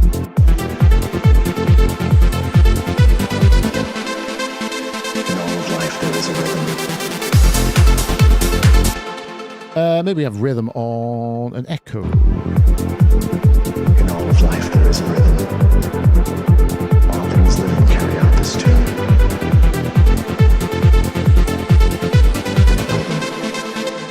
In all of life there is a rhythm. It's a rhythm.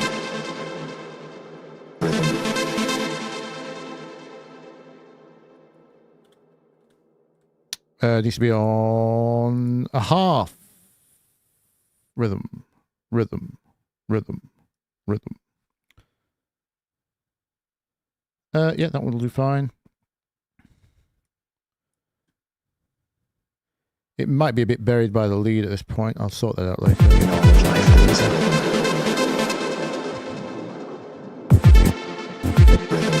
Rhythm. Rhythm. There we go. It's just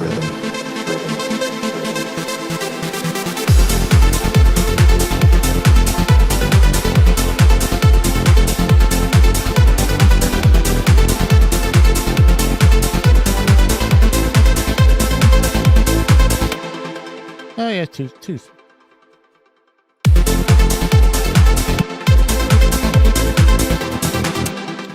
I'm hearing a snare fill on the da something like that.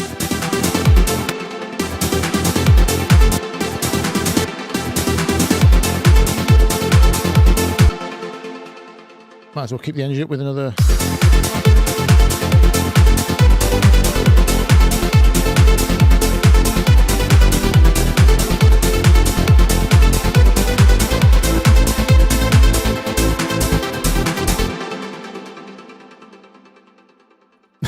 I just looked over to see a full seagull discussion going on. Basically, sea pigeons.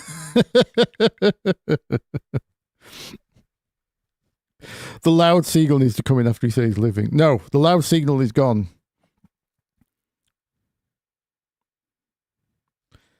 I get a bit depressed going through these samples either. No, it's supposed to be wondrous.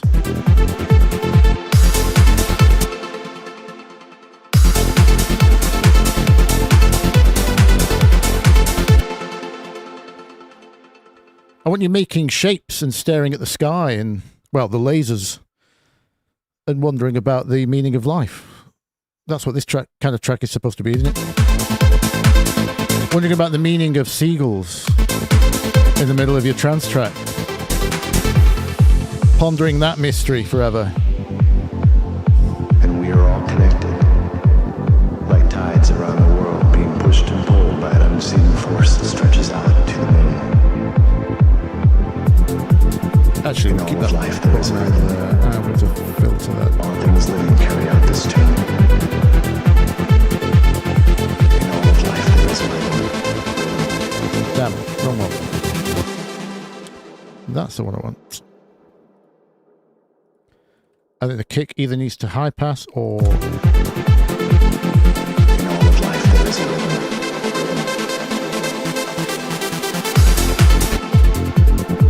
I think I'm just going to fade it out. All things living carry out this tune.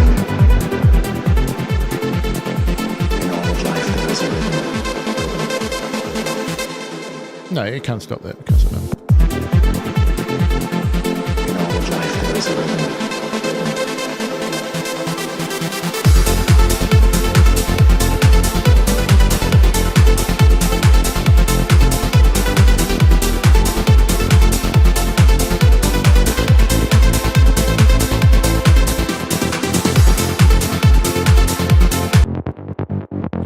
So this still isn't it doing its job, I don't think. We need... I'm going to get rid of this sidekick. Now I know that it distorts easily. Unfortunately.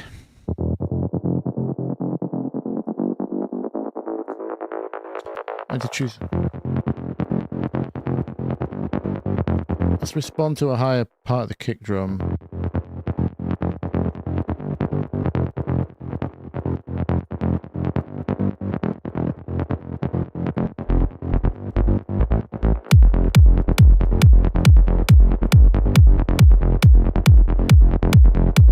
I knew the top end of that kick drum would come back to haunt me. There's something weird about it. It's late, but anyway, doesn't matter. It's fine in the mix.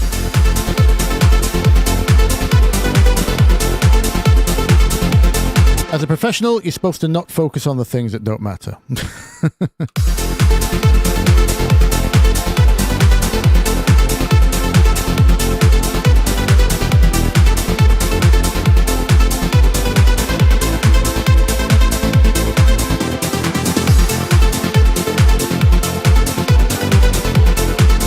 Okay, I'm hearing another percussion pickup. I could just turn up the shakers, but I think I want to add another loop. Because I'm lazy. I don't even know if we need trance for this, but let's have a look at what they've got for top loops.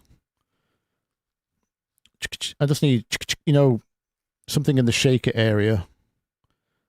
Whoops. Loops.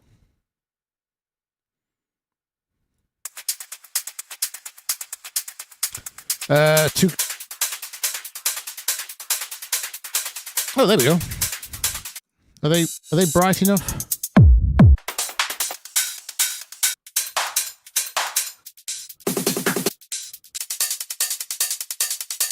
That might be nearer the frequency. Also sounds very 90s.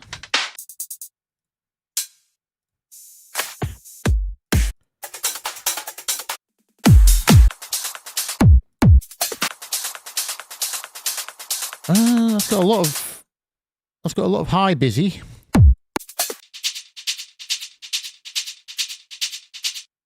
They're just a little dull, but they do have the mids.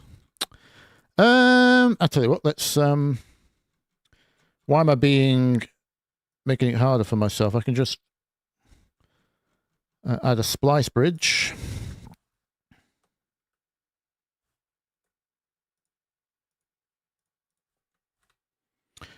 Oh, last time I did this, it crashed Ableton, didn't it? When I was trying to stream at the same time as I had splice bridge. You know what? Just in case, I'm not going to tempt fate. I'm just going to... It's not like I've... Oh, I already own this one. Oh, no. Let me grab my first instinct, which was the first one. Let's see if it works. It's not like I've not got the credits. Oh, absolutely. Here we go.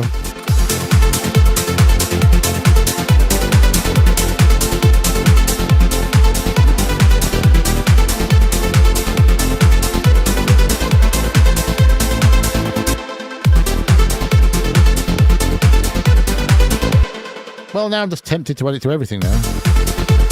It's supposed to be a pickup.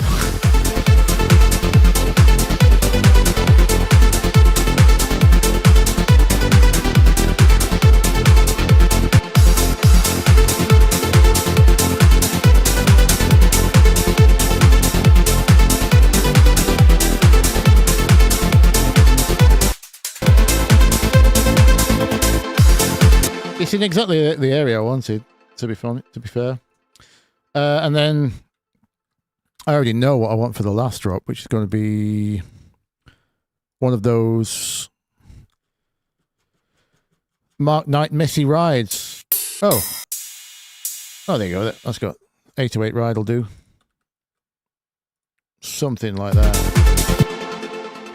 I can always use STFU to gate it if the MIDI envelope won't do it.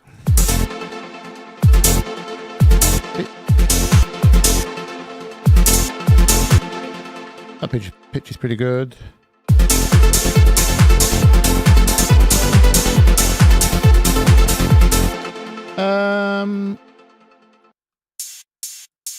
I actually want it constantly. I'm going to do that. And not have it retrigger.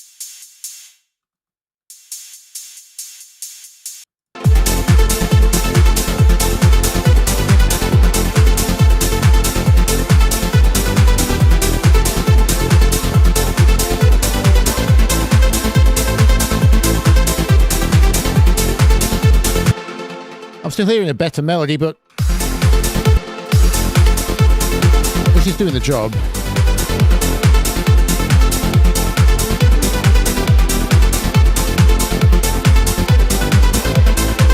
What do we do for a breakdown? That's the question.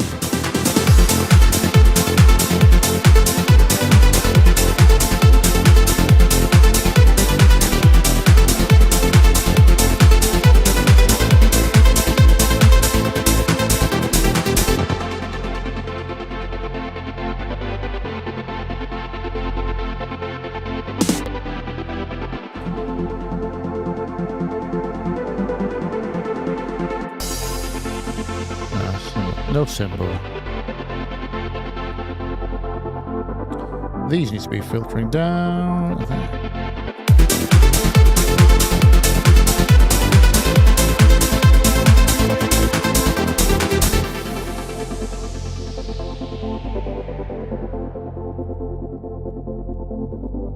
Actually, I want the other rhythm that I put on the bass.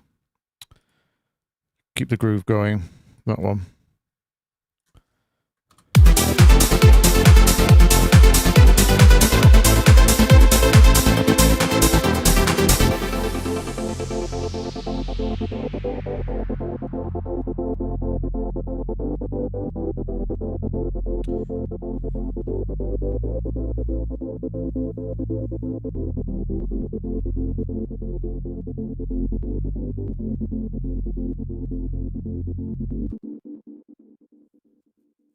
Max is looking for a graphics card to run 2 or 3 screens.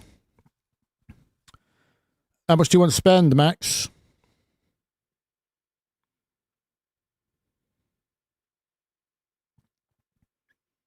Are you ever going to game on it?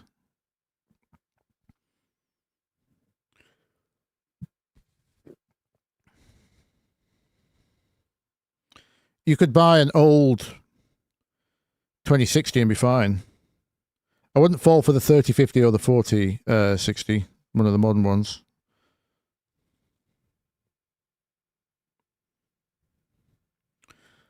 Krobix, what is a downbeak seagull?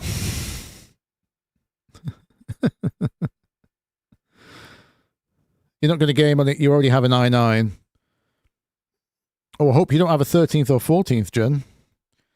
They've all been caught faulty, haven't they?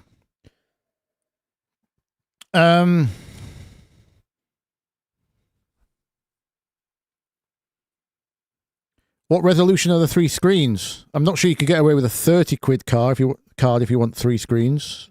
It would need at least a little bit of VRAM to handle 3 lots of 1080, wouldn't it?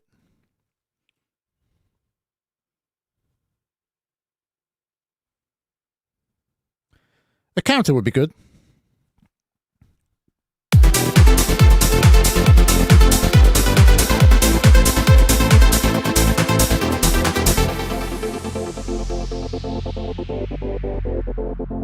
Yeah, I like the idea of strings, Hendrix.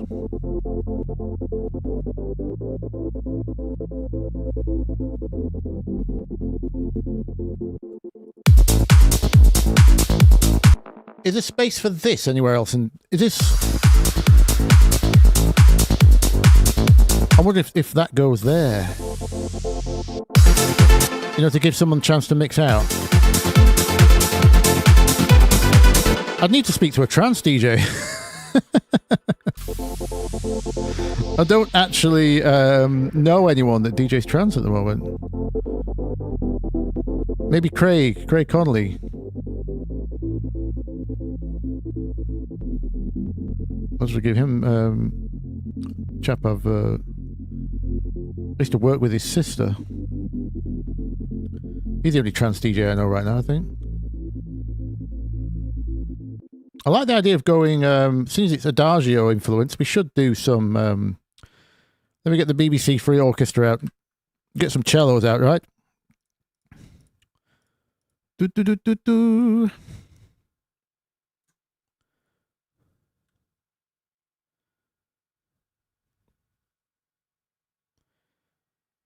Swell some emotions.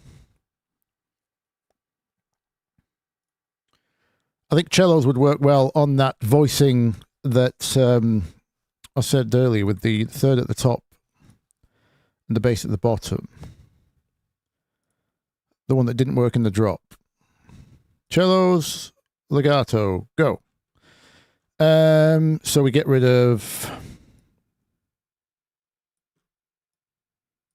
what do we do here? What do we do? It's... oh yeah, first of all we have to start here. Yeah. There's the other voicing, so it's...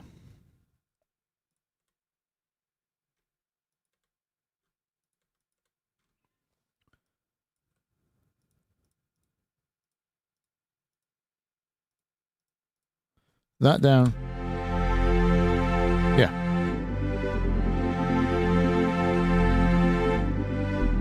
Now, because of the way string samples work, I think we're going to have to cheat a bit and overlap all of our notes, except the very first ones.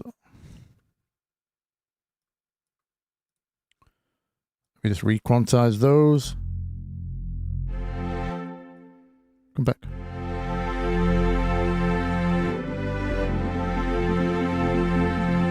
Filtered, obviously.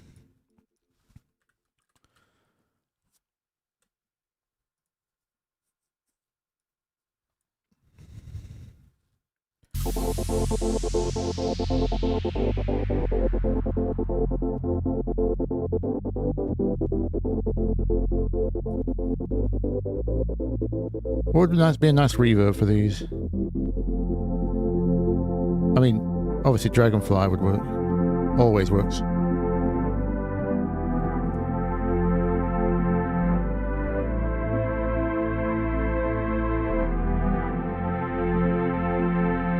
Now they're orchestrally positioned, so they're leaning right, which I don't think is going to be great for anyone in the club stood on the left.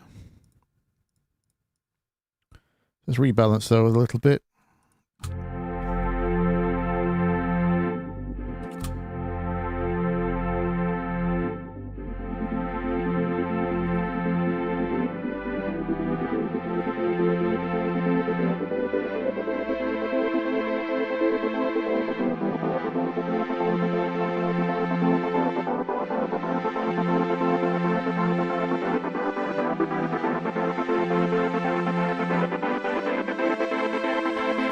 We might be able to go for a longer break here. That sounds quick.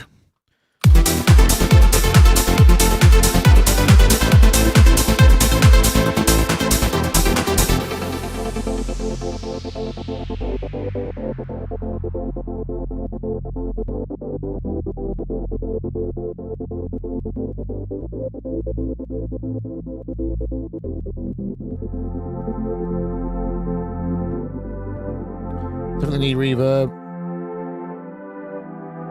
They're slightly out of tune, which is annoying me, but it does make them slightly realer. Maybe I should put the pad behind them for support. The OG. I might add another 30 seconds as well.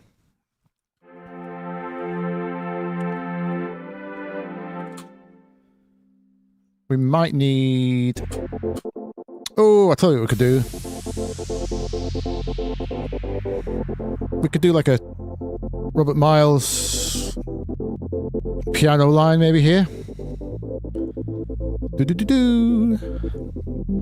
Guitar layer, kind of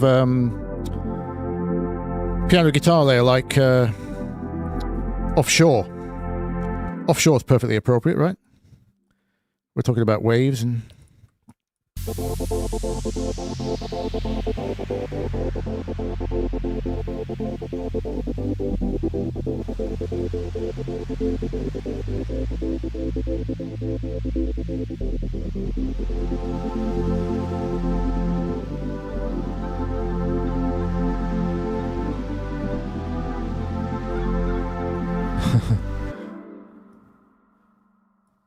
Not sure what the seagull's that obvious right there. I want them concentrating on these strings. What reverb? Is it using some built-in reverb at the moment?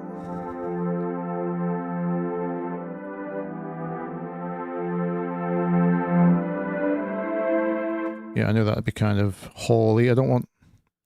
let's just get the Dragonfly one. Let's see how that sounds under the filter.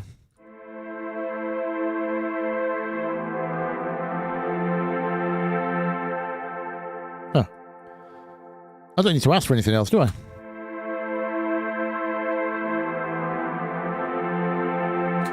It's just brilliant.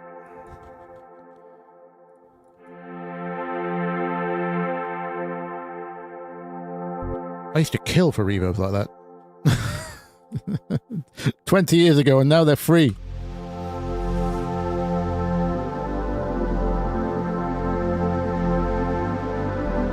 Maybe filter the waves at some point.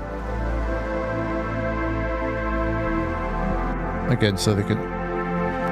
Oh, that crossover was really obvious, wasn't it? Let me crossfade that.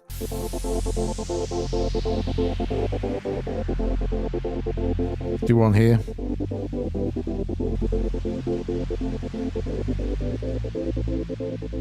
Yeah, I think I want everything down. After that whoosh is finished. Yeah.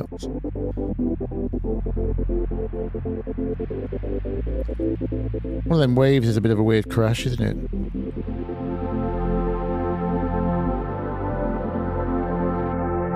I might start there. Put it on loop.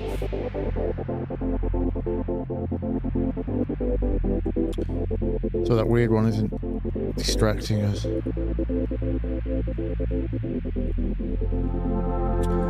Maybe the bass fades in as well, actually. I'm not sure.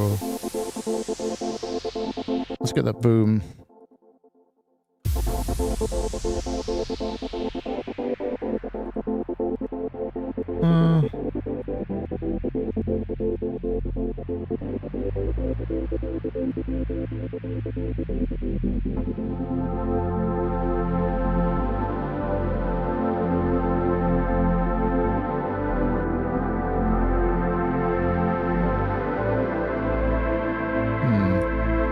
Come back to those waves.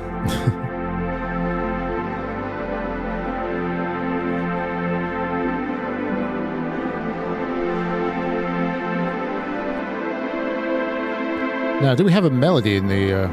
Oh, no, I said I was going to do the piano thing, wasn't I?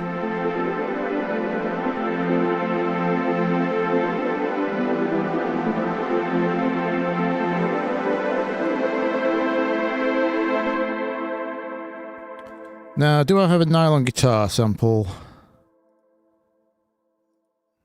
I certainly don't have time to play one. Instruments. Does tension have a good one? Oh, that's absolutely fine. I thought that might be terrible. Let's layer that with the stock grand piano. Do, do, do, do, do. Now we have to avoid sampler, where are you?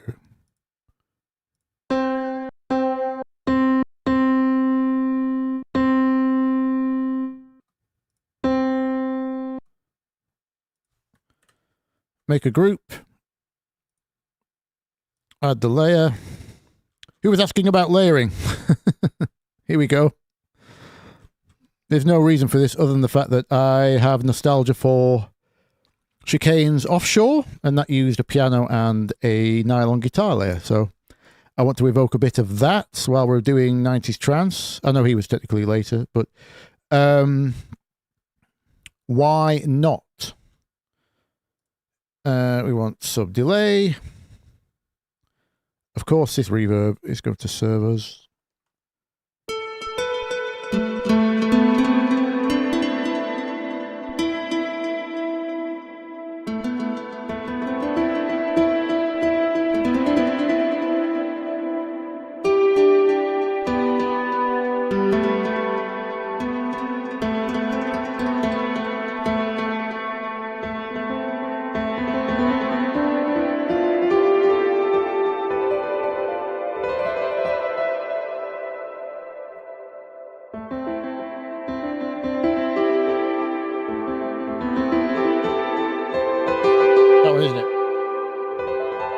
I forgot the notes for a minute.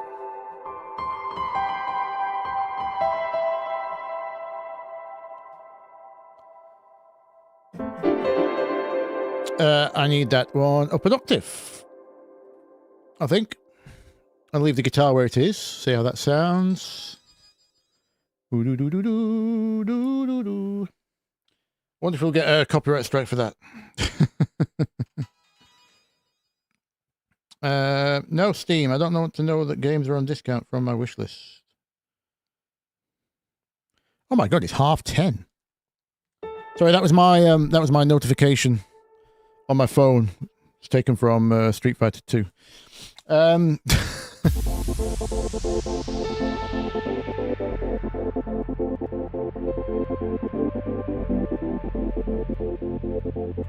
could add something simple that we could drop with on the last drop.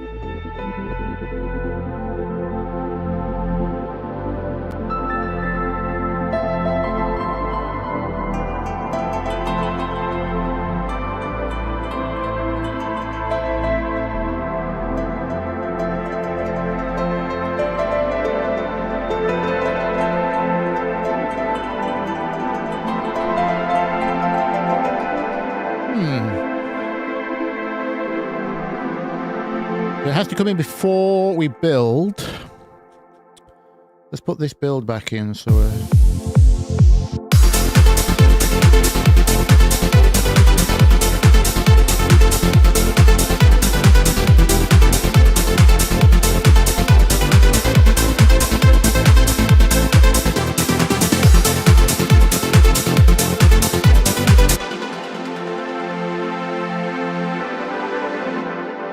let me just tie up the ends so I can figure out where we go in the middle. I'm thinking by the end we want some bass pace.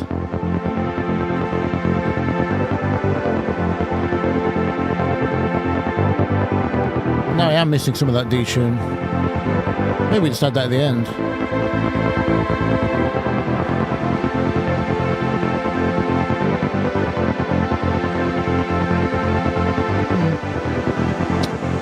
Decisions. So this is going to do its thing. Probably going to start quite high. We're going to have the drums coming up on a filter probably.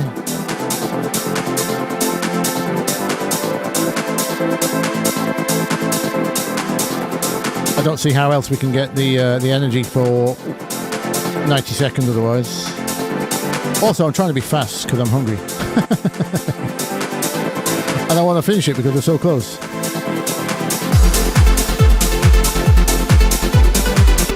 So right now it doesn't drop. We know that much.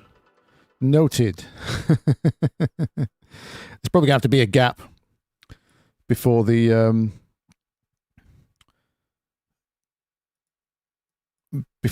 end. We're going to need some resonance on this filter to catch those drums. That's not the drums.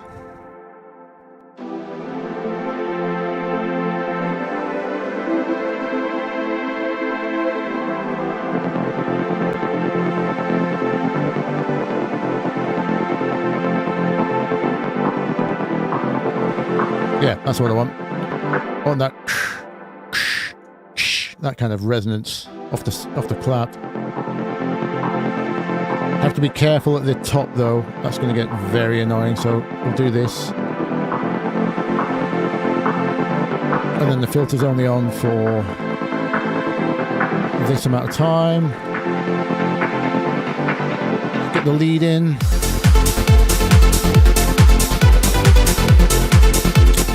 Maybe the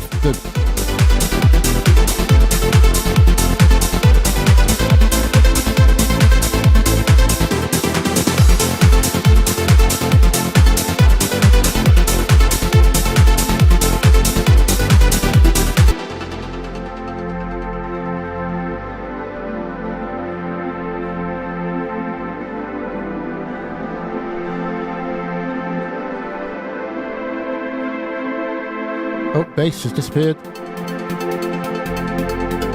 Yeah, that's good for pace. Bass pace. Have this one fade out.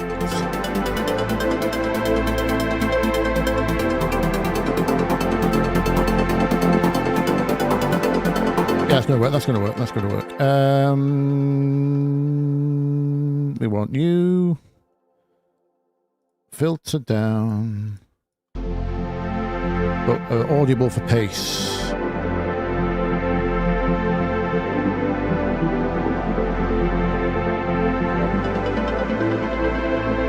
Although our melody might start there, so. Oh no, our melody starts here, doesn't it? It's going to start here, I think.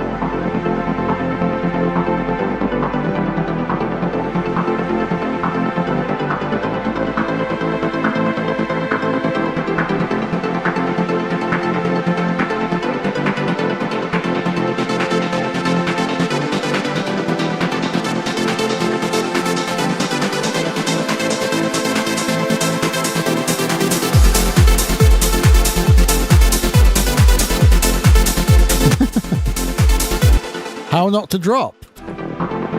Oh, we need strings, don't we, as well? I might leave them. Don't like the extra tone. So we're just gonna have. Oh, that re-trigger's ugly. Let's double the size. One big long note.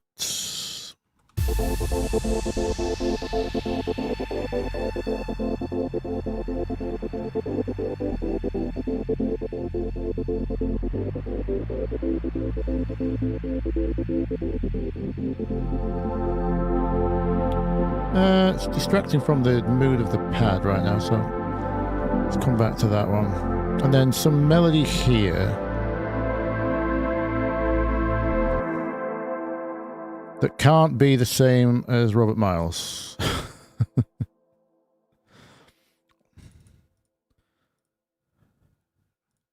I've got a feeling anything I do here is going to sound like Robert Miles, so we need...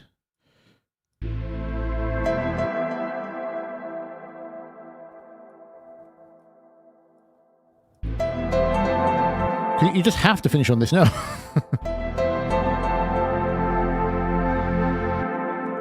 Actually, let's program something over the drop.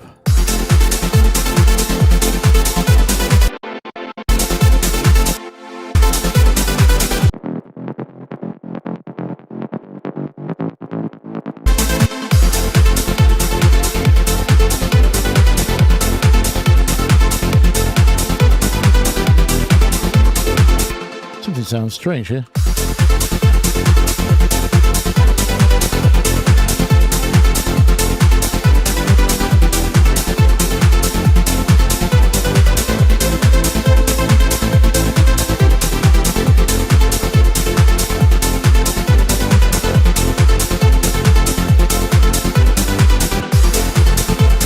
Sorry if I'm not interacting with the chat too much. I'm just sprinting to the finish line here.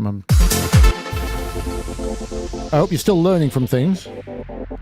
Probably put this. Where's this going to go?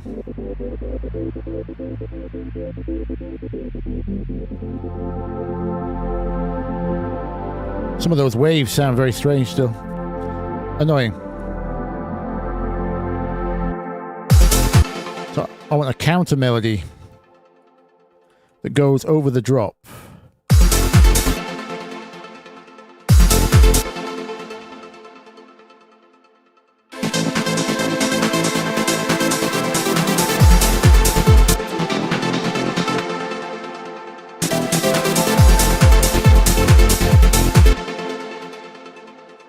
I mean, the obvious thing is just this.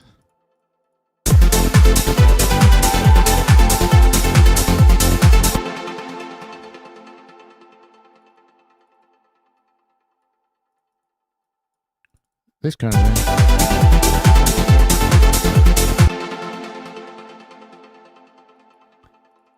It's obvious because it's what the melody's already kind of playing, but the people listening kind of tend to reach for these most often.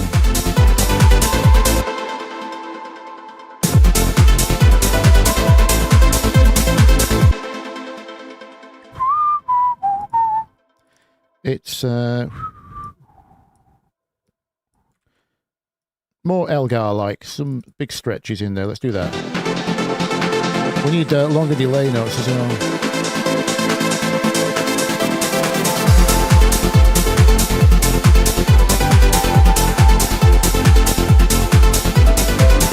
Whoops.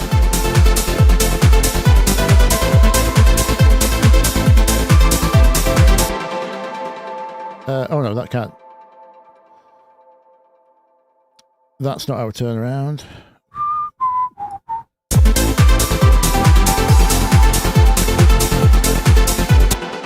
And that will be our...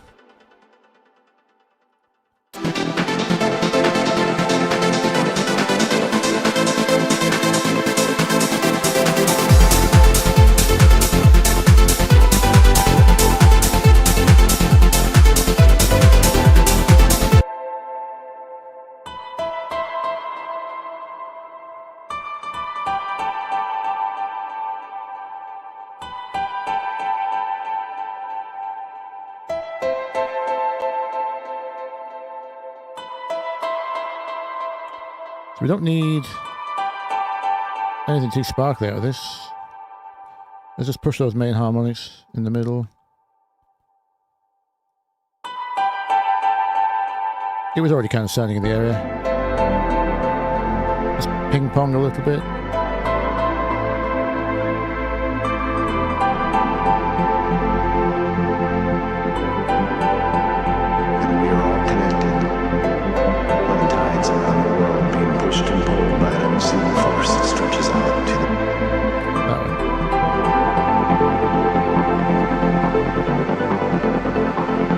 It needs to go, yeah, okay. I get it now. It needs to start as soon as those drums, yeah, we're gonna go there.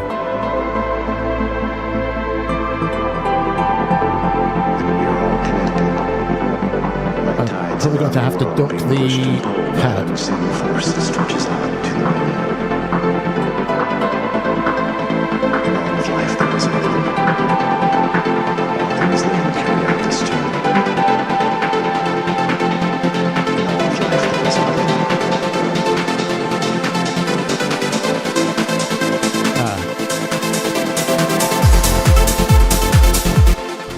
And nothing drops.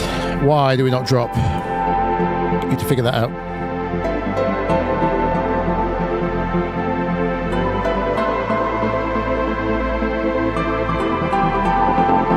And we're pushed and pulled by an unseen force that stretches out to the moon. In all of life there is a meaning. All things that Got a gap carry out here. this tune. In all of life there is a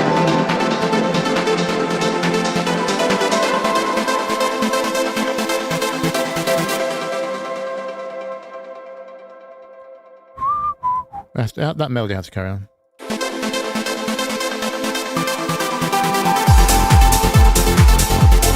Oh, we need a sidechain on piano now, because that hits weird. Did I never sidechain this string? I suppose it's not needed.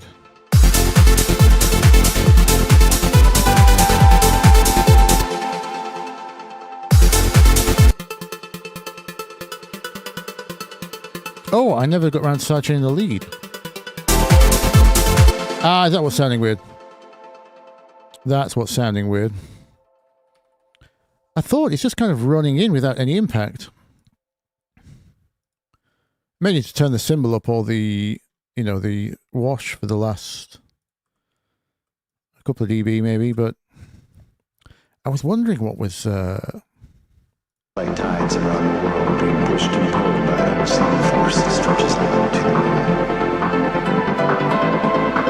Yeah, I took the sidekick off, didn't I? Because I was paranoid about distortion. And the trance gates changed. Okay. Oh, I think I remember copying the sidechain across from the lead to the bass. Stretches out to the moon. I must have moved instead of copied. I think that's what's happened. This all needs sidechains on.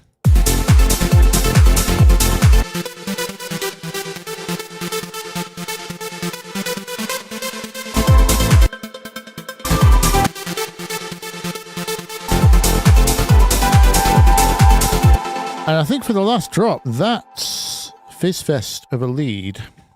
Fizz Festival that is our lead. Ooh, look at these lows.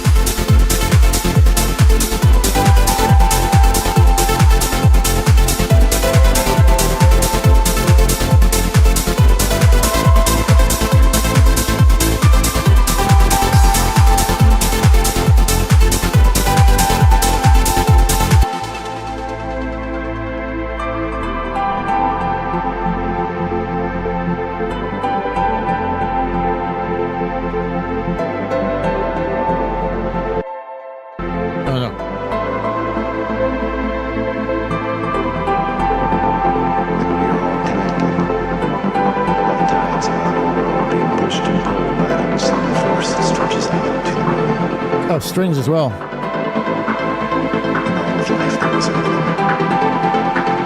I might as well keep those in for the last drop.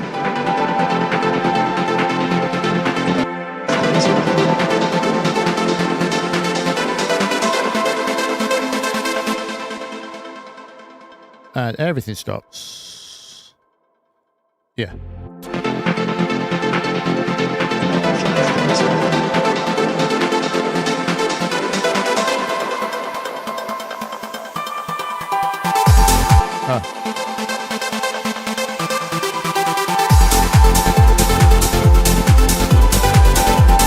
Although now I'm hearing that piano melody as the main melody. But if I should have just done that on the trance anyway. But that's not really a true counter, it's more of a backup.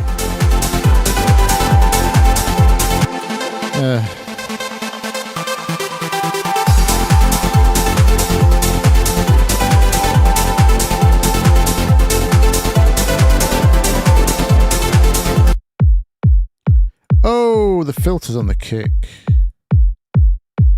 That's not helping. Beware automation.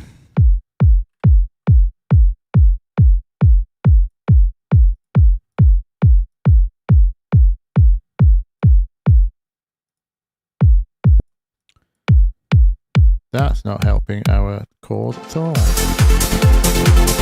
There we go. That's why your kick transient is important.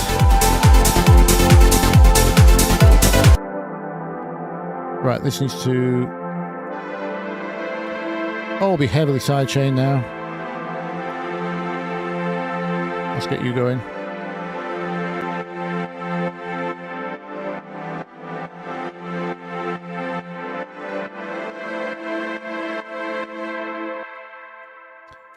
Doesn't need to be sidechained off the low end of the kick, just the chest area.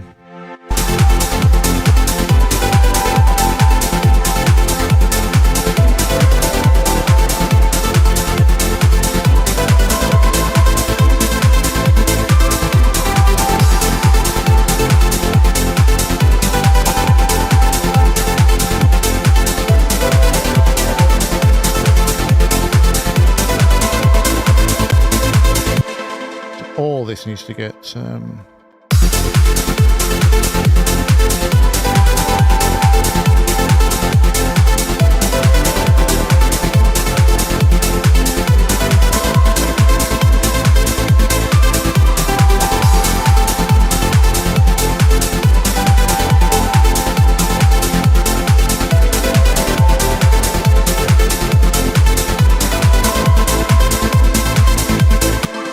and the backup lead layer. Should label these things properly. Where's my cello?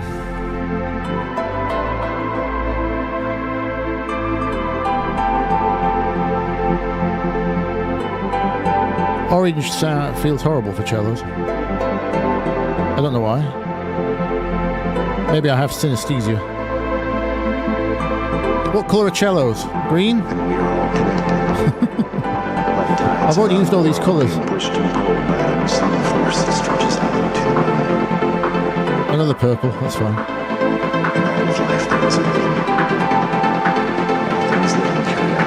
Dark blue. This is important, people. Right. Snare.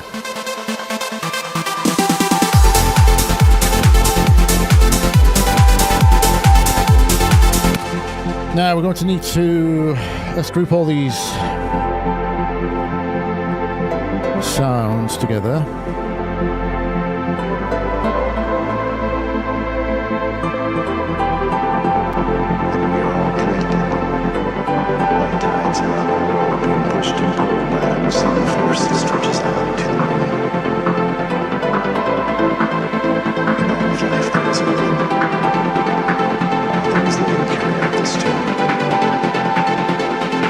Piano's probably way too loud.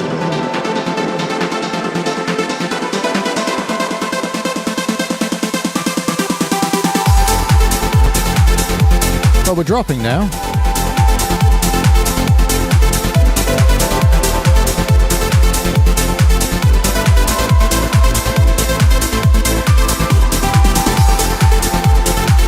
Let's clean the low end up of this.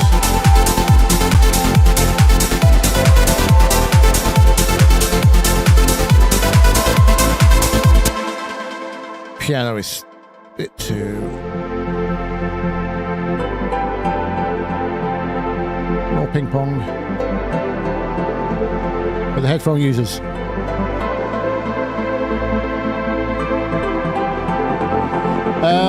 What else? That piano preset. It's just Ableton's grand. I pulled this from Ableton's own presets. I've not done anything to it.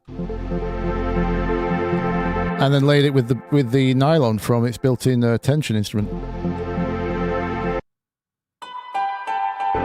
Again, trying to evoke offshore chicane. Doing the job, right?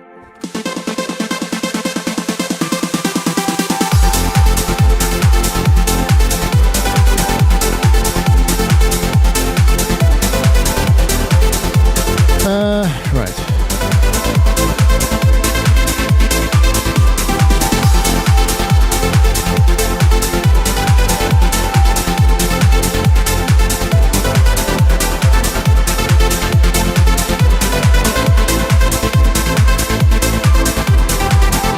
That's all right.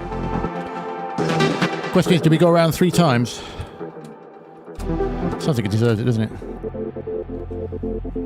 I want to do an automation so we can hear him. And we are all connected.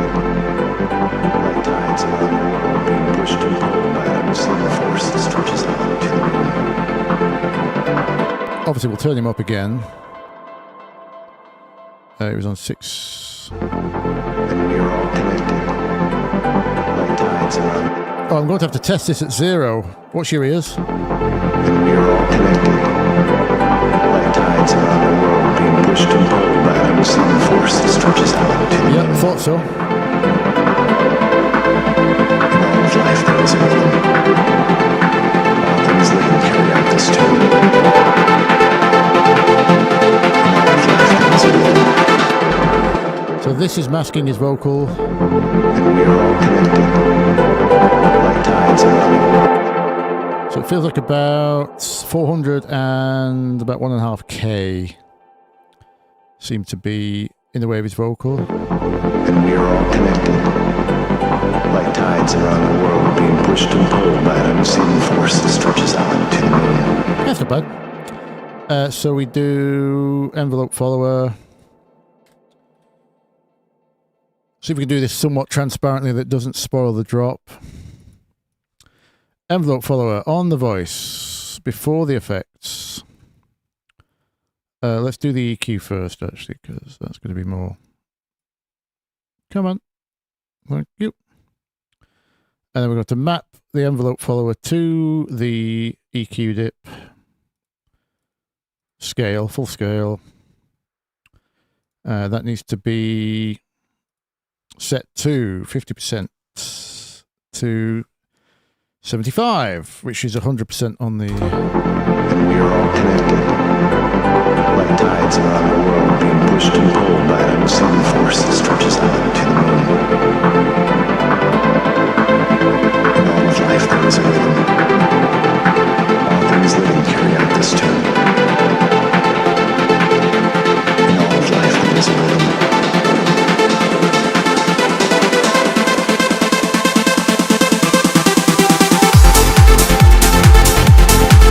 Okay, our 0 dB is struggling. Oh, ouch.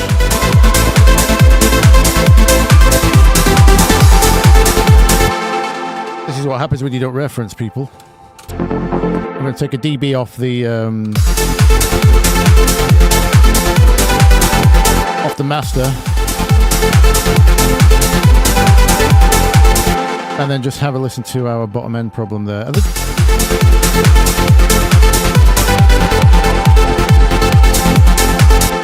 I'm not sure if our drums are too loud overall, actually. I've not had any... this is...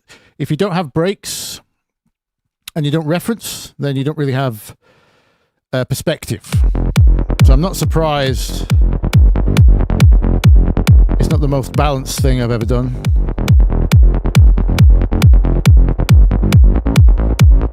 Okay, so that sounds fine. We're not struggling on a fundamental level there.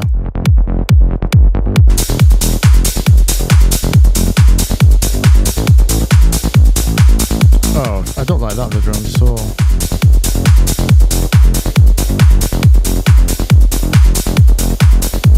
Maybe a little bit there.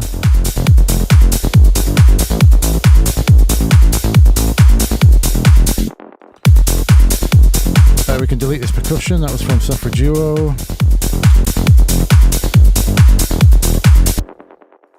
Hit save before I forget something. Yeah, so it's going to be the massive influx of instruments for the last drop, isn't it? I take it this drop's fine. Oh no, we're still struggling.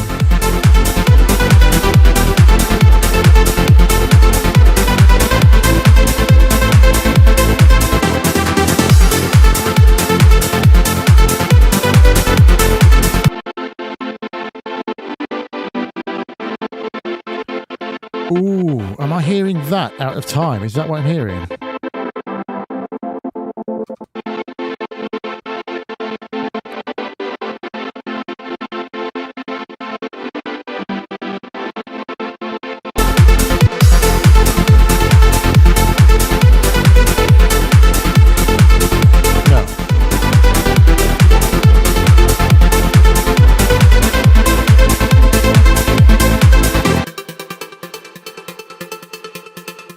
way too many lows.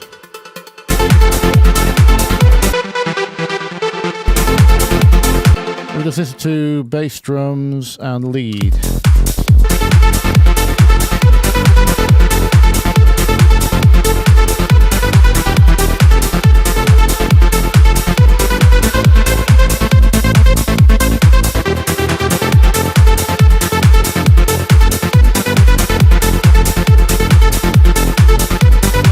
Be careful about judging reverb on headphones.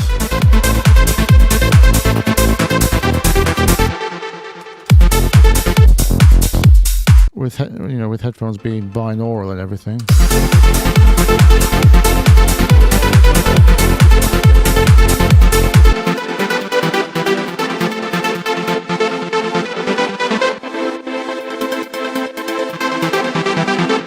Okay, I'm hearing a few things here.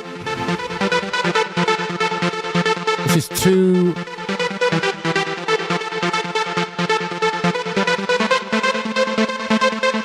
I think in the drops I can actually back that high pass resonance off. The bass is covering the mud.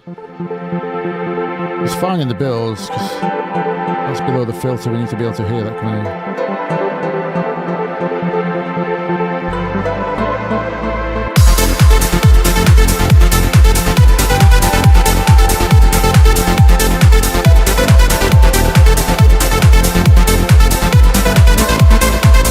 Helping.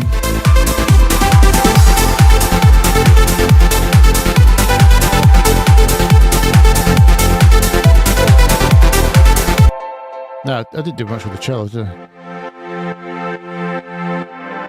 They're going to be way too muddy for the drop, so let's... Basically, we just need to carve a bunch of mud out for the drop. It's probably going to be all it needs to be.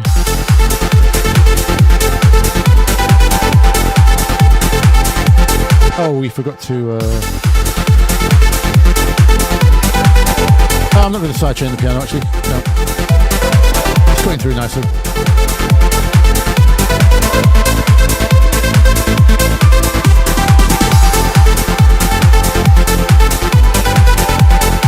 Okay, that sounds a lot less busy.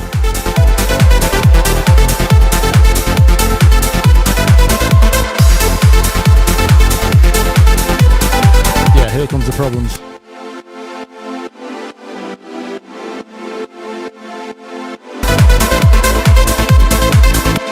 I just don't think this needs to be. This doesn't need to be as loud because we've got the cellos in.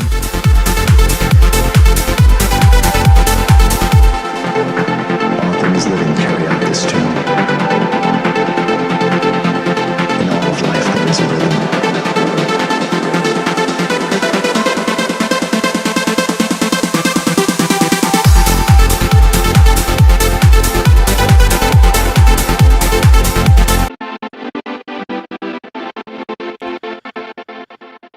Probably. Oh, overdone. Overpressed. I've dragged something somewhere. Same with here, I think. We just need to pull and then...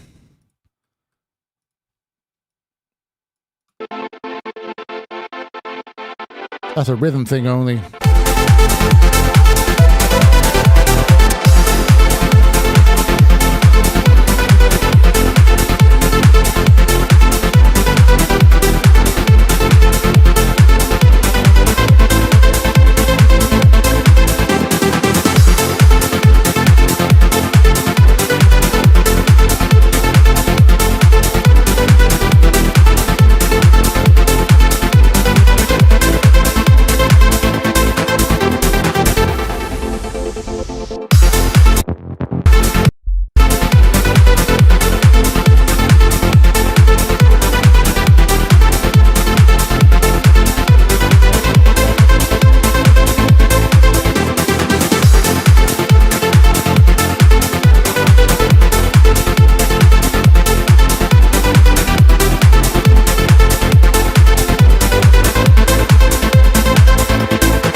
pads are probably too loud for the drops. And we're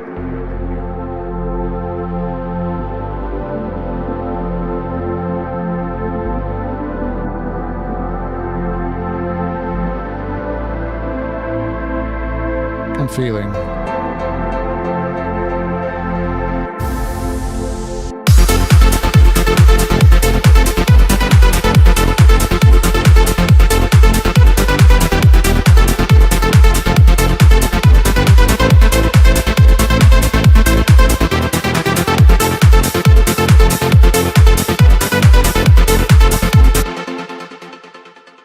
I'm hearing the sub coming in and out.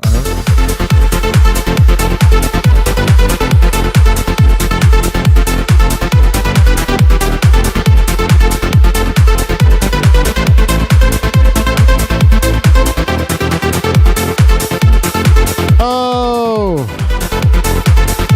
It's that loop thing. That's what's happening. There was me thinking the bass was going wrong. To put this back to where we were, about 75. It was the sub not looping properly. I was like, where's the bass going?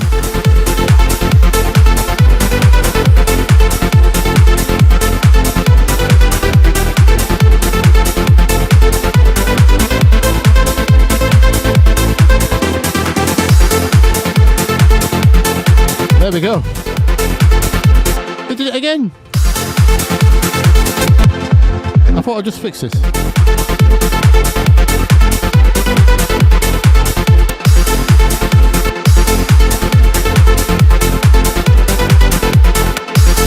I'm going insane.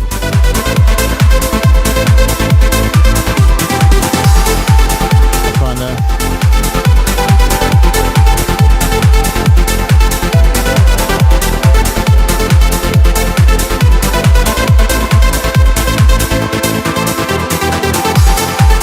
Long.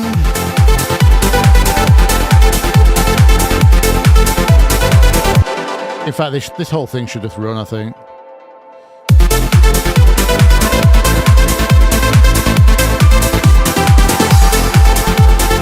We'll do this. Low end off.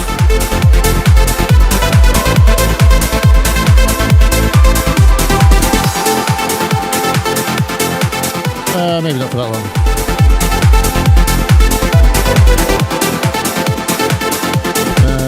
There.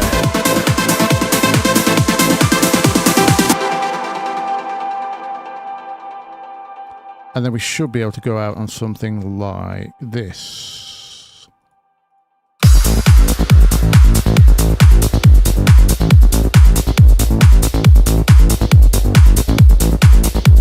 Something in that reverb loop still annoying me. I don't know why. I might gate that, but it doesn't really matter.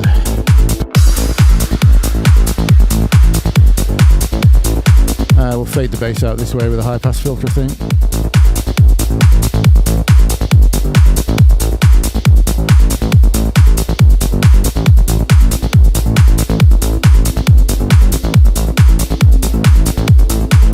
Oh, obviously we don't need the pad anymore. Or the...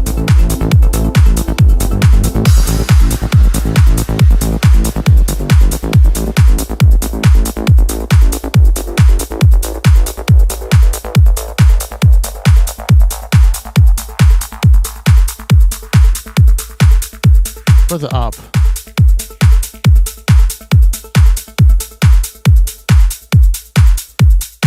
Can have that leave us, I think, there.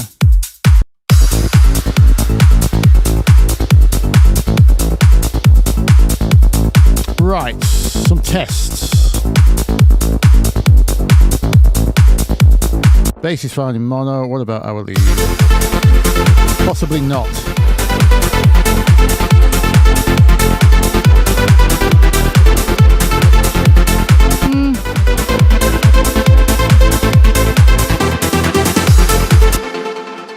It's not too bad, you know. I expect out of instinct I would have already dropped the the spread dial on Vital to about half. Again, I'm not going to judge it on headphones. This release probably will get a second pass, just on tiny bits. Right, I'm going to let this play back as a finished track, and we can talk, because I've ignored you for long enough, and then I'm going to go and get some food.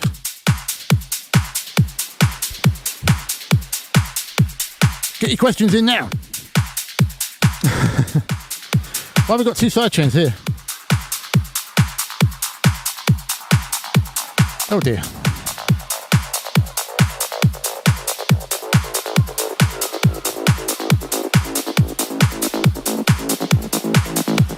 Okay.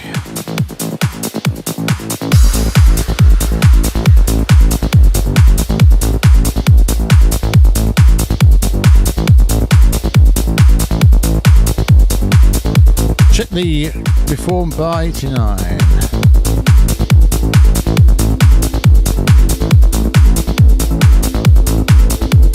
All right, yeah, the sub bass problem. Thank you, Pelia.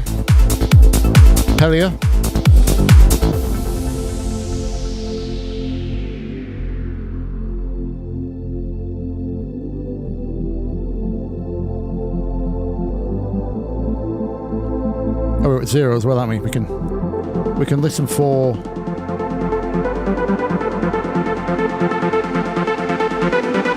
break clipping. We need an emergency limiter. Yeah.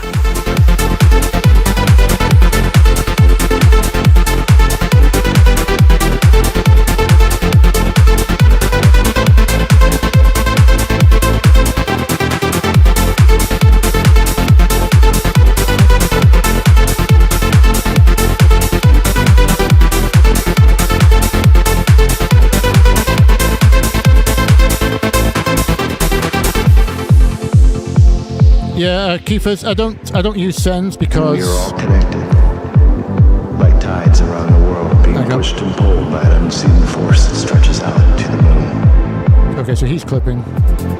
I'm just going to do this for these sections. There is a rhythm. All things living carry out this tune. In all of life there is a rhythm.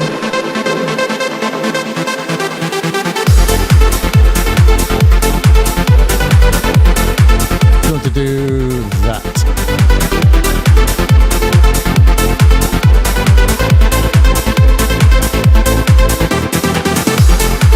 For now,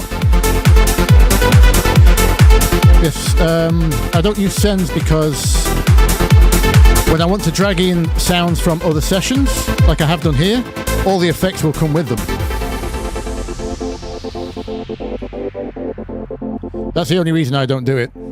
Technically, it makes your sound more homogeneous if you use the same reverb across a few elements, but I don't find that's actually ever necessary in electronic music anyway. Because electronic music is abstract. You're not trying to make a band sound like they're all playing in one room, for example.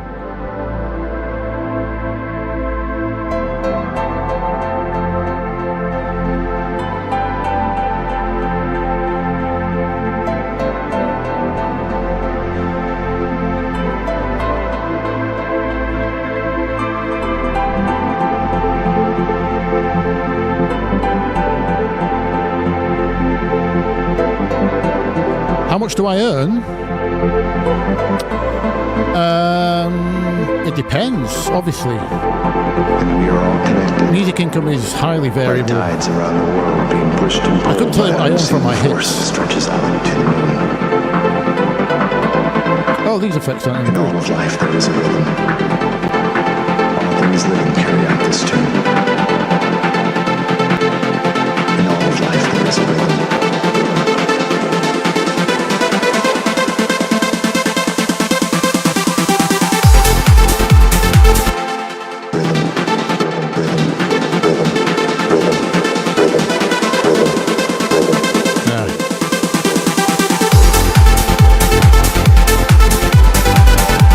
Sort that out later.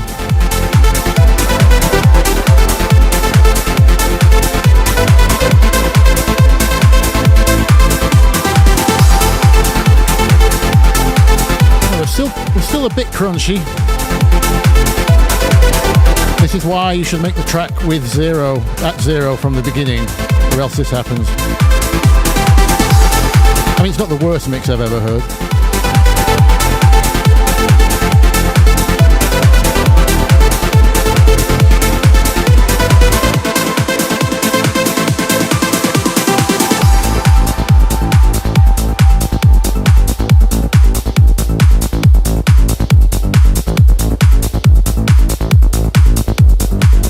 To finish your question, Max, I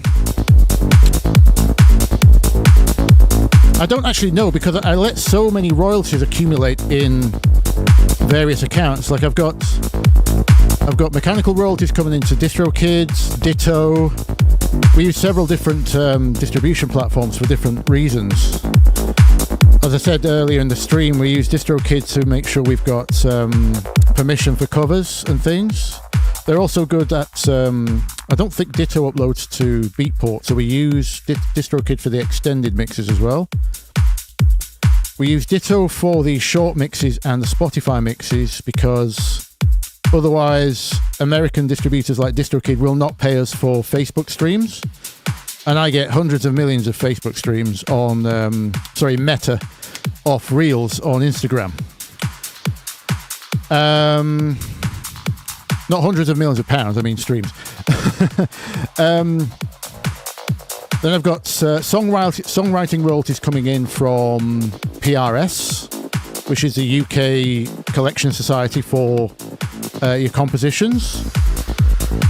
And those don't get paid direct, they accumulate as well, so I have to manually withdraw them. Then every 3 months or every 6 months, there's other publishers that I've done separate deals with for other like DJs when they happen to like force a publisher upon me.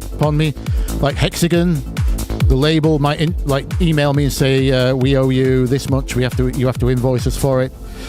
Or Musical Freedom, or there's a million labels. Anjuna, because I work with other people as well, right? So when their stuff comes in, I just have so many revenue streams. Sometimes I just let it accumulate because I don't need the money. The things that are being paid direct are already paying my living, and I run a very I'm very thrifty.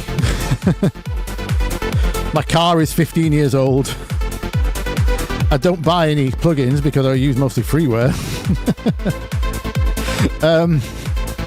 I'm the kind of guy that's happy if I've got a roof over my head and cold water, clean water. So it's hard to tell. Probably between 20 and 40k a year. There's all kinds of variables as well, because if I go big in, for example, Africa, or well, that's a continent, but certain countries within Africa, like not Morocco or Egypt, or maybe it's Chad or something.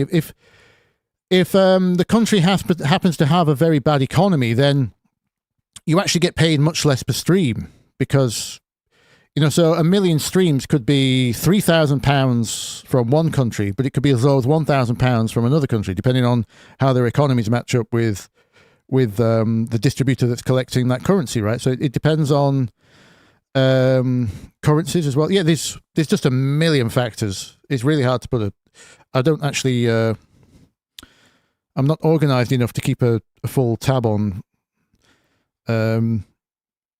what's coming in. I know my DistroKid account currently has well over 50k sat in there. I should probably withdraw it before they go under or something. But yeah, it's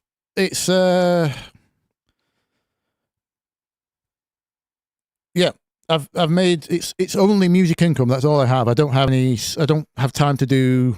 I wish I had time to do stocks or precious metals, because I know a little bit about economics, and I would probably invest in gold if I had time, gold or silver. I don't know enough about crypto to know whether that's wise. I do kind of follow the stock market, but not often enough that I would be able to confidently run any investments that way. So in other words, I'm terrible at money. So don't don't take any advice off me regarding money, please. But yeah, the music's going well. It's just music income.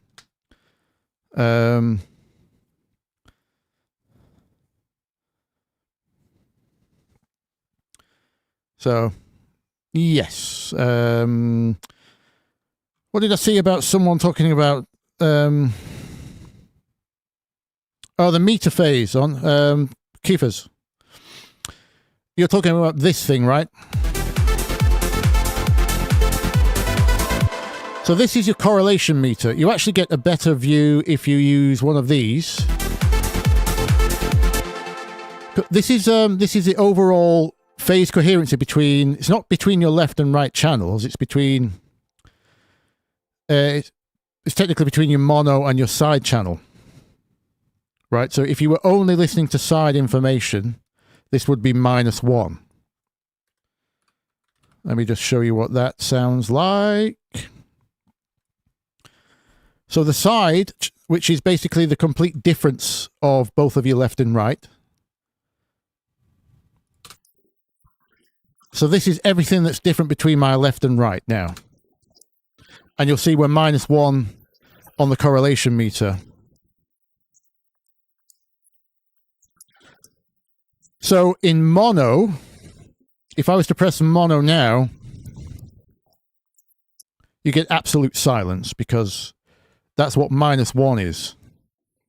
It means everything left and right is completely different, which means out of phase. So +1 is completely mono. Although, again, this is an overall meter for every frequency. This is why I prefer meters like this one for... I mean, again, don't rely on the numbers. You always need your ears. So let me take that off. This is showing me phase coherency, well, side, mid, balance, shall we say. It's not necessarily a phase thing, although technically it is. Think of it as side, mid, balance per frequency. So these two should look roughly the same.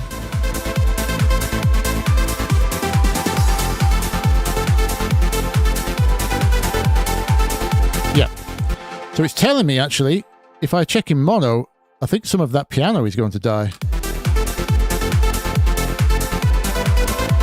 It does.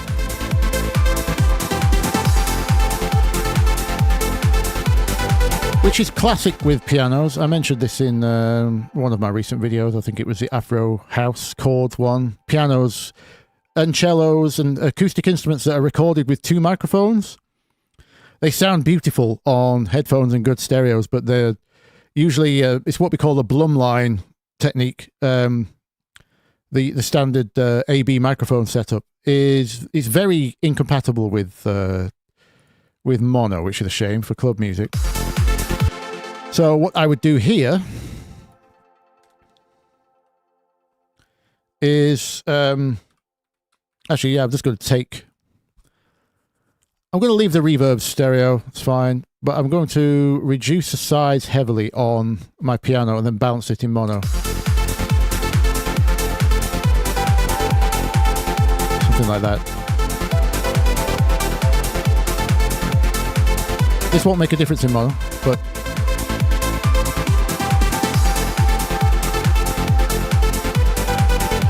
as it's kind of an addition, not like it's not key to the track, I suppose, you know. I'm not too bothered about that being a little bit lost in mono. But that's a little bit better now.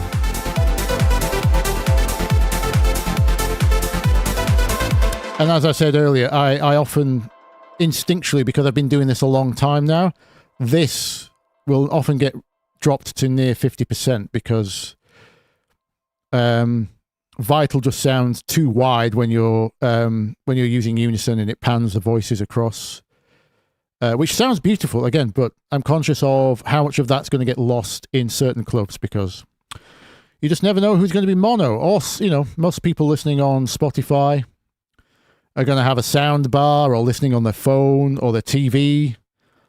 And usually those speakers aren't far enough apart to warrant good stereo anyway. So you have to still make sure the mono is good. Strong. Well, it has to represent the mix you want it to represent, i.e. the lead needs to be the lead, the bass still needs to be there, all the drums still punching through. The same mix basically, but just narrow. and the stereo mix is like the luxury mix, you know, for people on headphones and good systems. And we are all connected, like tides around the world being pushed and pulled by an unseen force that stretches out to the moon. Yeah, I think Serum has an overall width 2, does it not? I'm sure it does in the last tab, is it? Because Vital is just a rip-off, really. I'm pretty sure most of the features are the same. I'll have to remember. But anyway. Yes, so no binary solo. The Spotify isn't mono. I just mean most people listening on Spotify don't have good systems. Because if they did have good systems, they wouldn't be listening at low bitrate streaming services, would they? So yes, technically my phone has stereo speakers, right? But I'll be damned if they're far enough apart for them to reach each ear separately, like a proper stereo signal should, right? Who do you know these days who has proper speakers set up at 30 degrees like we do our monitors? It's very rare now. People are using sound bars and things, which they're technically stereo because they have 2 speakers in them, but they're so close together, they have to do all this artificial widening at the soundbar level to make it sound like it's projecting in stereo because they're practically mono. So I'm just saying those kind of people are practically listening in mono. So you might as well make sure all of your stuff is coherent there, even if you're not making club music, because the main reason for club music being needing to be compatible in mono is because certain clubs still play back in mono. Because you don't want people on one side of the room hearing something different to the other people on the other side of the room, especially if there's anything groove crucial in there, which is why I don't usually pan either. But yeah, people don't have good near field monitor setups at home. It's just us geeks, right? We need those to be able to hear the details and be able to move stuff around, but most people don't have that at home, so you have to... Yeah, anyway. I'm going to hit save. And I'm going to load Just Eat up on my phone. Some clubs do play in mono, yes.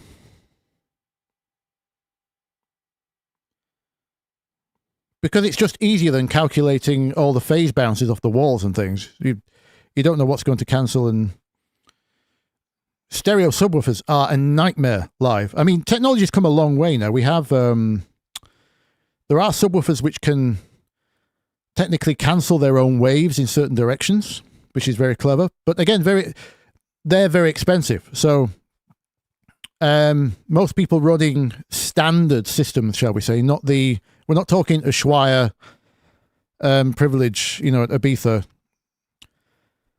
Except we're talking the medium to small clubs. So probably a lot of them may be mono. I'm hearing from live engineers that that's not,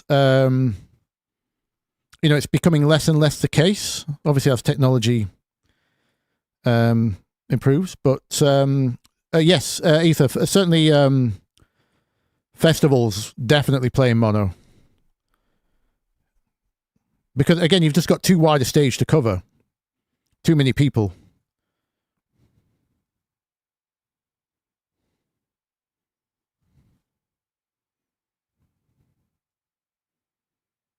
Yeah, and they have fill speakers, which have to be calculated by delay because of the way sound travels, obviously, speed of sound, roughly 1 foot per millisecond. If they've got fill speakers halfway down the field or in the corners of the venue, that all has to be calculated to be delayed at the right point so that if you're stood in the middle, you don't hear a flam, blup, blup, that kind of effect. And it's much easier to do all of that kind of stuff if the same signal is coming out of every speaker. So that's another reason they do it. But yeah, don't quote me like as if it's most clubs. I actually don't know the percentage anymore. If it's posh like Ushuaia, Ibiza, then probably stereo. Maybe even fake surround, like Dolby Pro Logic was back in the day. Basically, it just means you put the rear speakers out of phase. But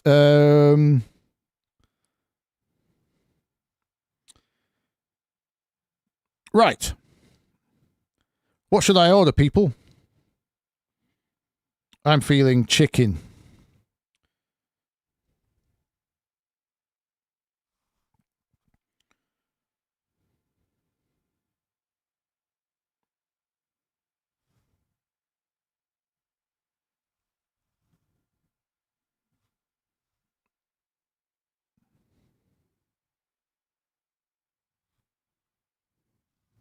Yeah, as far as I'm aware, none of the festival line arrays, it doesn't matter the format, whether it's the old stacks or if it's the modern line array. As far as I'm aware, they don't run those in stereo either. Chicken with OTT. I wonder if I search OTT on Just Eat, does anyone have... I bet you a Chinese restaurant has OTT sauce or something, don't they?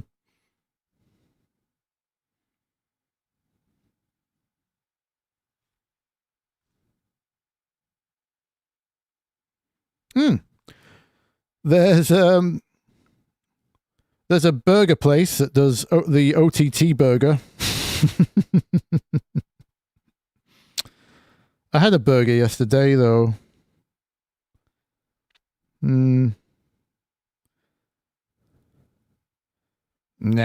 it's not very good. It's not got very good reviews.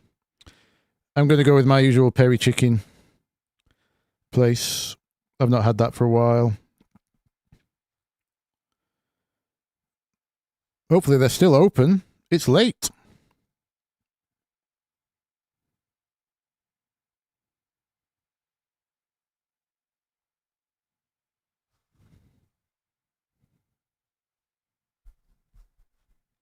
Oh, great to hear, Peter. Thank you. Yes.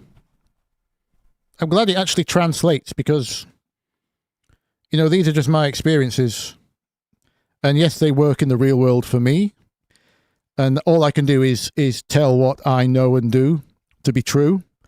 But you still always have that doubt. You never lose that, what do they call it? Imposter syndrome, that I might be giving people bad advice or... But yeah, lots and lots of people are coming to me saying it's working for them. So chicken with sausage fattener.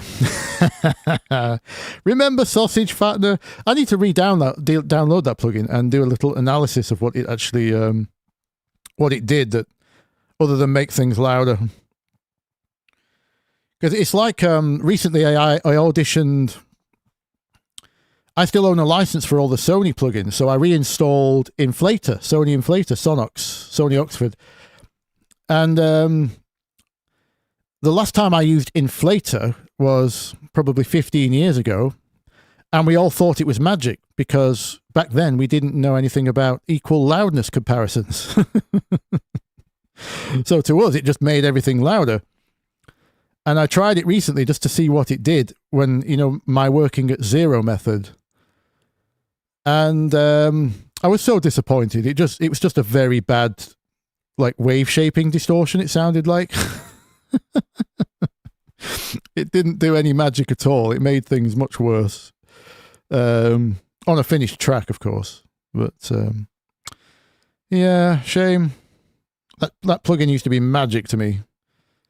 And hell knows how much I paid for that Sony bundle. Probably £500 back then.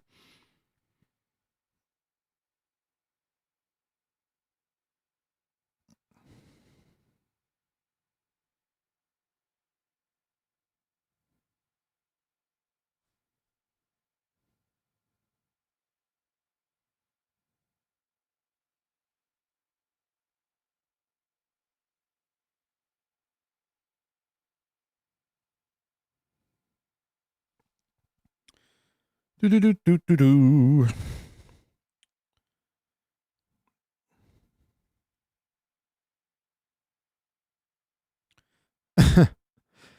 You can get the identical effect in Melder, can you?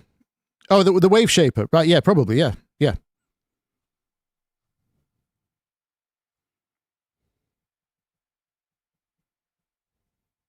Oh, someone's remade Sausage Fattener in Bitwig, have they? I doubt most of these things aren't too hard to recreate now. Mel does one nulls with inflator. Does it? Wow, okay. So it is just a wave shape or curve. I thought it'd be slightly more sophisticated than that. Maybe it's got a multi-band mode, hasn't it? The original inflator, I think.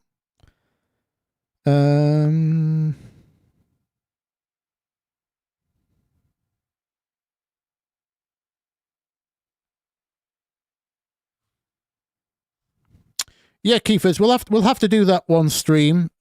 We just kind of ended up here, didn't we? Doing trance. We'll have to take submissions, and what I would like to do is take submissions of tracks to use as references that are all from different genres, and then we can make something completely mental and different from merging maybe 4 or 5 different genres, and just see how it comes out. Because I think I should be teaching more of that kind of thing. Now AI can copy songs in a heartbeat. We shouldn't really be striving to sound like other people, should we? So, Death Rave, do you know how to cut stuff below 30 hertz with just stock Ableton plugins? Yes. Yeah, I've just been doing it all stream, to be honest. Not 30, higher than that, but yeah, you just take an EQ and add a high pass filter. It defaults to 40. Obviously, you would only do that if you know you have problems down there. I would never do it on a master, for example.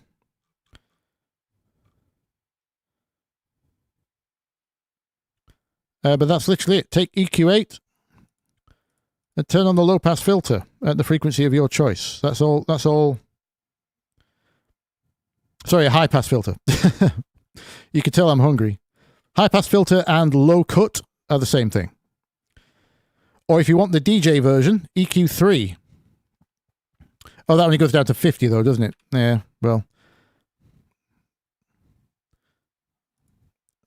It's probably too sharp a filter, to be honest, to be using at 30. You're going to get a lot of ringing with that steeper filter. Filters have a time element as well, if you didn't know, not just a frequency. I mean, I suppose frequency is technically time, but yes, the steeper the filter, the more it will ring, which means if you accidentally high pass your kick drum at exactly its fundamental frequency, your kick drum will now be longer, even though you technically tried to remove bass from it. So be careful with steep filters, by the way.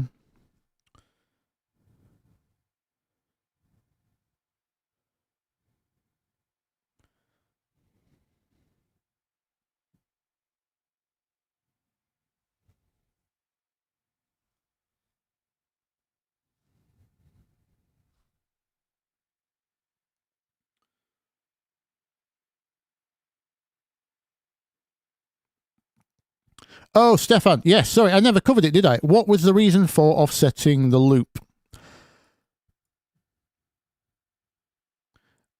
Basically, it's because this whole... let me put this on the piano for a second. Put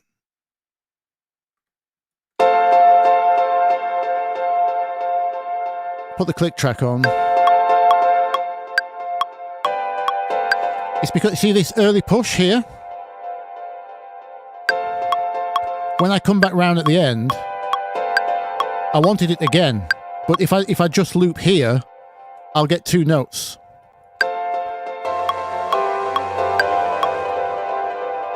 Sorry, just let me mute some other stuff. This is all very confusing.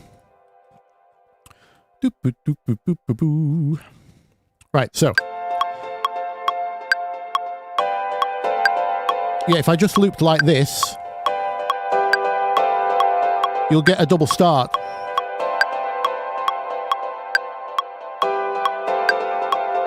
That. Which may be fine or maybe not, but when you've got a pad with like a slow, slow attack, that can really do a problem. You get a double whir. So if you offset the loop like that, so it comes round at a clean point, then you can do the early push on the loop round, and then the only time you need this is on the very first one. Otherwise, this won't play back if you start here, because the note started before the bar. Okay, so that's the reason. You start there and then let it loop so you get your early push. I hope that makes sense. Yep, good.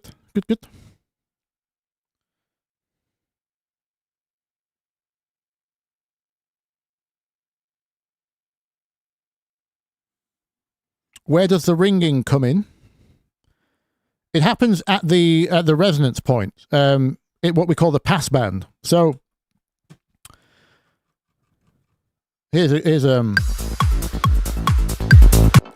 let me save where I was, just in case there's a problem here. Right, let's take our kick drum.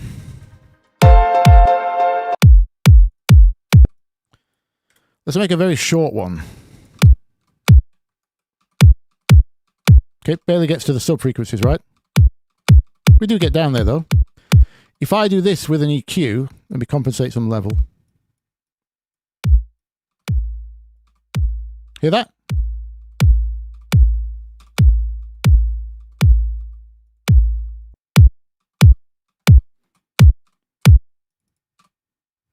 Let me do this so you can... So that's the length of our actual audio. Now that's the length with sharp filters.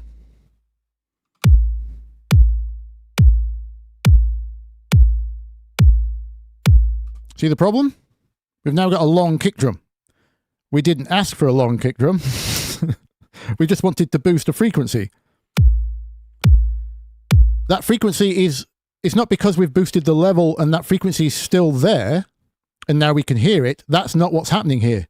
You're hearing the filter resonate in the pass band, basically in the area that you're filtering. So if you were high passing, in fact, there's an old processor by a company called Little Labs that was called the Voice of God.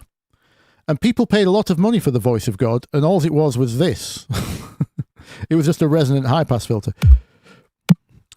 But yeah, same problem. If you're, I'm just mimicking a,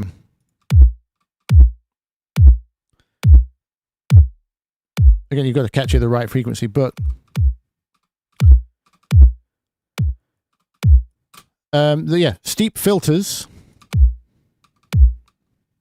It depends on how these filters aren't actually, this isn't a good example because, the resonance of these two filters is actually calculated differently. So in Ableton's case, this one actually rings more than the other one if it's steep. I mean, with resonance. If you leave it at the usual 0.71, you don't get resonance. But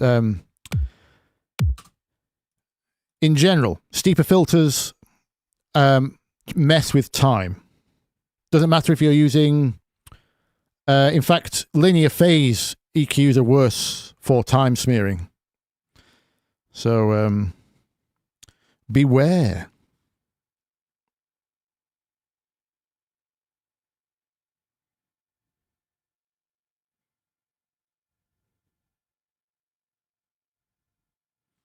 My chicken is on the way. Ooh. It doesn't matter where the filter is. You will notice it a lot less on low-pass filters, yes, because the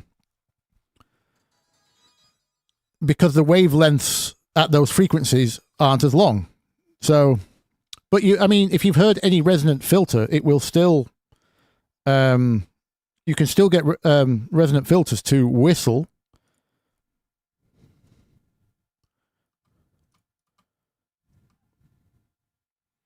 And that is...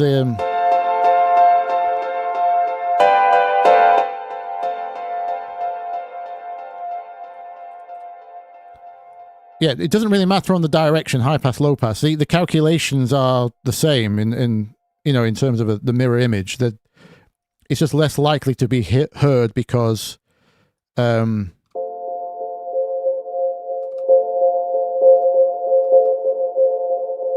Let's go with our kick drum. Can we get the kick drum to sing or not?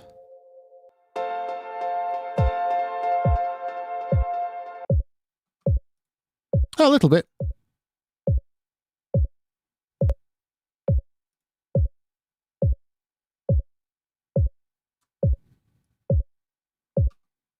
I bet if you rendered that as audio, it would be longer than that. You would now have a longer waveform than that.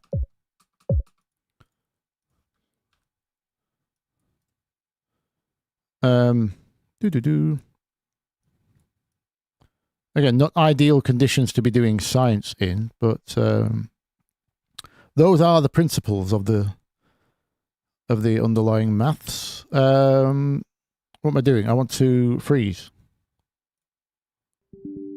Oh! We've crashed. No.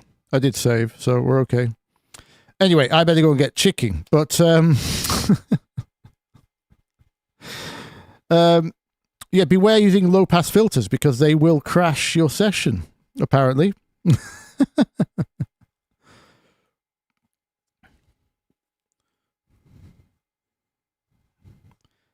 Yes, so anyway, yeah, be careful of your steep filters in terms of if timing is important, like drum transients, for example. That's usually the big one.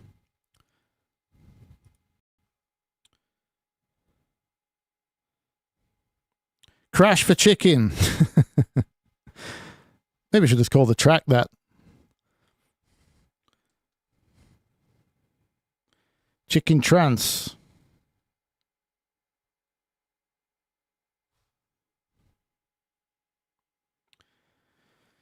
But yeah, thank you for everyone. Everyone who stuck around at any point.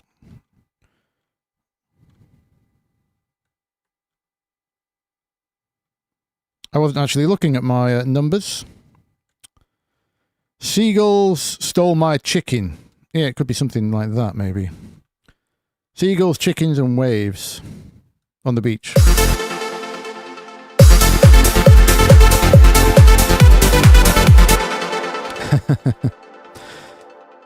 But it's not bad, that.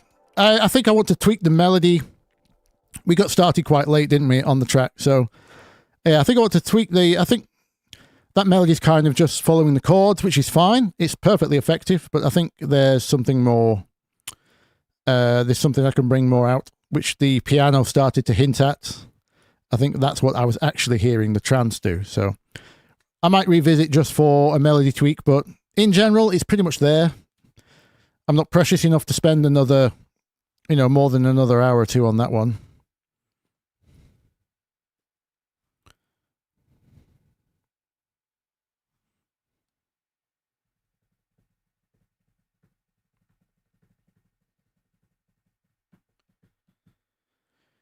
Ah, yes, Keith. Yeah. I find open back headphones very hard to work with, but that's probably because of what I said earlier about working with HD25 for so long. I'm just so used to them. Technically, open back headphones are a lot linear in the bass frequencies. Not this lumpy mess that the HD25s have, but there we go. Oh, you're from South Florida. Thank you for tuning in. It's early for you, isn't it? I know most of the American lot don't start to... This would be like the beginning of a normal stream for them. So, and it's nearly midnight here, so...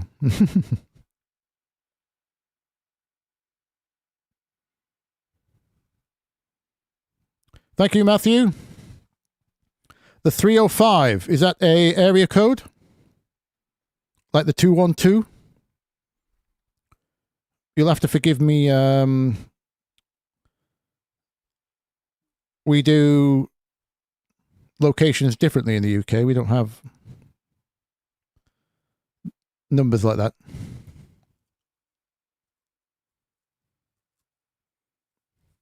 Thank you, Nick. Thank you, Keith. Thank you, Binary Solo. Thank you, Etherfall, I think. Thank you, Max. Thank you, 3 Meter Jim. Stefan, of course. Peter Brown, thank you. Anyone that asks questions, or thank you, Death Rave. Thank you, Pelia. Thank you, Cook. Thank you, Nathan. And Hendrix, of course, yes. I'm not going to remember enough names. I'm actually terrible with names in real life. If we ever do an in-person course where you all come and visit me and we do a boot camp, I'll be asking your names again every single day. If that day comes, please don't take offense. I work with so many people and meet so many people. Oh, and to play us out, I've bought a new instrument called an automaton. It sounds like that. Can't do trance on it yet, though.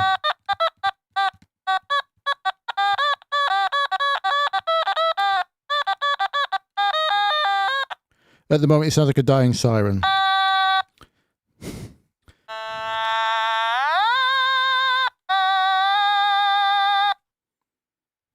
Good for long melodies, though. I forgot we should have integrated this into a track. If you can think of what type of dance music would be able to be played by an automaton, it looks like, I'll show you.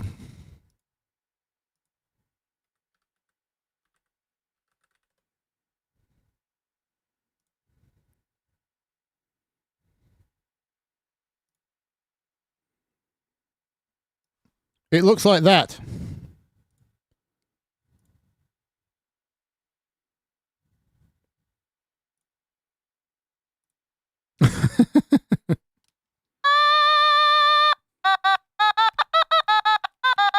You press its neck and squeeze its jaw.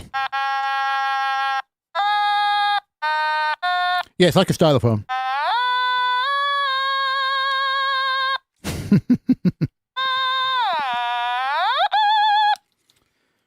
So we need to figure out what it does look a bit like an Indian instrument.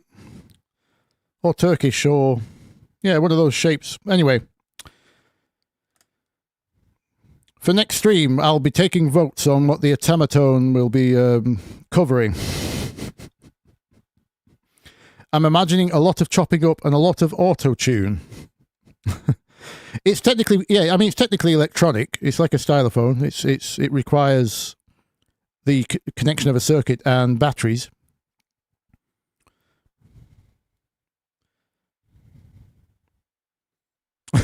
The Scottish replacing bagpipes with this. It definitely needs reverb. Yes. Sample it and make it a bass. That's not a bad idea. It doesn't sound too far away from a Turkish Zorna, which people will know as the snake charmer type instrument. That's called a Zorna. So maybe we could do something ethnic sounding, maybe. It'd be an excuse to show you the double harmonic scale. No, you don't blow it. You just press on the neck. You press on that pad area and squeeze the jaw, and that dictates the tone. No blowing.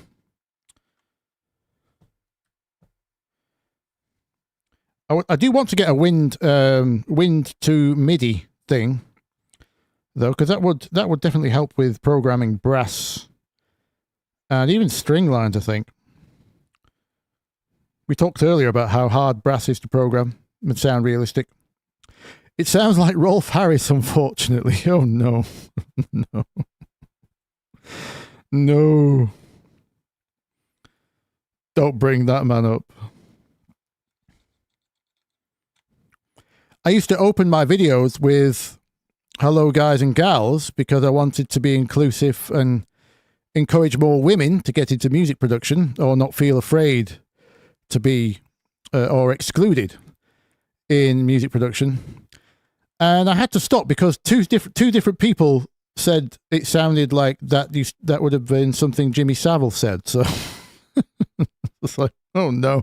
And now you say Rolf Harris.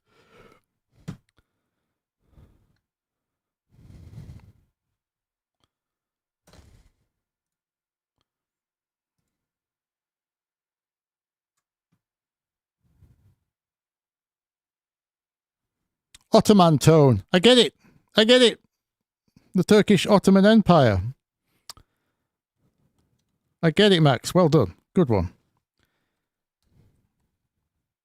Anyway, I better go.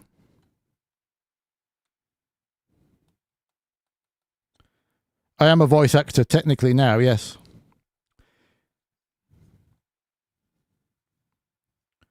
It's surprising how many takes I have to do of my script before it sounds like a human being.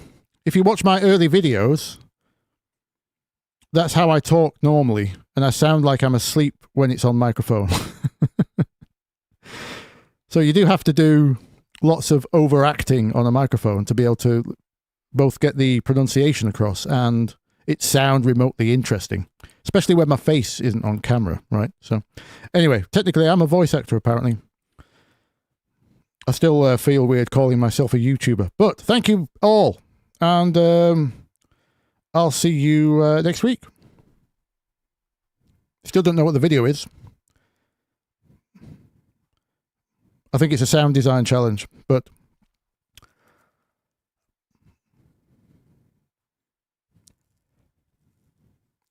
anyway, yes. Greetings to Yorick, Binary Solo. Thank you.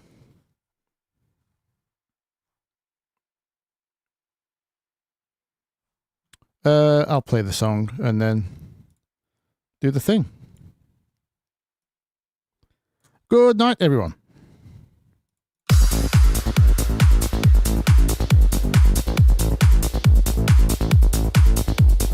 Now, how do I switch my screen over? Oh, there we go. Bye! Bye-bye!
Fade didn't work.